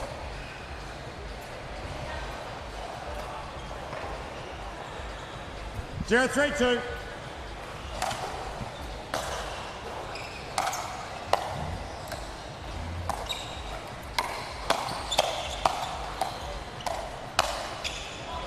I don't know, Jace. Like, I Time know out. I'm no expert here, but do you think Fudge and Polycare try and slow it down? I think they should definitely try and slow it down. But I think the problem is not there. they're just speeding it up. Even if it comes back on the 3-0-1. ground, they're instantly restarting the firefight.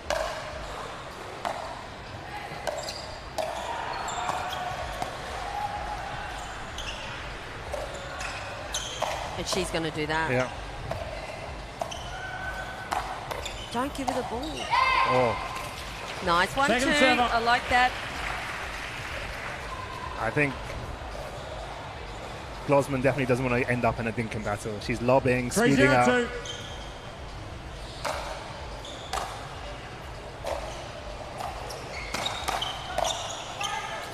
Side out. Yeah, nice. Cross-court speed up. Yeah, she's trying to counter back cross court rather than back down the line Yep. now. I think they would rather Ruse hit her forehand than have Glosman attack with that backhand.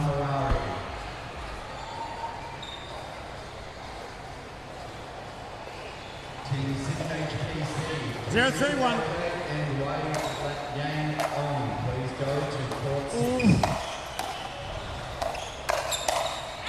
Point.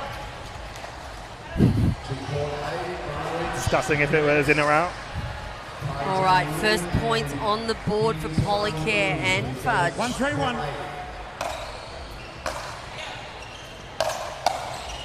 Yeah, beautiful, Great read. Rose. Second server. I would like to see that a drop every now and 1-3-2. again, though. Definitely want to mix up your shots. Don't want them to get too Side out. comfortable with what you're doing.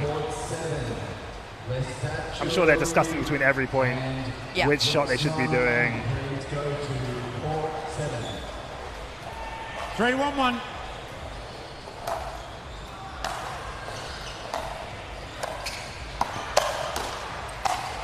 Oh, so good. Second Megan server. Fudge, that was pretty. Look at it again. Here we go. Oh, so hard to counter that cross court right at her feet. 3-1-2.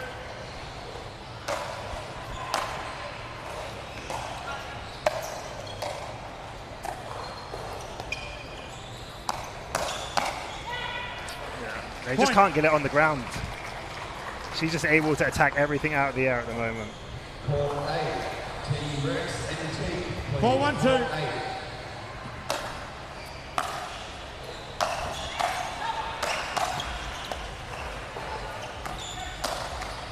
Yeah. She generates so much power on that two-handed backhand. You see her rotational turn is excellent.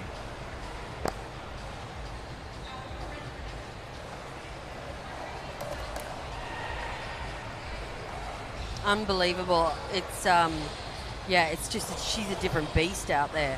It's so effortless, the power. It's all from her body. She's not overusing her arms. She's just generating that. And they're just struggling to handle it at the moment.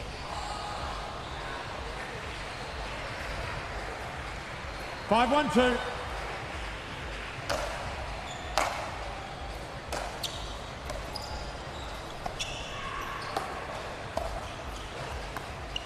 See, even Rose is pretty much. Oh, there you go. There you go. Okay, this is interesting. That's one of our first cross-court second attempt rallies, and they've had success. I think it was a more aggressive dink. She wasn't able to attack that because it was skipping up off the ground.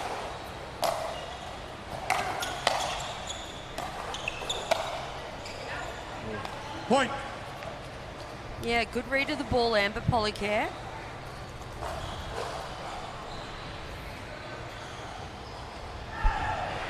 So many towel timeouts in this tournament. Which is kind of understandable, you know. It gets to a stage where it can be a little bit too much, but, you know, your opponent, they'll call you out on it. 2-5-1.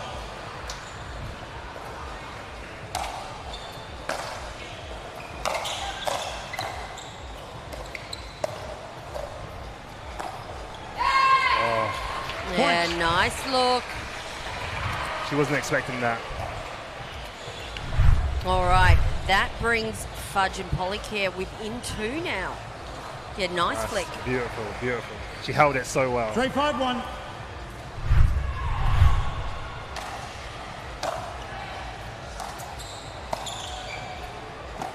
Oh, she got it. Great get. Oh. So unlucky. Second server.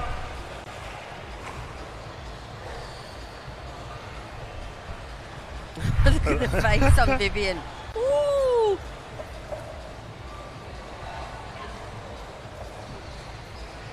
3-5-2.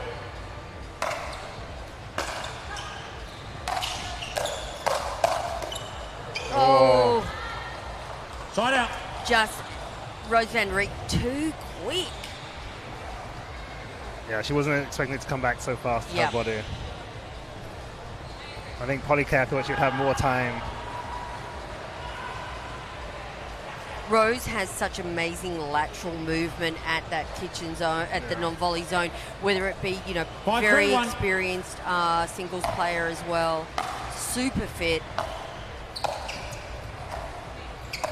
That's better.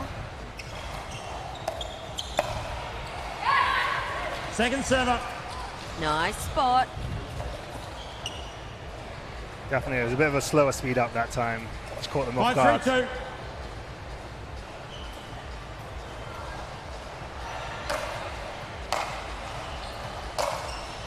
Oh. Side out. Oh, I thought they caught the line just out. Okay, looks like no points on the 3-5-1. board there for Glosman and Van Reek. So that's good news for the ladies in red. Second server.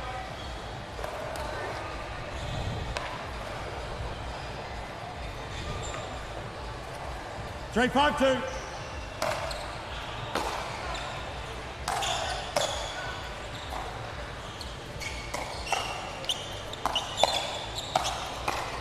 Oh, so good, Side Rose. Even off the floor there, speeding up every time. Another side out and no points for Polycare and Fudge. This is like got more 5-3-1. twists and turns than a murder mystery, Jace. Definitely close. The second set is much closer than the first. Second server. Slower return there. Make them generate their own power.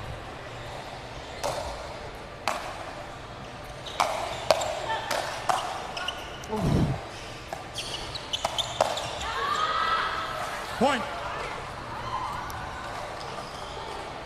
As you said, they maybe try to start slowing it down. They're always trying to hit the counter rather than the reset. She's gone for a big counter there. 6-3-2.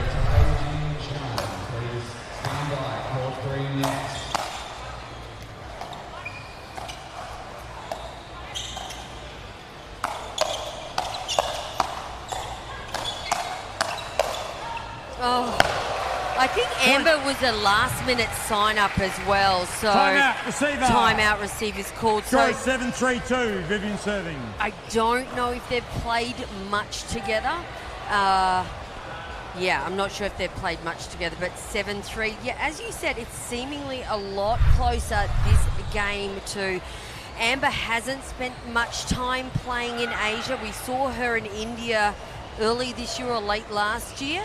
But, you know, it's really hot out there and it's a different beast. The court is different. The ball is different.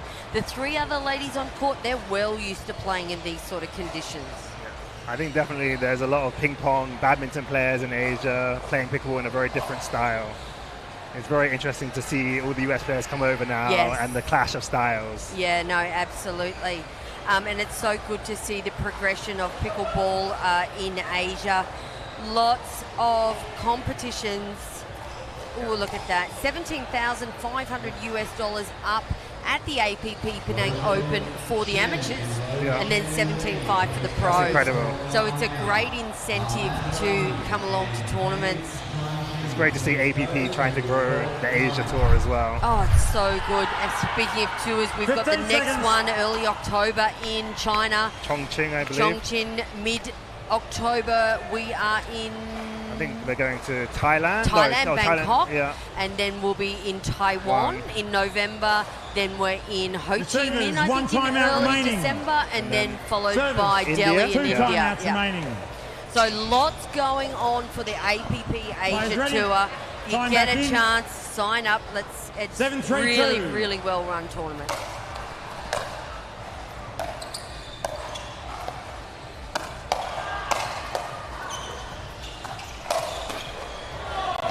Point. They seem to be continuing with the aggression on aggression, though. Yep. Well, sometimes, you know, when I have some analysts up here, they're like, you know, just stick with your game plan. 8-3-2.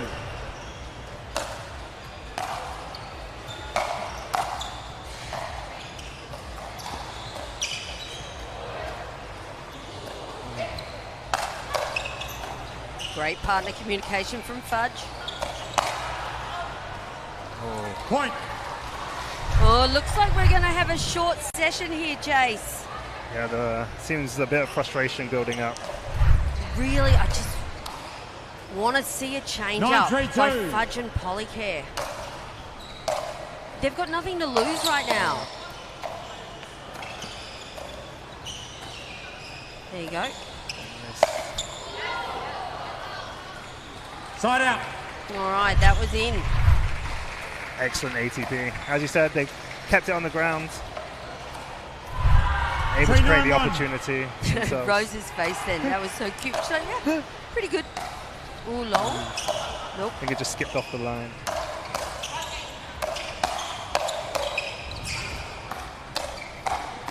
Can Vivian do anything wrong? Seems a solid wall today.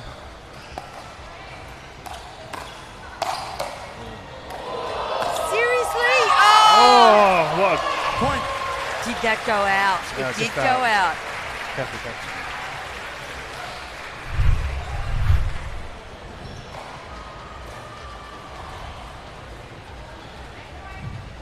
You can take it. 4-9-1. Second server. Ooh.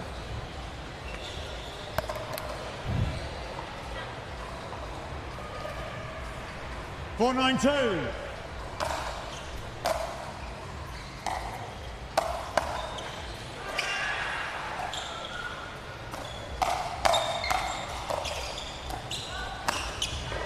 Oh, too good. That was the reach there. Yeah, it's perfect camera angle of her reach, isn't it? Like, that is, it wasn't even Vivian on full stretch. That's like Vivian, you know, half in the kitchen. 9-4-1. That's where against someone else that would have landed in the kitchen, but she can just take it out of the air and attack so easily.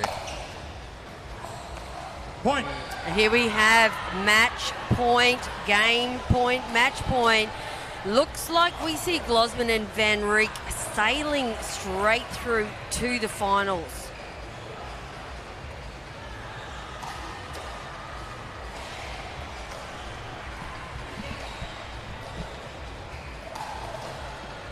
Ten, 4-1.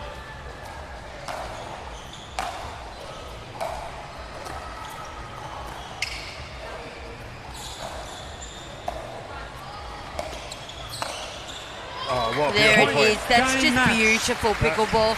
This is one of the finest strategic games.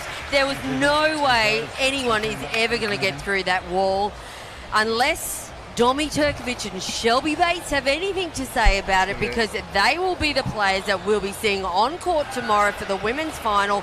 Polycare and Fudge go down 4-11, 4-11 to Glosman and Van Rijk.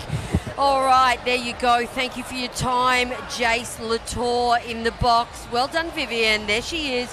We'll be back later for the mixed doubles semi-final action here at Pickle by the Sea Penang Open.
summer's night.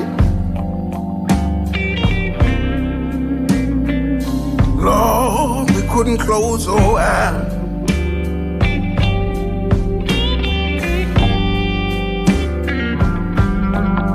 It was a hard summer night. Lord, we couldn't close our eyes.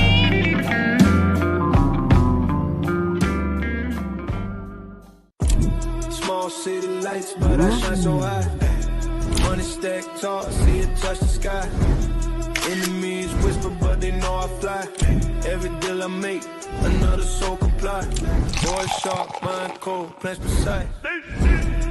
I'm moving shadows, feel like fight. They call me boss, I roll the dice. One wrong step, pay the ice. Boss move, streets know my name, know my name. Money, power, respect, that's the game, that's the game. High pitch voice, but hard and flame, hard and flame. Trap mafia life, never tame, never tame. Cars parked, long black tent in the lot. I talk, they listen, respect the spot. No love, no trust, every lie caught. Enemies fall, that's what I taught. Cigars burn slow, champagne in hand. Empire built, born to command. Every corner I pass, I expand. Trap kingpin, they understand. Silence before the storm. Piano keys hit off the warm. I decide who rises, who's torn. Mafia lights on. Walls boom, stacks on the floor. Power in my vein, in my vein. Every street I touch.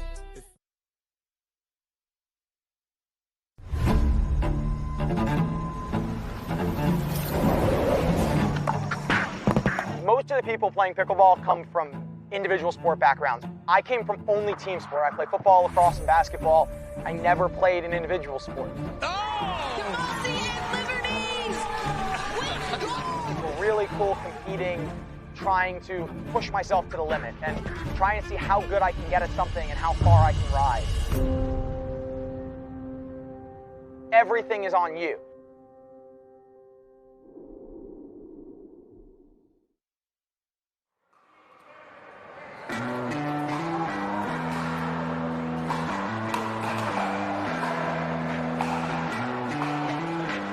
My name is Richard Livernice Jr. and I found pickleball back in 2020. So yeah, it's been 5 years this weekend, actually, Labor Day in 2020, and now I'm like over 2 years in. I've played pretty much every APP for the last 2.5 years.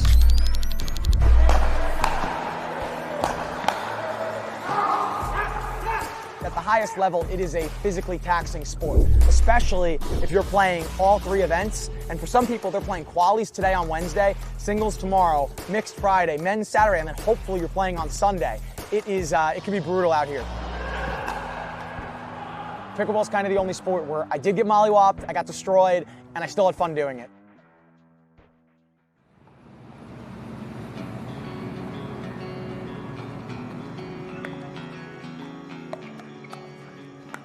I kind of think about the mental game a lot more than most people. It's intense out here, it's hard, everyone's competing and giving it their all, and kind of just finding that mental edge I've found has, in the last 2 tournaments gotten me through. Yeah. Too late to hit that ball. Yeah, if I get that same shot, I will. I wasn't strong enough to do it in the past, and I found a way the last 2 times, so I'm going to keep trying to up the mental game and keep improving. Yeah, Amanda, so good. I really don't care if I win this tournament or not. I would love to win the tournament, don't get me wrong. But my goal is still exactly the same as it's been for the last 2 years. I want to see how good I can get at this sport, mentally, physically. So if I lose in the first round or win gold, I can still improve.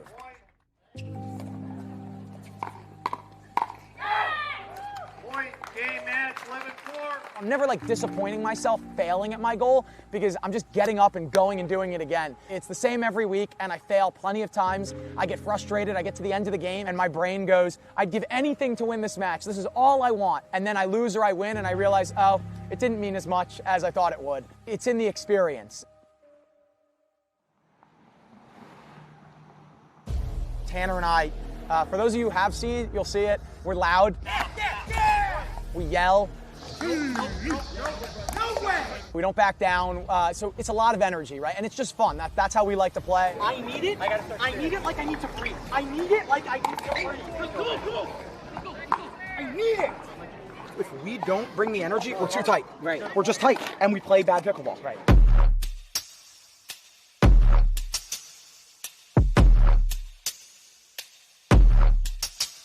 I know what everyone wants me to say. They want me to say that Tanner and I are, and actually I know Tanner would say this, go for three. So yeah, it would be amazing to win 3 in a row. That'd be amazing. But in the end, the goals are exactly what they always are. So really, what I'm looking forward to this weekend is I have 2 really amazing partners in Amanda Hendry and Tanner, and I'm really excited to just go out there and give it my all.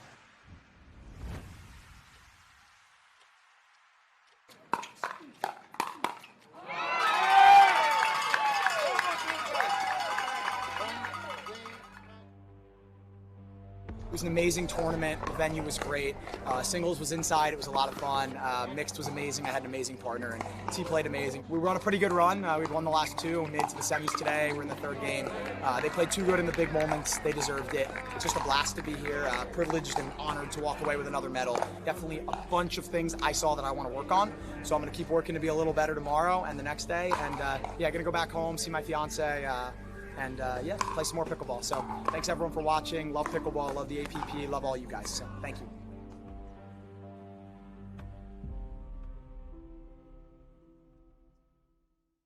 Ladies and gentlemen, this epic grand final Saturday.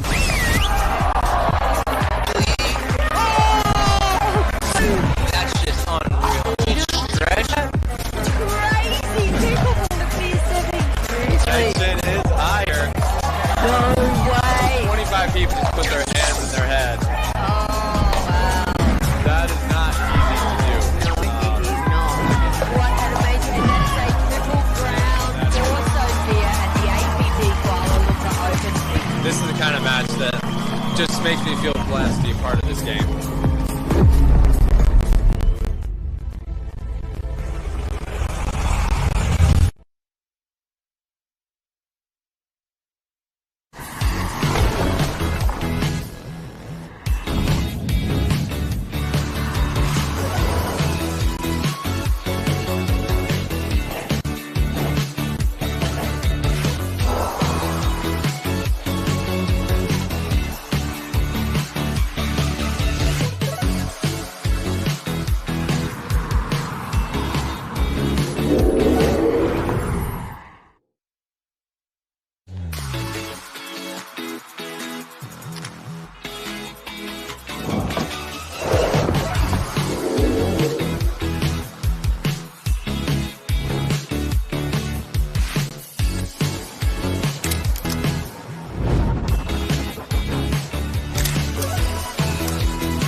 The APP Tour is back in 2026, and we're bringing the world's best pickleball tour to your city.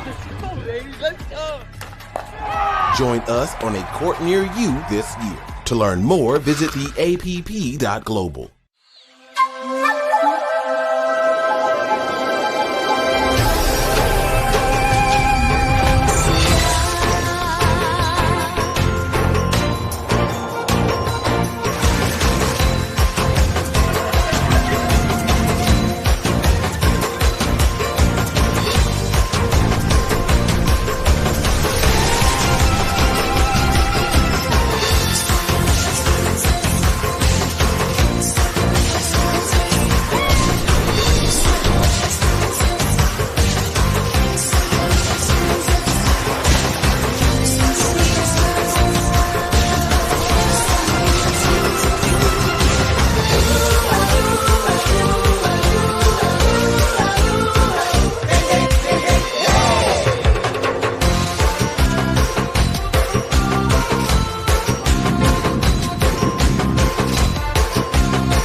Welcome to Newport Beach, California. I'm Deborah Liu, and this is Off the Court with the APP. Get ready for an adventure, because we're about to take a boat ride with SoCal native Jack Monroe. So Jack, you were a multi-sport athlete growing up. Tell me why you play pickleball now. Oh my, there's a plethora of reasons why I play pickleball now, but the first one's just like sheer luck. So like when I was 10 years old, I was playing baseball, threw my arm out pitching, and then just by sheer luck was able to get on a pickleball court at that young of an age. Then just started hitting, fell in love, never looked back to baseball. Kept going with pickleball from ages 10, 11, 12, started traveling back before tours were a thing, back before pros were a thing. And yeah, I date most of it just to sheer luck. So as picked pickleball back up, it was a completely different world. You know, now there were tours, there were pros, there were different paddles, a bunch of this stuff, and you know, picked it back up, started playing again, and then when I was like 20, 19 or so, I started playing pro again, and it's been amazing. I've loved it. Pickleball's been not only like on the court, but the opportunities off the court. The people that I've met through pickleball, like socially, have been truly one of a kind. How has the APP impacted your career so far? APP is where I started. So the first tournament I ever played was APP Next Gen in San Antonio. I think it was 3 years ago. I played that tournament like with a friend, had no expectations, didn't know what to expect. I didn't know anyone there, and you know, ended up doing well enough to put my name on the map. And so after doing that, then I started trying to qualify for tournaments and doing all of that. But the APP Next Gen platform in specific is what provided me, you know, some exposure. It allowed me to get partners through that tournament, and because the tournament was tailored towards younger kids, I didn't feel like I was competing out of my realm. And so it gave me a really good space to grow myself. And then that's what allowed me to try qualifying for tournaments to become the person that I am now. I've been part of the national team for 2 years now. Now I've kind of graduated from it. I really love the pipeline that it's built, because that was one of the first things that gave me, you know, pretty good validation in myself, as well as a tournament where I could succeed. One person who's like really inspired me since day one has got to be my dad. He's imprinted on me the most out of anyone, and really pushing me to be the entrepreneur that I've wanted to be growing up. So like he'd always support the business idea that I had growing up, or he'd always like, I understand he'd work from 8 in the morning to like 6 at night, and then I'd come home also with like a plethora of questions to ask him about a new business, or like how real estate works, or like whatever, just different things here and there. And then the fact that he was able to sit down and talk to me till like midnight, and then also wake up in the morning and then repeat it, and then I owe a lot to him. One of your best tournaments ever was this year in Daytona Beach. Why was that tournament so important to you? That one was a tough one that meant a lot to me. Oh, yes! Monroe and Fudge capture the gold medal in street games. Gritty performance from Jack Monroe. When Daytona, I was battling my grandpa. He just went into, you know, intensive care, and was no longer verbal, couldn't speak, but he was able to see me visually. So when he was, you know, in the ICU, he was able to see me on the TV. And even though he can't speak, and even though he can't, like, you know, verbally tell me how proud he is of me, I'm going to put everything on the court. And I understand that when I was taking my medical time out, I knew that I was playing for something that was bigger than me.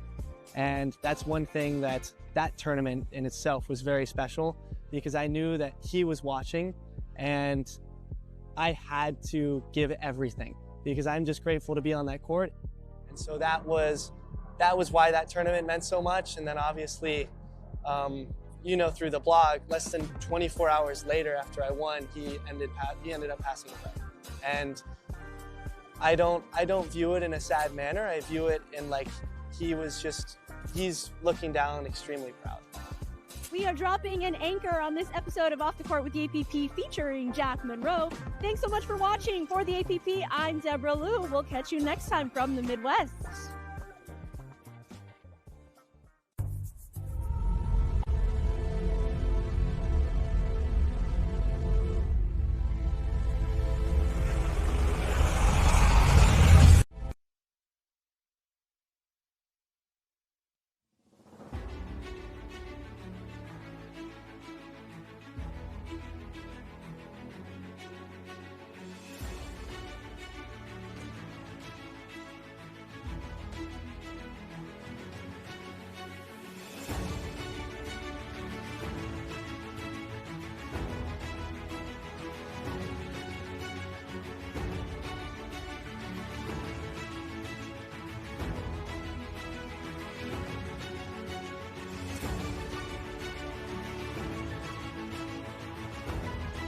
at the APP Penang Open. My name is Jeanette Ward, and we've just witnessed Rose van Rijk and Vivian Glosman going through to the finals for tomorrow. Rose van Rijk is back on court now, back to back to back. This is what these pro athletes are used to. She is on court with Jack Munro. They will be playing this semi-final against Shelby Bates and Max Manthau. Now, this is the first time that we've seen Shelby Bates on this live stream, and apparently she is playing epic pickleball. Now, okay, the head referee for the tournament has called the players to have 1 minute.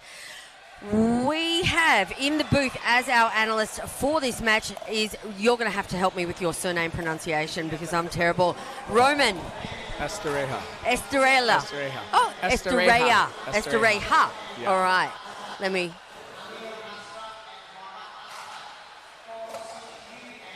There you go. I got it.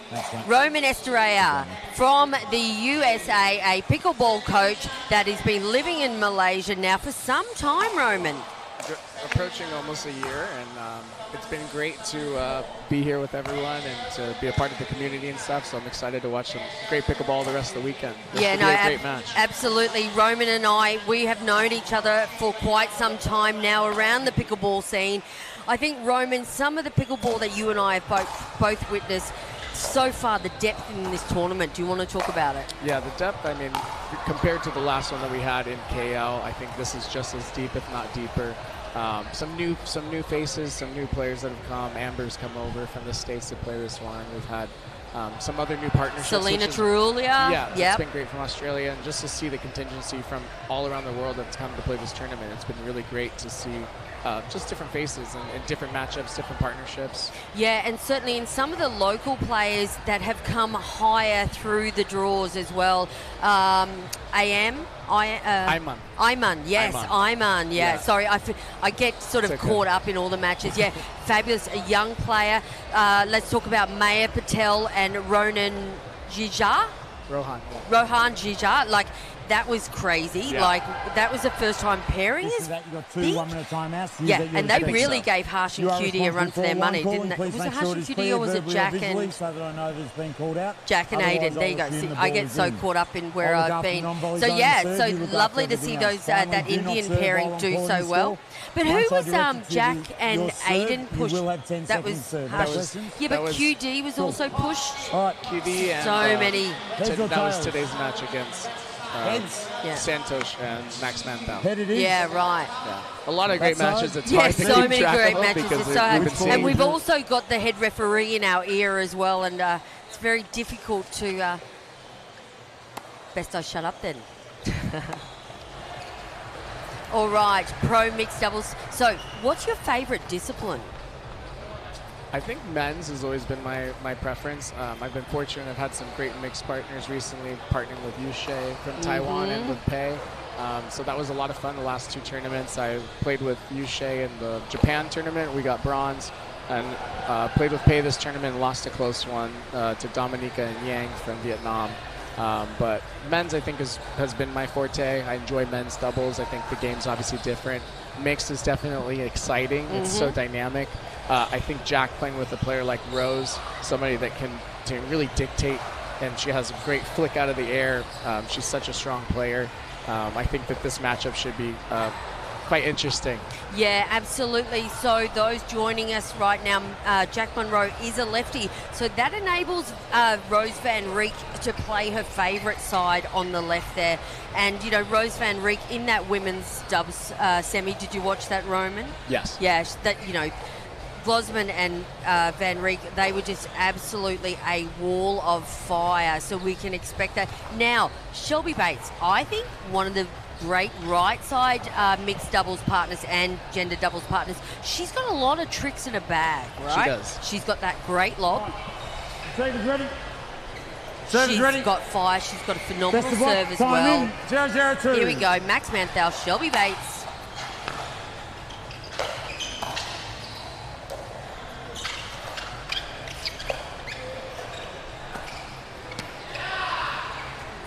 Side out. Jack struggled a little bit the other day in the men's dubs. Just looked like he didn't have the confidence in his backhand dink. Did you see that match, Roman? I think it was a couple of unfortunate bounces that just don't go your way. And as a player, when you miss some balls that you're not used to missing, you kind of second guess certain things. You're not really sure. So we'll see if they bounce back here. Oh, Rose. Wow. Oh, that is perfect pickleball. Look at, can we see the defense? Such a great spot by Rose, too, just catching Shelby on the body. I think we'll be seeing a lot of that. That's probably going to be the go-to spot.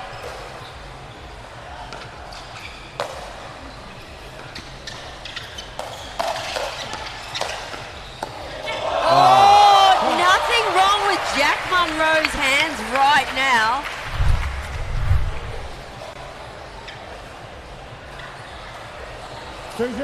Someone's warmed up, haven't they? Yeah, I think so. They're coming.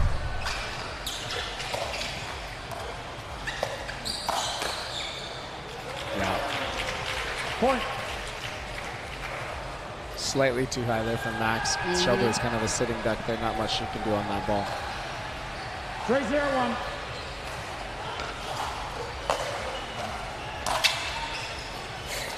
Oh, good get.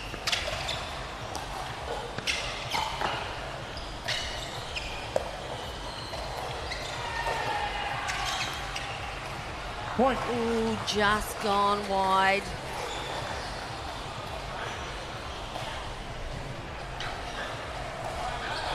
Timeout. Receiver. All right, first Score timeout. 4-0-1. So we all know timeout, stop the momentum, things like that. What else can you say to the viewers at home, Roman? What's happening right now? I think right now that, you know, Monroe and Van Rieck are just going on this incredible run, and I think, you know, I think Max and Shelby need to figure out kind of a game plan, because I think obviously there's been some incredible gets that Rose and Jack have made, but the point construction has all been on one side. So basically, it's not only to stop the momentum; it's to basically let's just regroup and work out what's working and what's not working. Correct. So right now they're over with their coach Santosh over there, maybe coming up with a different game plan. It's a chance for players and partners to kind of have a little bit more of a deep dive into what's going on and what's going either on the positive side or negative side in the match. So we'll see if they're able to make some type of adjustment here, hopefully, because, you know, we're wanting to see a great match, and we know that these are two great teams that are here to compete.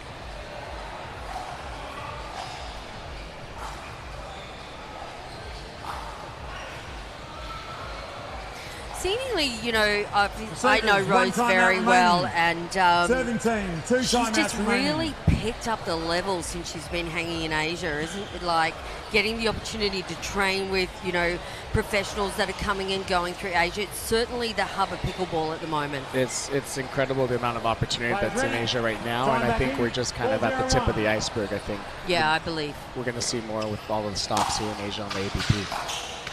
Oh, what a drop.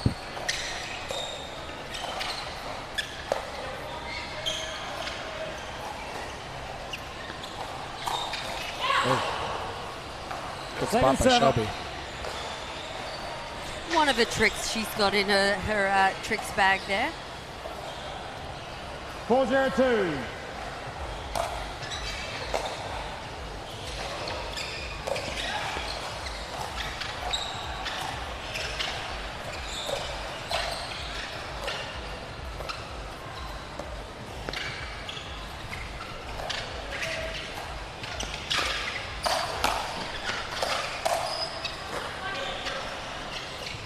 What a get.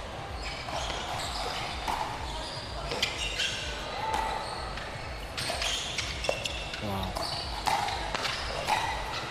Oh. Oh. Point. It's our first Shelby lob of the match. I'm sure not the last. No, not the last. It's a great point. But it's nice, you know, it's nice to test these things early, isn't it, Roman? Because it's keeping these guys on their toes. We all know Shelby's got that in a tool bag, and she could pull it out at any moment. Correct.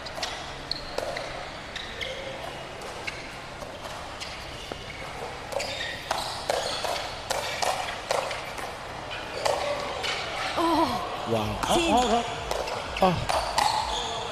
Hold. Did it come off your foot? It bounced off your foot.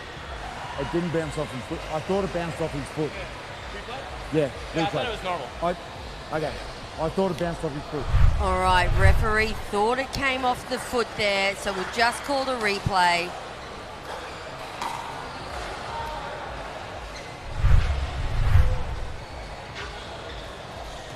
$5-0-2. So quick. That was quite the point, so too. Quick.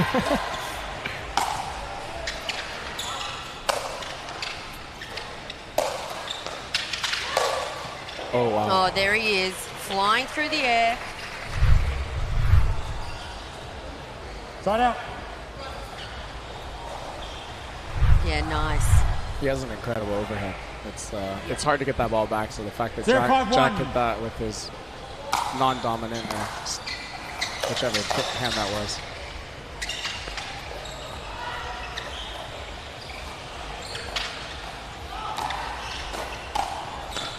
Nice spot. Yeah, probably Second not setup. the right speed up for Shelby. What do you think?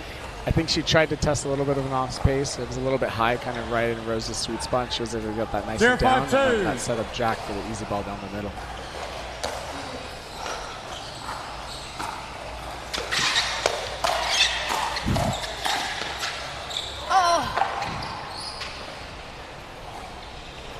Oh, just.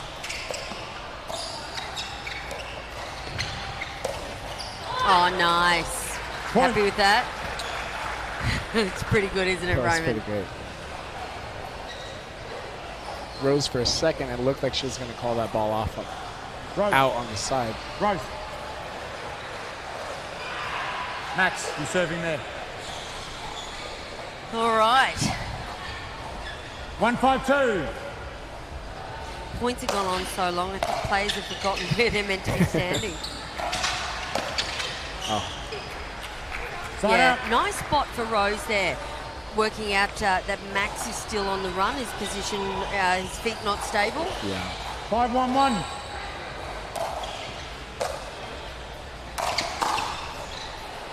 Typically, you're Second wanting server. to drop or aim where the person's coming in. So Rose hit that perfectly to the tee, caught Max on the run. Max was a little bit zealous, trying to kind of flick that out of the air, and it led to an easy point for 5-1-2. Jack and Rose.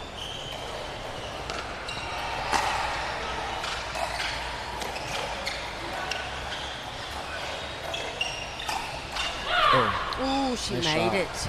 Beautiful. out. Let's have a look at that. Very nice. That was a great shot. Great What happened there? execution. Did she 1-5-1. roll She it? kind of did a little bit of an off-pace roll. It seems like that's the spot that's worked for Shelby the last couple of points that they can score. So we'll see if she continues to go with that same spot. Point.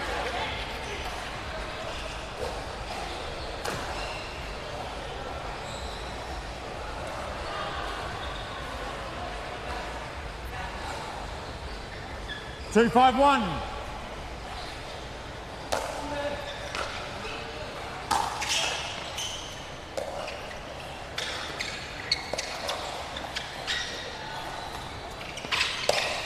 Oh, nice. Oh, Second server. is it long? Ah, so quick, He was Roman. almost two there.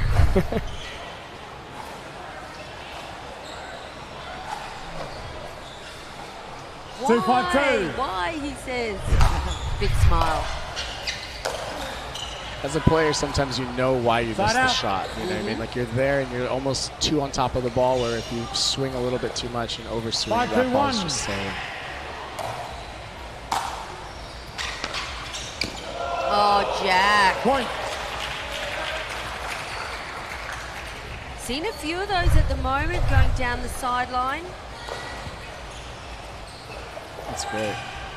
6-2-1. Great recognition by Jack to see that Max was pinching the middle quite a bit. Wow. Crash. Point.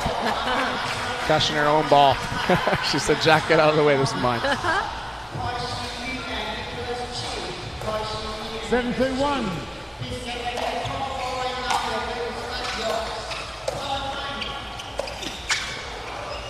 Point.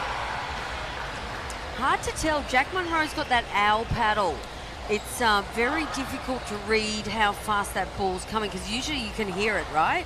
Yeah, so training with Jack this past weekend in Malaysia was Timeout. challenging for my partner and Score is I 8-2-1. because of the sound. You know, it's definitely something that we're not seeing or accustomed to. Like a lot of players here don't see too many owl paddles. I know that there are, obviously Jack's one of the staple faces and #1 player for the APP back in the U.S. Yes. And there are more owl users there, but in Asia, definitely not used to seeing or experiencing that. And it is quite a different ball, you know, because we rely so much on sound Yes. to kind of tell how fast the ball is coming back, how much pace to put on it. So the fact that it's like a silent killer, basically. Yeah.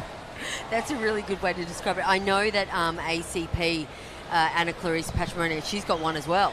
I heard it and I thought it was that because I was like, why does this sound so silent? Yeah. And so I wasn't familiar with that model. I think it was like a Talon one that she was playing with. Yeah, that's the owl. That's still the owl, Got I it. think. Yeah. Yeah. I think it's the new model of the owl, something like that. Yeah. No, Got it's very difficult. Great for your neighbours if you've got a pickleball court at home, but not so good when you're playing pro pickleball. It's very deceptive. Yeah. Receiving team, no further timeouts. Serving team, 2 There it is. timeouts That's remaining. the deception of the owl and also the mastery of none other than Jack Monroe. All right, here we go. Back to court.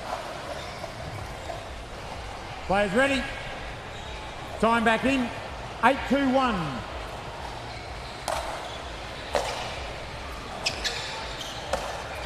Yeah, nice. Great spot. Second server.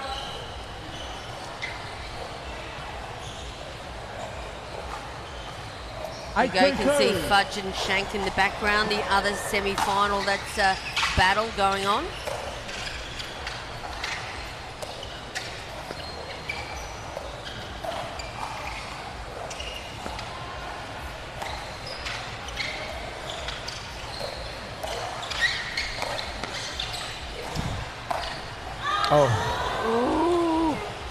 Side up. I tell you what, Roman, I don't know if you've noticed, but that net tape has played havoc with everyone this weekend. It's gotten a lot of love Yeah, over the last it's- couple of days. but There's been so many net It net has not courts. moved. No, it hasn't. It's been a perfect Great net. Great net. Yeah. Great net. Great net.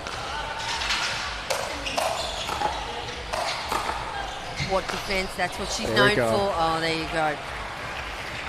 That's the put away that Jack's been working on, switching over back to his right hand and putting that away in the corner. Yeah.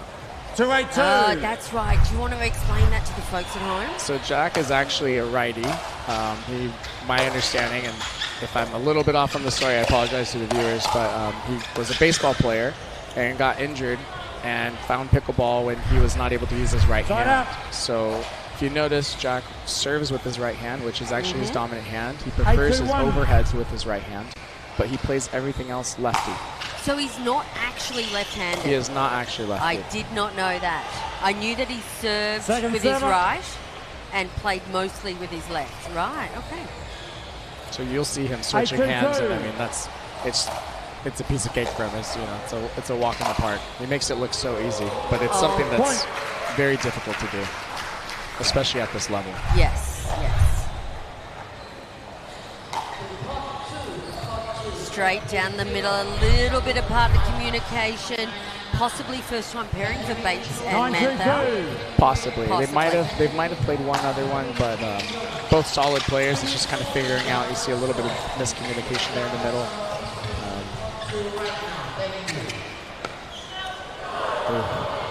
There was Jack switching over to the right hand there on the failed ATP attempt, but he has that shot. He can't hit that. And sometimes too, when you get down big like this 9-2, with spending new partnerships or still figuring things out, you get a little bit anxious. You get a little bit like feeling like you need to make it happen, especially in mixed doubles as the male. They tend to kind of overcompensate a little bit. And that's just part of kind of mixed doubles and how it's played, and the guy kind of feels like he needs to make something happen, and Shelby's doing her part. I mean, they're both playing great pickleball. It's just, you know, Rose and Jack have had this partnership for a while now in these internationals. 2-9-2. They're playing really solid pickleball right now. Point. $17,500 US on the line for the pro pickleball, and $17,500 US on the line for all the amateur divisions as well. So, and also everyone's chasing the valuable APP points. Oh my. Side out. Rose still in line for a triple crown. You know, she's going through for the singles. She's going through for the women's dubs. If they win this. Unfortunately, we're getting spoiled with how talented she is, that she's making triple crowns look quite easy over the last couple of tournaments. But she's an incredible athlete, incredible person, and has put in a lot of work to get to where she's at. Yeah, no, absolutely. Living in Da Nang at the moment, Rose van Rijk. 10-3-1.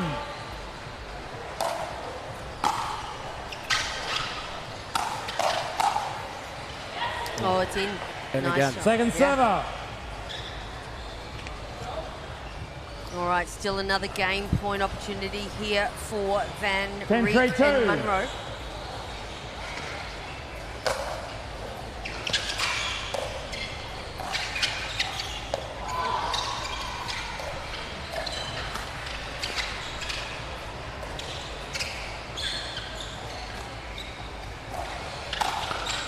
Wow. Nice spot. Side up. What did we do? Shelby caught Jack with his paddle low, would you suggest? I think Shelby hit a ball that I don't think Jack was expecting her to hit. Okay. It was kind of a low ball. I mean, if Shelby didn't hit Jack on that ball, that ball was sailing. But it was a good spot. It caught everybody off guard. Woohoo! Nice shake and bake from Shelby. Let's see if they can put together a couple of points here. Yeah.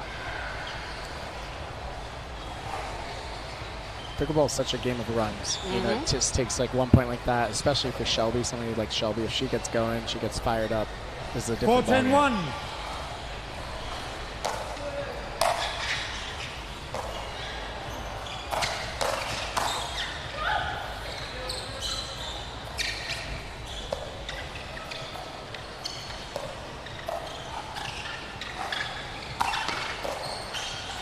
Wow, what hands. Good ball. Second server. Tell you what, I've seen a lot of comebacks on this court today. May not have won the games, but certainly, you know, we've come 10-4, 10, you know, ends up 11-9 and things like that. Sometimes it's more difficult to finish off the match when you have a huge lead like that because you lose focus a little bit.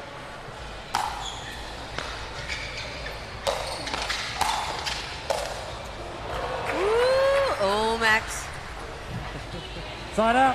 It was a nice catch by Max. It was a lovely catch. A little bit of frustration. Yeah, he had that. He knows. That's a put away. He makes that 9.9 times out of 10. So we'll see if they can shake it off here and survive another match point. 10-4-1. All right, another opportunity here. Ooh.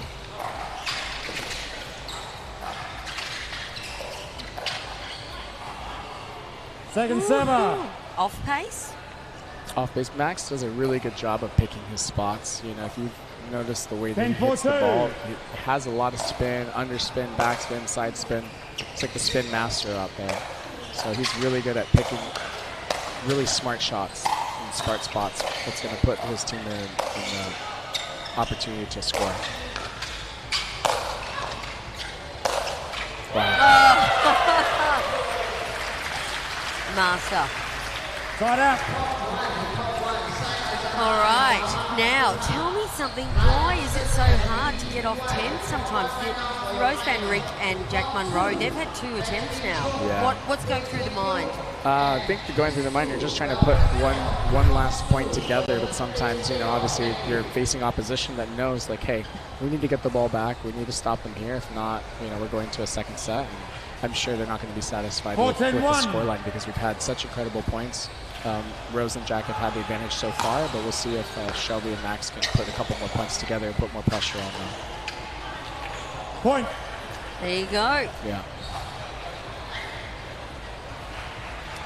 Max again taking the pace off the ball and having success. 5-10-1. The Shelby corkscrew. Second server. Unlucky.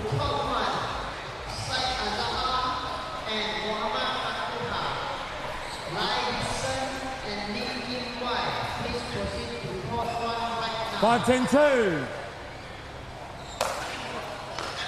Good serve. Point. All right, here we go. Is this the momentum that Shelby Bates and Max Manthal need? I haven't really heard Shelby yet. We will when she's here. We will hear her. So I think the opposition's fortunate that she hasn't gotten to that level yet.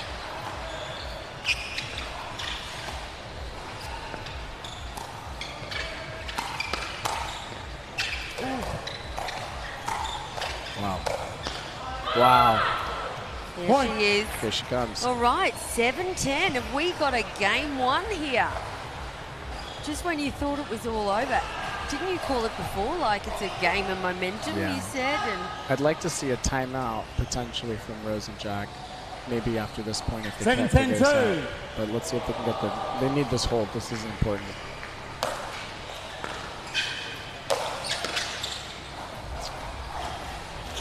Side out. that net. That was huge for them. Because as we just talked about, I think a second ago it was 10-4. We're at Yeah. 10-7. That ball goes in. They lose it. They're 10-8. 10-7-1.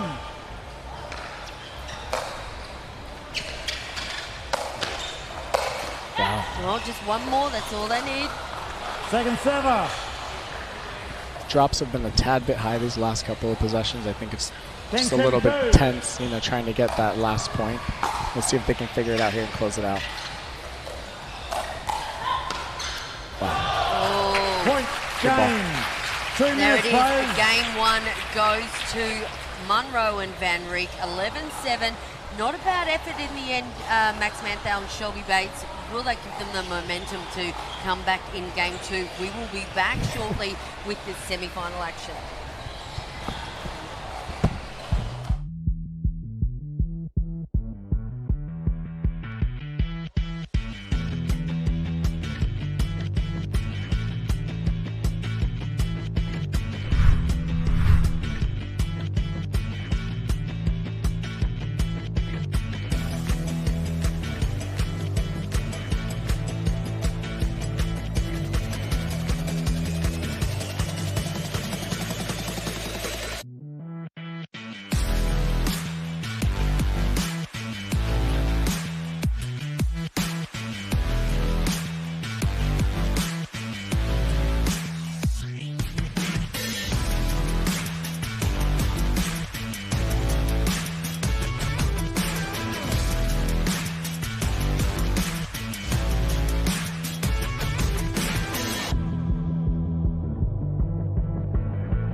All right, we are back ready to roll with game two here. Van Rieck and Munro, Roman, they had a pretty cruisy start game one. Tell us all about game one. Game one was early on. It was all Jack and Rose, and towards the end there, it got a little interesting. Got a little bit too close for comfort, I think, for Jack and Rose. They were just couldn't get the ball to really drop down on the thirds. Max was doing a great job taking the ball out of the air, putting a lot of pressure, and then if you give him an overhead, he's probably going to put that ball away. Yeah. They had some incredible gets, but when you're playing, and especially when you're trying to reset those balls, you're trying to stop the person that's kind of attacking you. You're trying to stop that aggression, and when that ball's not able to bounce back into the kitchen, and you're just giving them another opportunity, they're likely to put that ball away. So in the second set, I think Jack and Rose are going to look to get what had them going during the beginning of the match, which I think picking better spots, being a little bit more patient. I think Rose straight on against Shelby. She was winning a lot of those points. So we'll see what happens in this game two.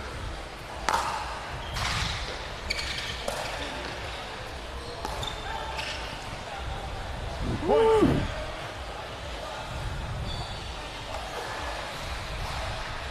All right, first point on the board goes to Munro and Van Rieck. 1-0-2.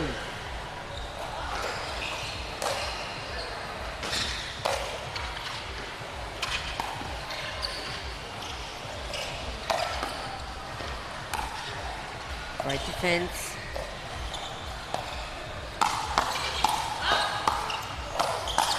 Wow. Oh. Ooh, Shelby under a Rose Van Rieck attack. Look at that, both ladies head to head. Just missed it off the top of the tape there, Shelby. She did a great job of composing herself after being attacked 3 times in a row and just couldn't get that last ball to drop. Point. Do you know what I'm noticing? That the past women's dubs match and this match, like, there's not that many foot faults. Yeah, I don't think I've heard our head ref call any foot faults yet. Yeah. That's Ooh, Jack. I think players generally are pretty mindful of the line. I mean, a foot fault is kind of, obviously, you're giving the point to the other team. I think that they've been very mindful about where they're stepping. I haven't seen anybody have any close calls, per se. Yeah, I think, like, in the past 6 months, you know, my point here is the progression that pickleball and you pro players have done. Yeah, it's 6 months ago we probably would have seen a couple of foot faults, but at this level now you guys are training and aware of the, like, Rose is so close to it all the time, but yeah, she's always clean.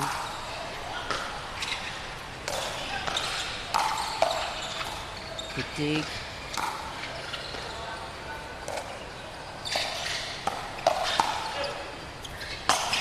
Wow. Wow. Oh. Good communication from Rose. This is just how the first match started, right? We had Jack and Rose go up big. Shelby and Max fighting their way back. Let's see if they can get on the board here.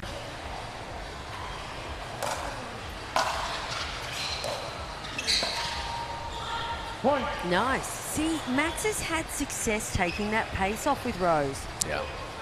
Off pace, honestly, as a player, off pace is not something that we see as often. Stylistically, it's easier to hit the ball really, really hard than to take some pace off and put a lot of spin. Max's balls, I'm not sure if the live stream is really doing it justice, but it has a lot of spin, and it's very different than a lot of other players' balls.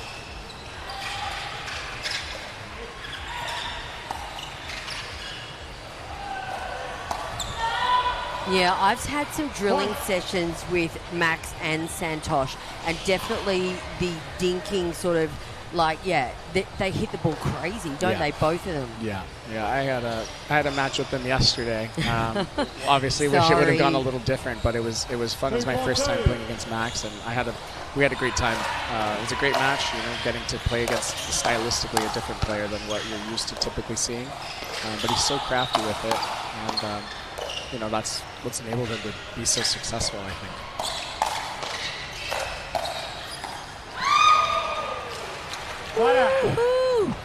Looked like Shelby got caught between deciding what to do there, whether to hit that with the forehand, maybe go with the backhand, or letting the ball bounce. Sometimes, you know, when you're stuck in between, maybe it's better to just let it bounce and go middle. Yep. But we'll see if Jack and Rose can look to build on their lead and create a little bit more separation, and they're at 4-2-1.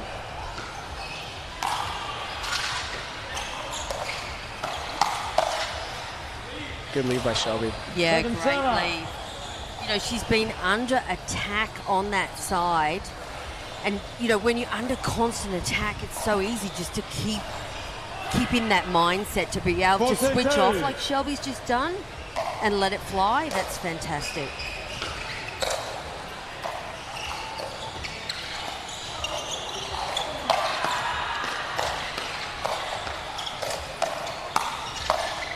Wow. Oh! There's the net again, playing with our hearts. I want someone to do a net count of the live stream since we've been streaming since Thursday. I want someone to do maybe AI could do it for us, like do a count of how many times that ball has hit the net.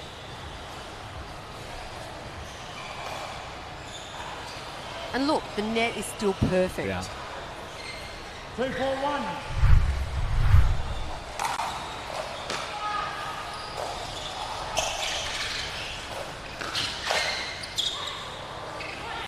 Point.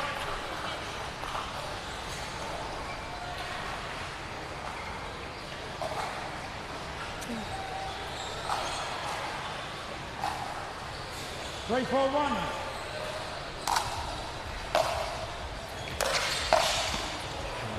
Point. All right, so we see Shelby and Max going on a little run here. They've tied it up 4-4. Let's see if Rose and Jack can hold them and figure out kind of how to get back into this match. Yeah, absolutely. 4-4. This is great. Monroe and Van Reyk, were they 3-0 or was it 4-0? 4-0. 4-0. So they've been stuck at 4 for quite some Yeah. time, and they need to kind of get this back. Wow. Yeah, Max there just you coming out of go. nowhere to take that forehand. Now, you being a local Malaysian now, 6:30 in the evening almost, time out. Does it always get hotter in the evening? It's hot all the time. I can't say that. The humidity is always an issue, I think, and that's, if you notice with the players just all week, everybody's toweling off a little bit more. You find that your arms are sweaty, it's getting onto your grip, then your grip's getting all sweaty, then your paddle's slipping. I've heard it's getting in players' shoes. Oh yeah, I mean, there's plenty of. I mean, there's some very sweaty people on tour, and those guys, you know, you're changing shirts constantly. You know, you're bringing changes of socks. It's definitely the conditions and stuff are very different, and I think some of these players, such as Rose, that spends obviously time in Penang, are being located there. They're playing in these type of conditions consistently. Shelby's in Florida. It's also pretty humid in Florida. I think that also does play an advantage, especially when you're traveling the world, playing pickleball and a lot of different climates and a lot of different weather. You know, it's adjusting to the heat with the ball and the humidity. The ball's too hot, it's very squishy, so you see longer points and longer rallies in Vietnam sometimes. They also hit the ball very hard there still, but sometimes you're seeing a lot of exciting points just because the ball is just, it's gotten so soft that it's really hard to end these points. Players ready, time back in, 5-4-1.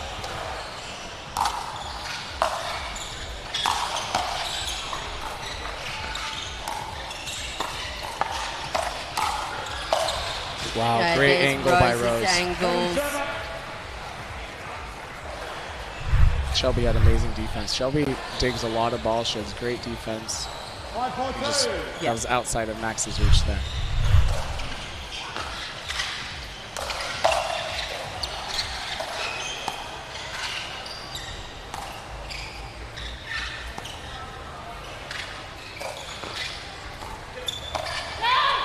Yeah, like that. Explain that to the folks at home. She puts her paddle really low, bends her knees, and just able to dig that ball out and reset it. Yeah, so there's a lot of different philosophies when it comes to resetting. What Shelby's doing there, she's kind of short hopping it, and she's catching it right after it bounces. So she's really just allowing, being in the right position with her body and getting her paddle on the ball and just basically kind of just pushing it back. And she's not really doing much to the ball, but she makes it look so easy. As you said before, she makes a lot of balls. Yes, she does. Oh, I thought Rose reset that then. All right, look at this. We have a ball game. Yeah, we do. Bates and Manthal. Are they at 8 or 7? 7. 7. Woo.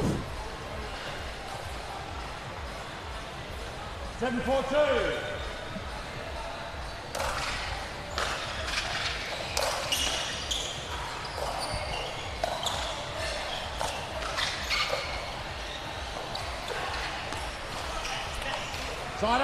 There was the hold that Jack and Rose needed because it didn't look like it was coming. We've been waiting for it for a while, so we'll see if they can go on a run of their own here and find some momentum to bring the scoreline back a little bit, a little closer than 7-4.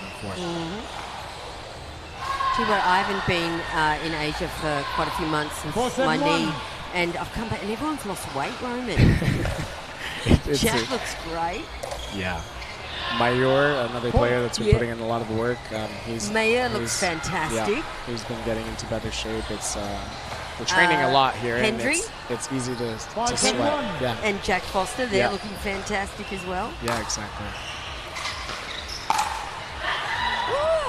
Shelby wants that one back. Yeah, that's not like she Shelby, knows, is it? She knows she caught it a little late there. Just like that, it's 6-7. Here we go.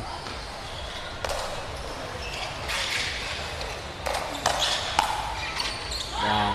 Yeah, solid spot there by Shelby. No swing.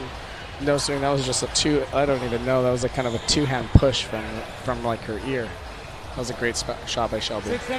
Shelby Bates, former tennis player, now pro pickleballer.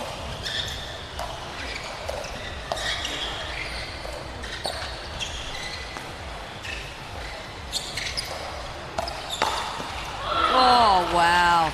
Now, Roman, you're not tennis background either, are you? What background are you? No, I have volleyball, golf, a lot of other non-racket sports, basically. And I think, yeah, most of the people you see playing today, most of them do have some type of racket sport background, especially here in Asia. There's a lot of table tennis, badminton, tennis as well. And so the sport's getting faster and faster, and so a lot of us that don't have that racket experience, we're trying to learn how to play faster to kind of keep up with the Joneses, so to speak.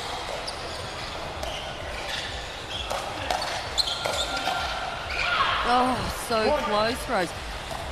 All right, 8-6. Are we going to a third? Woo. Max is really doing a great job of asserting himself. He's just kind of going in there and attacking Rose, and Rose is surviving a few of them, but then he's catching her a little bit off balance in that last shot. It's just leaving the ball just short. It's the margin is so little. Wow.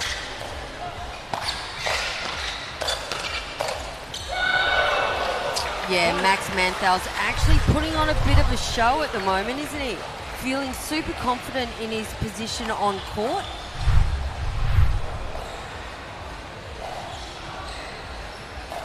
I just don't feel the aggression that we had from Van Rijk. No. So what's changed? How come they're not being aggressive at the moment? Are they not getting the balls to be aggressive? I think Max is just doing a great job of being overly assertive. Overly assertive. Right, And okay. I think he's not giving them really super attackable balls. Rose is still hitting her flicks out of the air, which is one of her best shots. But their defense has been incredible on the other side. They're getting the balls back, and then they're kind of hitting a little bit, the ball maybe a little bit popped up enough for Max to attack, and he's doing a great job of picking different spots. He's not hitting it in the same spot. So you can see that each of these point constructions, he's not just attacking in the same spot. He's really working the ball around, which is really opening up the court and allowing them to have so many more options. That is great insight. Thank you, Roman. Yeah, look at that. And Shelby she's a great mixed player because she knows kind of what she's there to do. She's there to make balls. She's there to set up Max and, let Max do the work, kind of be the big guy out there, and Shelby will clean up when she's in the position to. But Max is really the one that's kind of getting things going, and Shelby's just there kind of supporting that process, and they're showing you why they're a great mixed team. Yeah, I'm looking forward to seeing Shelby play with Domi Turkovic as well in the women's doubles final tomorrow, because Domi plays almost like a mixed partner, right? Yeah. She's very tall and very dominating. So yeah, that's going to be interesting.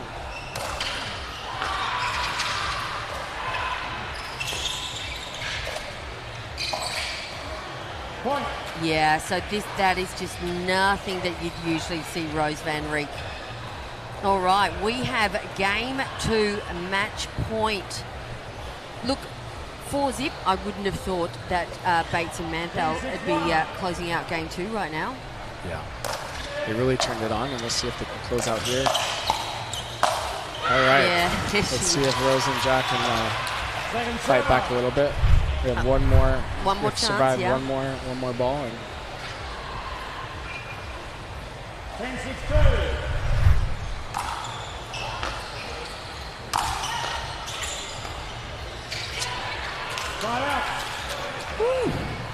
all right, now's their shot. There's a rhyming slang or something for being on 10. Do you know what that is? No, I have to think about it. But yeah, there's something about being on 10. There's a little rhyme or a riddle about being stuck on 10.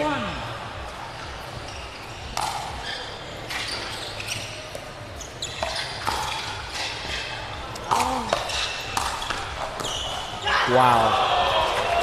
That's incredible coverage from Jack and Rose to have a partner go for the ball, but to still be there behind them just in case they miss, which in that case, Jack was there to clean up a ball that Rose. 7-10-1. It was so quick I missed it. It was an incredible point. The fact that they were able to score on that. 7-7.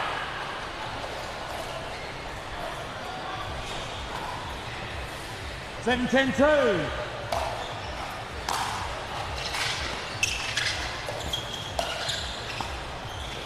What a roll. Wow. Oh, nasty Jack Munro. Stuck on 10. Side out. 8-10, 8-10. Look how invested the crowd is. We've got like all around the TV, the screen can't pick it up, but we've got people up behind there. We've got people up in the VIP box. Everyone. It's an exciting match, you know. I think Rose and Jack need to make something happen here. It'd be great to tie it up before set. You know, hopefully they can go on their own run, or we're in for a great third set.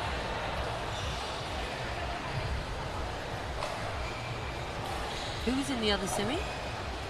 The other semi was Megan and Aiden versus, I think, Kwong and Amanda.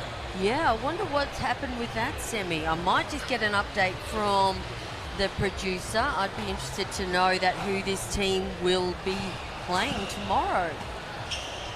Oh, he's on the phone. He's busy producing. All right, Rose Van Reek, 17, no Jack time. Munro v. Max Manthal, Shelby Bates. This is turning out to be a cracker match.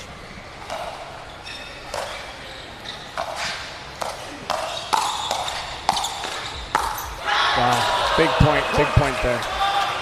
Did we have a net cord in the middle of that? No. No, okay, just I don't think so, but I wouldn't be surprised if we did at this point.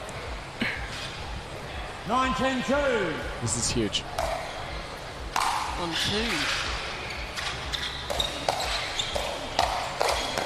Wow. Oh, they've done it. They've got the serve back. Here we go. I love mixed. I do, I really. Well, It is a lot of fun to watch. Look, I love any doubles, to be honest. 10-9-1.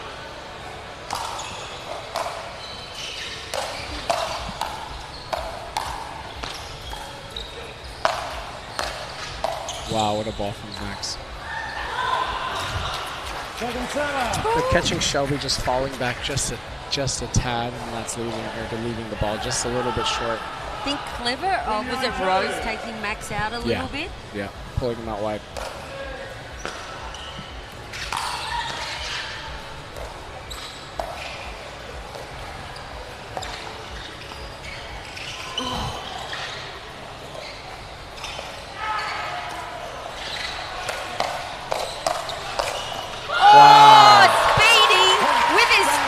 Paddle.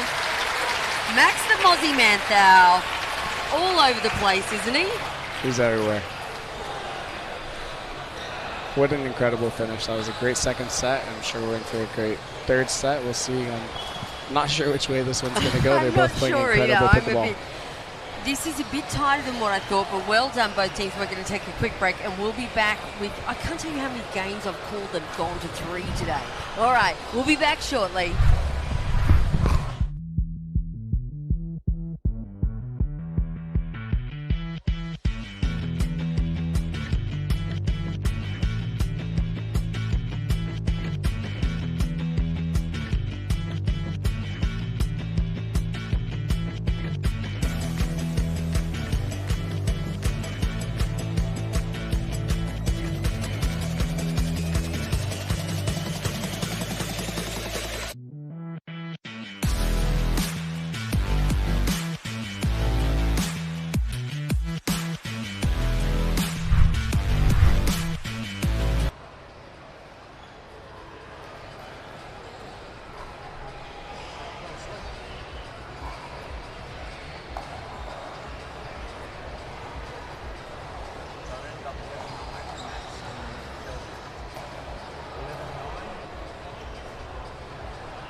6.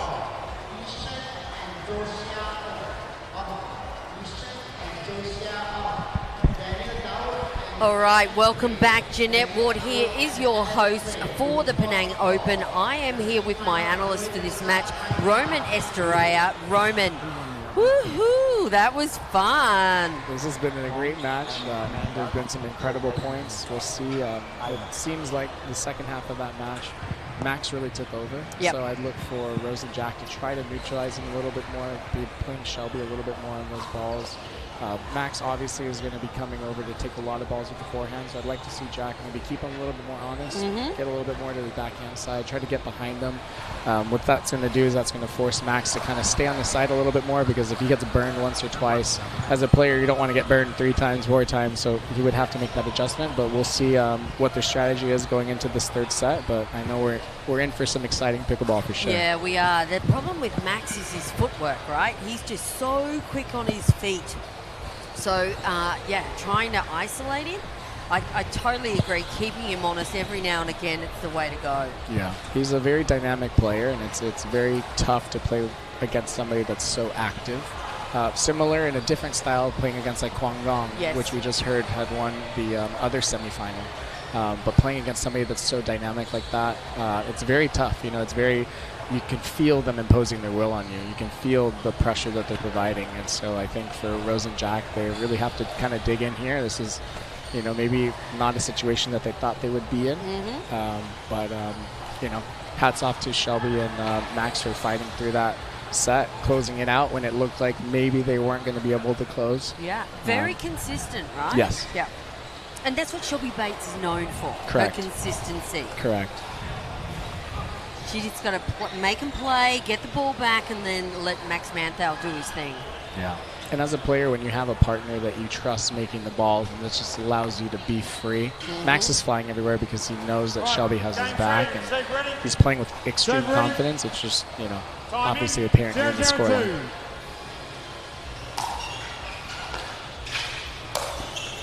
Wow. Point. Yeah, that's sending a bit of a statement, point 1.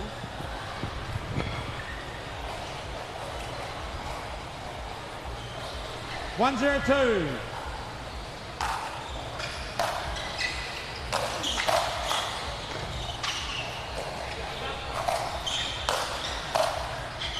Good spot by Rose. Beautiful. You know, I'm used to Rose playing a lot with the great Georgie Wall, and I just can hear his voice going, come on, Rose, come on, Rose. You know, it'd be nice to hear these two, a little bit more communication. Yeah.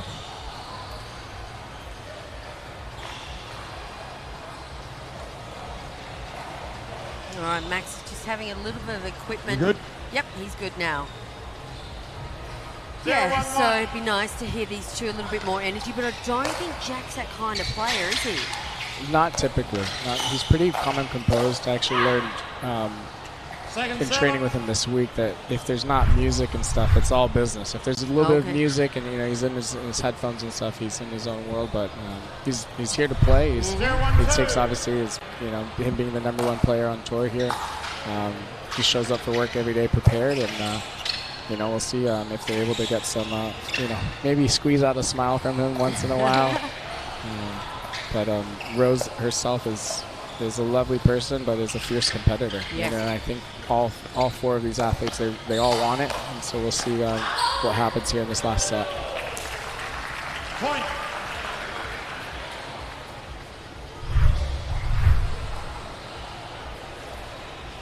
One 2. I love the Malaysian crowd, Roman. Especially the crowd in Penang specifically. The Penang crowd, if there were any of the locals, you know, still in the tournament at this point, they would be going crazy. They're quite rowdy, I would say. They're very passionate about their Penang players and supporting the players. But a great crowd, great environment here at Pickle by the Sea in Penang, Malaysia. Wow. Oh, that's beautiful, Max. How does that happen, Roman? Is it just the angle of Max's paddle? He's just a wizard when it comes to placement. Okay. He's a wizard when it comes to kind of chopping the ball. If you've noticed a little bit of how he returns the ball, he kind of does like a 2-hand slice chop. in preparing for our match yesterday. I was trying my best to replicate it with my partner and just to say, hey, we know this is coming. Let's try to get used to it. But still, no matter how many times you're hitting that ball, it's such a weird pace. It's such a weird spin that's coming off of it. It's quite challenging.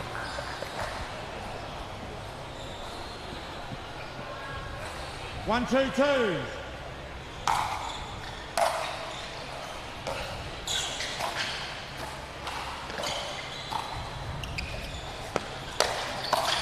Wow. Nice finish by Rose. Did you hear that? Yeah. There's our girl. Here she comes. Here she comes. They're both getting fired up here. These are those points that, like, big momentum shifters. Yes. That gives them as a team such good confidence heading into this as they slide out.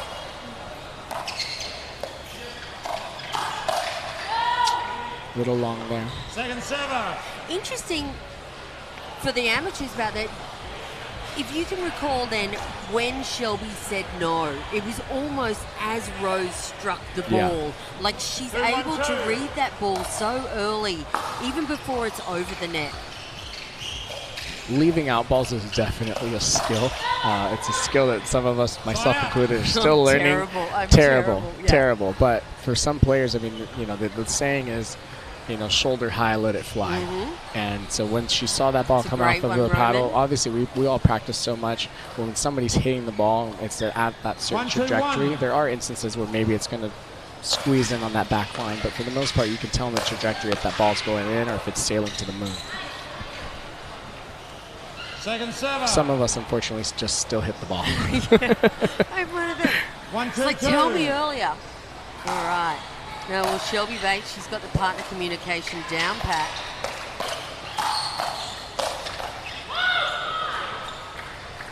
He's everywhere again. Yeah. And I think when he's playing free like that, when he feels like he can go all the way over, Shelby's filling in that space beautifully. And you can see there that Shelby's giving him the room. Yeah. Is that right? We might catch that next point if you can explain that to the folks at home. So in that situation we just had the point before this, Shelby's really allowing Max enough space to really come in, take that swing, and then she's filling in the gap and filling in the space that he was occupying. So it's kind of team chemistry or like team movement. I think another important thing to highlight with some of these newer partnerships or really solid partnerships, some of these stable ones, the court, like how they move together on the court is just as important as how skilled they are and everything else in the quality of ball. It's how is that court coverage, how are you guys moving together, how are you occupying the spaces. It's really going to put you in the best situation to win the next ball.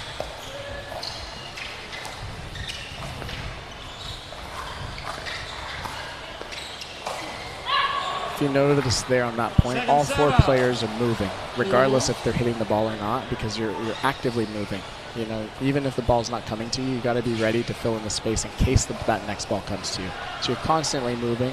You're not just jumping around necessarily, but you're kind of going back and forth, taking little mini steps to make sure that you're in the right spot. Long. Look at Max. What a sportsman. Calls his own ball long. It's so hard to call that ball behind you, isn't it? Yeah. Yeah, no, it's interesting, partner communication. And I think it also, for me too, Roman, if this is the strategy that is working for them, leave him the space to do what he wants, right? Correct. That's their best shot that they have, and that's how they won the second set. Point. I think Jack here could be a little bit more aggressive with those balls out of the air. He definitely has that flick. He's been working on that shot. He caught Max in a tough position. So let's see if they can continue to be aggressive and kind of, get the switch on 6. It'd be great to be up 6-2. Keeping him honest there.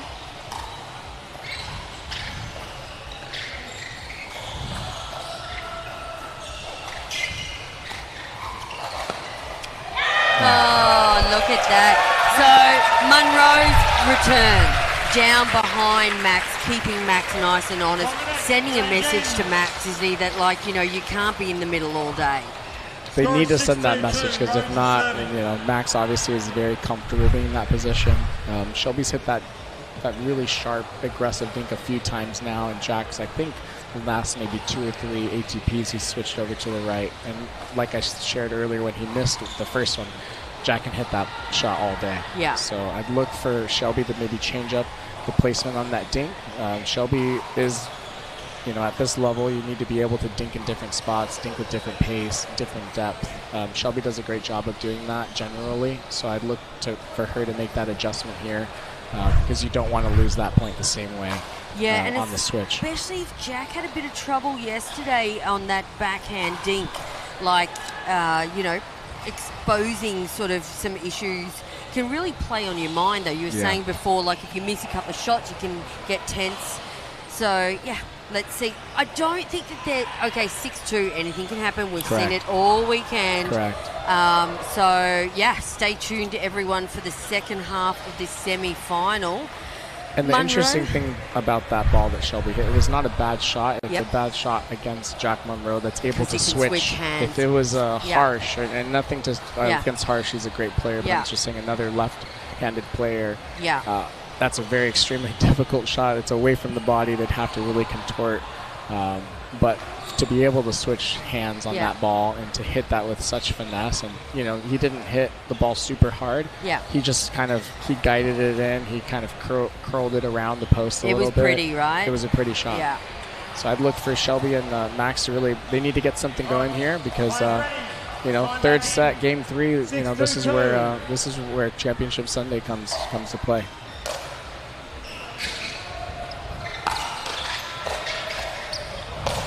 Yeah. Yeah, nice setup by Shelby Bates there. Putting the... She ripped that ball, but it was so low that Jack, you know, that could have sailed, but it was so low that you had to make a play on that ball. Point. Woohoo! Shelby's playing really well. She is. Get the planer. Just here. All right, a little bit of sweat on the court. It's been happening all weekend. Head referee Mark Taylor had a fantastic team this weekend, Roman. I've had a little bit to do with the referees over the past couple of days, and I think they are the most enthusiastic referee team I've ever seen. We've talked about how pickleball has grown in Malaysia, but the tournament seems only just sort of started, but it's propelled really quickly to the fact that we've had these amazing APPs. So the level of referees now required in Malaysia is huge, right? And these guys here, they're up for the task. They are so willing to learn. And the best thing is they love what they do. And that's really important about any job, isn't it? They're young, they're fit, this is what they want to do for a living. Keep going, keep going, keep going, keep going. Is this stressing these players out anymore? Thank you. All right, thank you. All right, tense times here, 6-3. Monroe and Van Rieck with the lead. However, Manthau and Bates have the serve.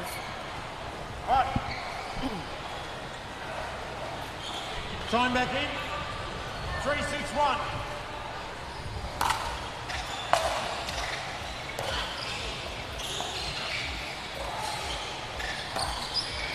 Oh, she's done it. That was a fantastic ball by Rose. So hard to read, wasn't it? Let's see if Max can insert himself a little bit more here on this second opportunity.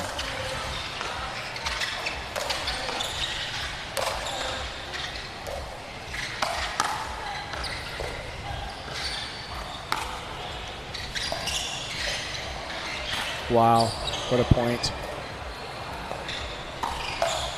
Oh. That was fantastic anticipation by Rose. It was a spot that Shelby in the first 2 sets, she had gotten Rose a few times on that spot. Rose was fortunate enough to cover that well. She kind of did a mini scorpion to defend that point, and you know, there was the net again. There was the net again. The 5th person on the court. The 5th very much all weekend.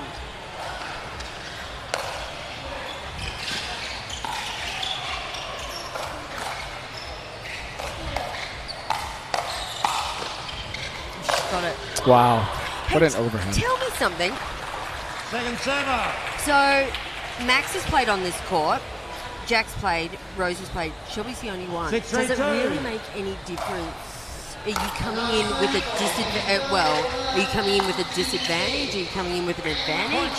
Or I don't think it played a little bit differently, I think, than the other courts. I mean, it's just a different environment being on center and stuff. It's nothing that Shelby is not used to or accustomed to. But I don't think it's making that. I wouldn't say that it's that much of a difference here in this match. wow, what great court coverage from Max Manthau, causing the side out. Jack just trying to slip behind him to keep him honest, but Max did like a little 1-2.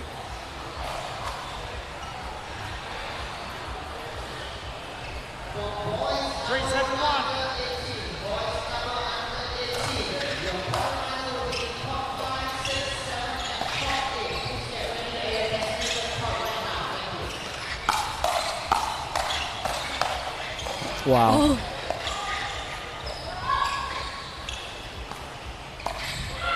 Oh. Do you know the old days of mix, Roman, where, you know, the men would dominate? What we're seeing now at this pro level, the women are just going toe-to-toe with the men in the hands battles, aren't they? They are. They are, especially in a matchup like this when you have Rose playing the left and Shelby's in front of her. You're going to see a lot more almost women's doubles kind of points. You know, you're going to see Rose attacking Shelby as much as possible. Shelby kind of in there surviving, redirecting back to Jack, and then you see Max kind of inserting himself in there. So we're just seeing some really high-level points here, some great point construction, and like you said, it's kind of like the evolution of mixed. It's no longer the girls just kind of there off to the side. Like she's so much involved, and obviously the female talent and the level and stuff is just all around in the sport, whether it's Malaysia or just in general with pickleball. Everybody's getting so good. Yeah, I can't remember who my analyst was, but I was saying what I've noticed in pickleball when I first started in commentary, you know, we'd all go for beers afterwards and things like that, but now everyone, including yourself, is so committed to the warm down. You know, we talked about earlier, you've been training quite intensively over the past couple of weeks, but haven't had your usual warm down routine. Everyone is just taking this to a whole new level now. Yeah, I think I think I touched on it earlier. We're just the tip of the iceberg with the opportunities that are here in Asia.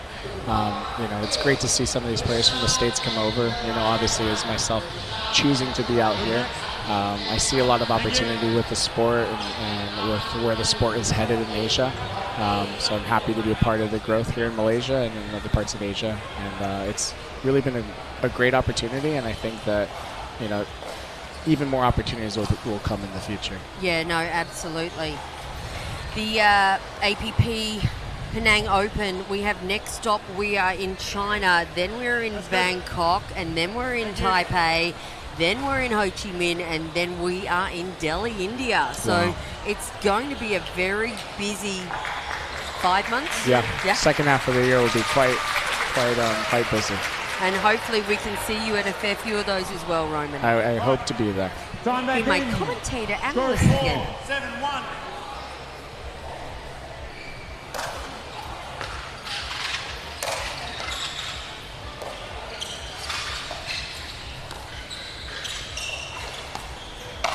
Wow. Second server. Great spot by Rose, just identifying a little bit of height that was put there, and she made Shelby pay for that ball. 4-7-2. Yeah, all day Rose says. Shelby, yep. Wow. Try it out. I don't think Max has missed many of those, and I'm sure he wished he would have had that one back. Timeout, receiver. Yeah, I do know that Max plays with margins on the tape. He says he pretty much aims for the tape, especially on with this net. Just follow his footprint. All right, what have we got? A ref timeout again? Or is it timeout receiver? We're going to take a quick timeout ourselves, have some water, and we'll be back for the rest of this match.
back.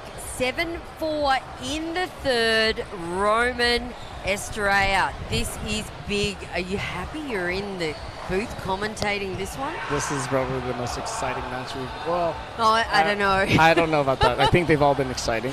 This is probably the only match that I've been able to fully watch all three sets. Yeah, you've been busy being in the pro division yourself. Yeah, so it's been great. I mean, we've been spoiled with some amazing points, some amazing athletes out there giving it their all. And 7-4, anything can happen, as we saw earlier. But these are a couple big points for Shelby and Max to see if they can hold them off here. 7-4-1.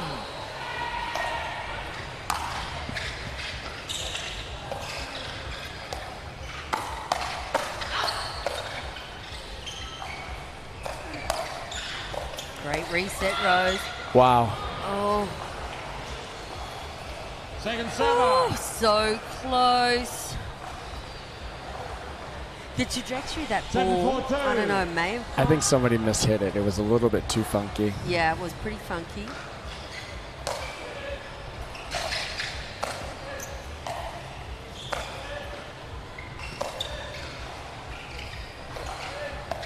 They're in. They've made it to the non-volley zone.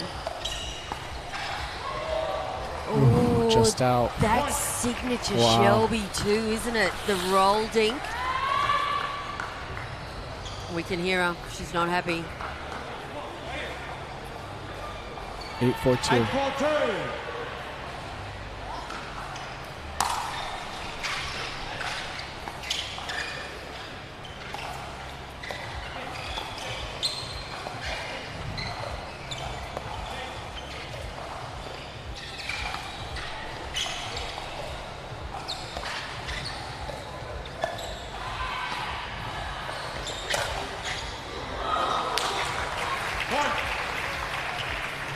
Great ball by Jack. Yeah, very good ball by Jack. Really jammed Max. Mm-hmm. And well disguised speed up too. 9-4-2.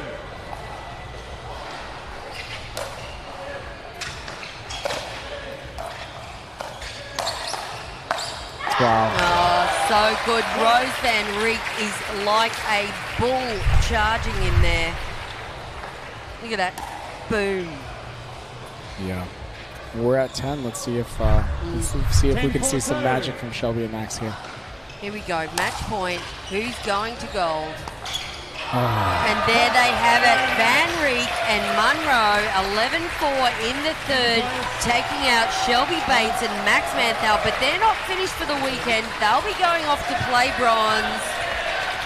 Someone's smiling now. There you go. We're going to smile from Jack Munro at long last. So that concludes our semi-final coverage today. Roman Estrella, before you go, what are your thoughts on that match? I think it's great momentum for them heading into tomorrow's final.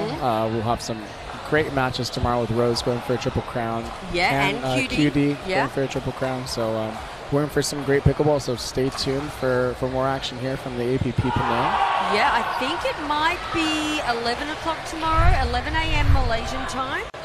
So stay tuned on all the APP Asia socials, and we'll have some updates on all the action here for Championship Sunday, APP Asia Tour, brought to you by Leapmotor. Roman Estrella, thank you very much for being my analyst for this match. Thank you very much, team here. We're going to say goodnight. Jeanette Ward signing off and looking forward to an amazing day tomorrow, finals day. See you soon.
Welcome to Fort Lauderdale, Florida. I'm Deborah Liu, and this is Off the Court with the APP.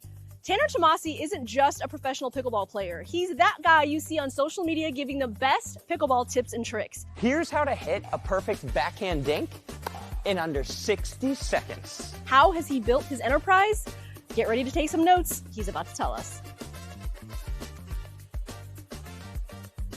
So Tanner, people are used to seeing you on the pickleball court, whether it's on social media or live, but when you're not on the court, you're at the beach. Yeah, I grew up in New Jersey, 2 blocks from the beach, surfed every day growing up, absolutely love it. It's my favorite place to be. I moved down to Florida for pickleball to Boca Raton, which is on the beach, so I constantly cannot get away from it. I hear you're also quite the bookworm. Yes, I am huge into reading. My favorite book of all time that completely transformed my life, I'm so thankful for it, is Rich Dad, Poor Dad. When I was in college, I did video game streaming online. So basically, I ran into this one guy that gave me a bunch of money over my 3-year span of playing the video games. I eventually got on a phone call with him and I was like, I want to be in your position. I want to be the one sending the money instead of the one receiving the money. And he said, the first thing you need to do is you need to read Rich Dad, Poor Dad, and then call me back. He kind of galvanized me into taking action, and I'm just so grateful that he gave me that book to read. So tell me how you started playing pickleball, and then tell me how that book translated to your pickleball success. Yeah, that's a great question. So I started playing pickleball during the pandemic. Which was me in college. My friends from college, just reconnect. We went outside, played it, didn't think much of it. And then once the pandemic kind of ended, I kind of got more and more hooked into pickleball. Started playing. I graduated college and I was a realtor. And I was kind of I don't really know if I want to do this. I have no idea what I'm talking about. So I was like, you know what? I'm moving to Florida. I'm going all in with this pickleball and I'm going to see what happens. So I kind of took that knowledge from the book, Taking Action, and transformed it into pickleball. So I'm like, if I start this social media, even if I do all that training and I don't perform in the moment on the pickleball court, at least I'll have this following to show for. So the thing I do on Instagram is ever since I started my account, I said to myself, okay, I am going to do one instructional tip every single day. Here's an easy way to generate more power in pickleball. So I stuck to that, and 597 days later, we just hit 100,000 followers. A lot of people say to me, they'll be like, oh, how did you grow? How did you do this? How did you do that? I'm like, the superpower is just discipline. The formula is just post. When I did the streaming, I streamed for 3 years, every single day, 2 hours in the morning, 2 hours at night. I missed maybe 9 days in 3 years. So that perspective, these videos every day, I'm like, oh, I could do this for my entire life. I will never run into an issue doing this. What advice would you give somebody who's looking to follow your path? The advice that I would give somebody looking to follow my path is you have to try everything. If anything interests you the slightest bit, just go try and explore it. The worst thing you can do is just procrastinate. Just throw yourself in the fire and you'll figure it out and just become a better person in the process. That is a wrap on this episode of Off the Court with the APP featuring Tanner Tomasi. I hope you learned a thing or two because I sure did. For the APP, I'm Deborah Liu. We'll catch you in Cincinnati.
Some days, carrying it all means carrying dreams, hopes, and worries too.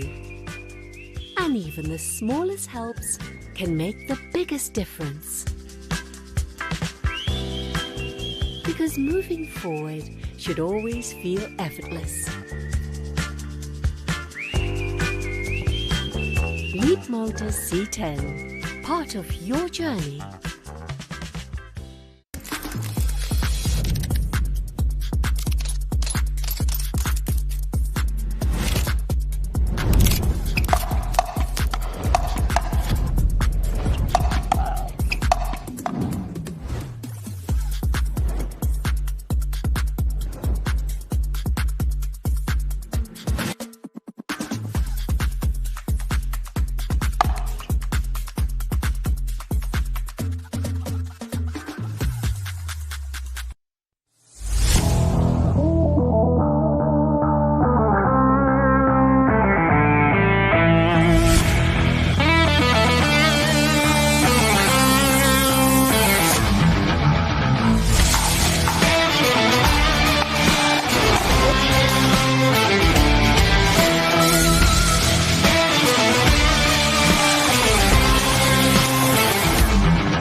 We are Selkirk.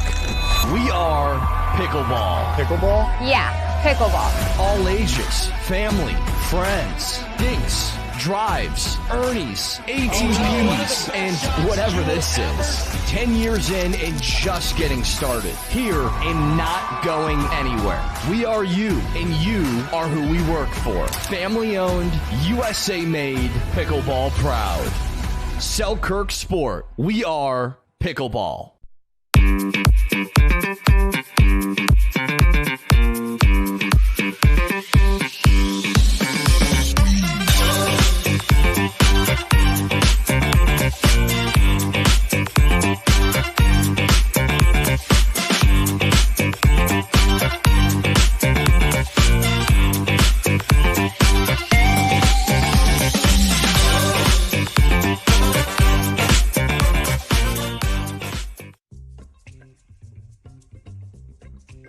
Welcome to another episode of Off the Court with the APP. I'm your host, Deborah Liu. It is a beautiful day here in Chicago, Illinois, so come join me. We're going to play tourist with Megan Fudge.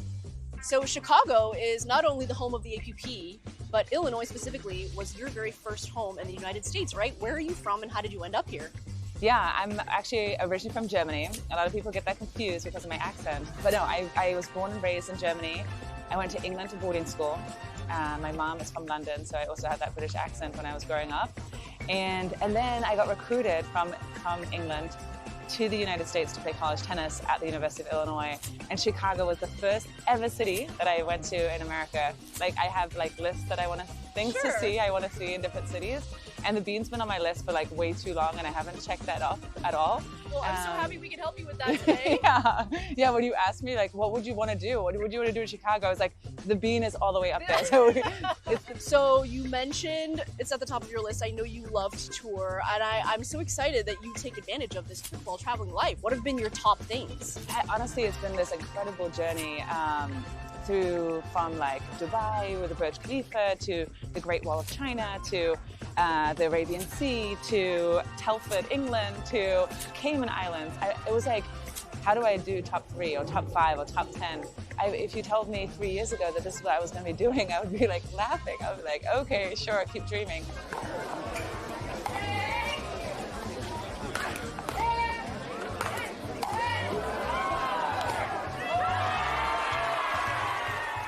And I know that your kids make their cameos on your social media quite frequently, and they're traveling the world with you too. Yeah. Do you feel like they are appreciating this and taking it all in quite like you are? I would say they have no idea how special their life has been. That's fair. And I mean, I think that's most children.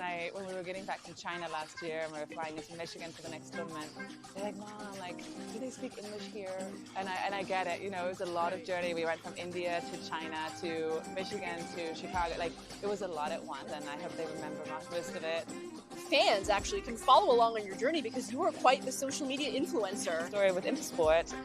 They flew me into Chicago 3 years ago, and they're like, Megan, like, we need you to do more on social media. You have like 1,000 followers, and I think people would like to know what you're doing and like how you do it. And I was like, I have no idea what I'm doing. Like, what is this, the APP? They were like, well, we'd love to help you. Let's give you a little bit of homework. Like, we'll get you like introduced to social media. And that's kind of where the experience started. And I saw it as a challenge. I understood why that was my assignment, why that's so important part of my journey, because people want to know what's going on. And I feel like I'm just a vessel to share the good news and share this experience and hopefully create pathways for other pickleball players to come.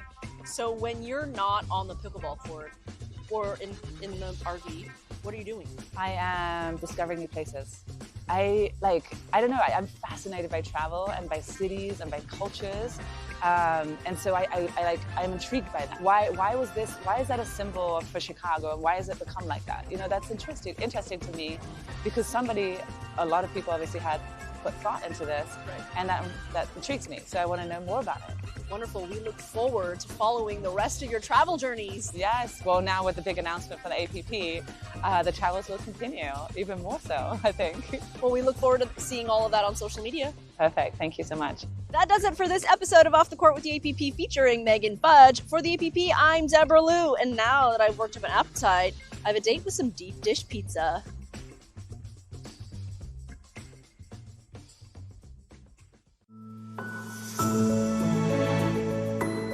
Some passengers are too precious for anything less. And every move forward should be made with care. Because the safest journeys are the ones wrapped in love. Leapmotor C10, part of your journey.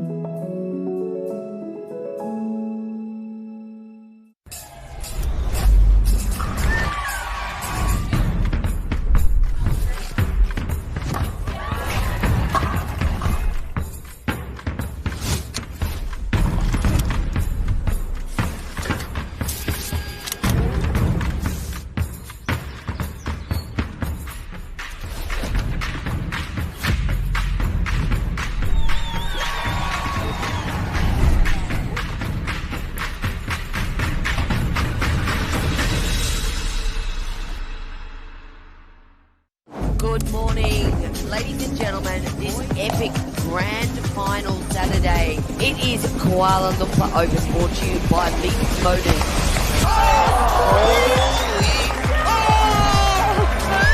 That's just unreal. Each stretch like that? It's crazy. Pickleball took me stepping seriously. Tension is high here. No way. 25 people just put their hands in their head. Oh, wow. That is not easy to do. No, it is not. What an amazing, and that is a triple crown for Sophia at the APP Kuala Lumpur Open. This is the kind of match that just makes me feel blessed to be a part of this game.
Some journeys lead you further than maps ever could. Because the best adventures aren't found on any road. They're made together.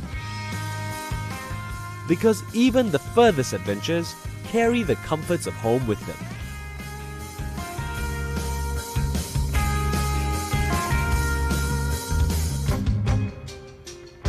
Leapmotor C10, part of your journey.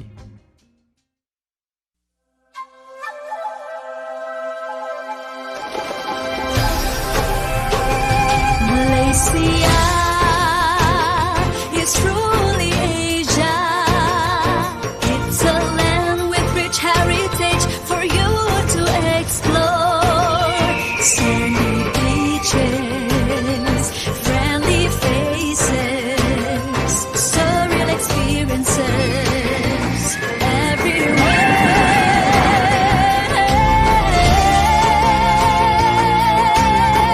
Malaysia yang unik, kaya dengan budaya, destinasi menarik. Mari sini semuanya.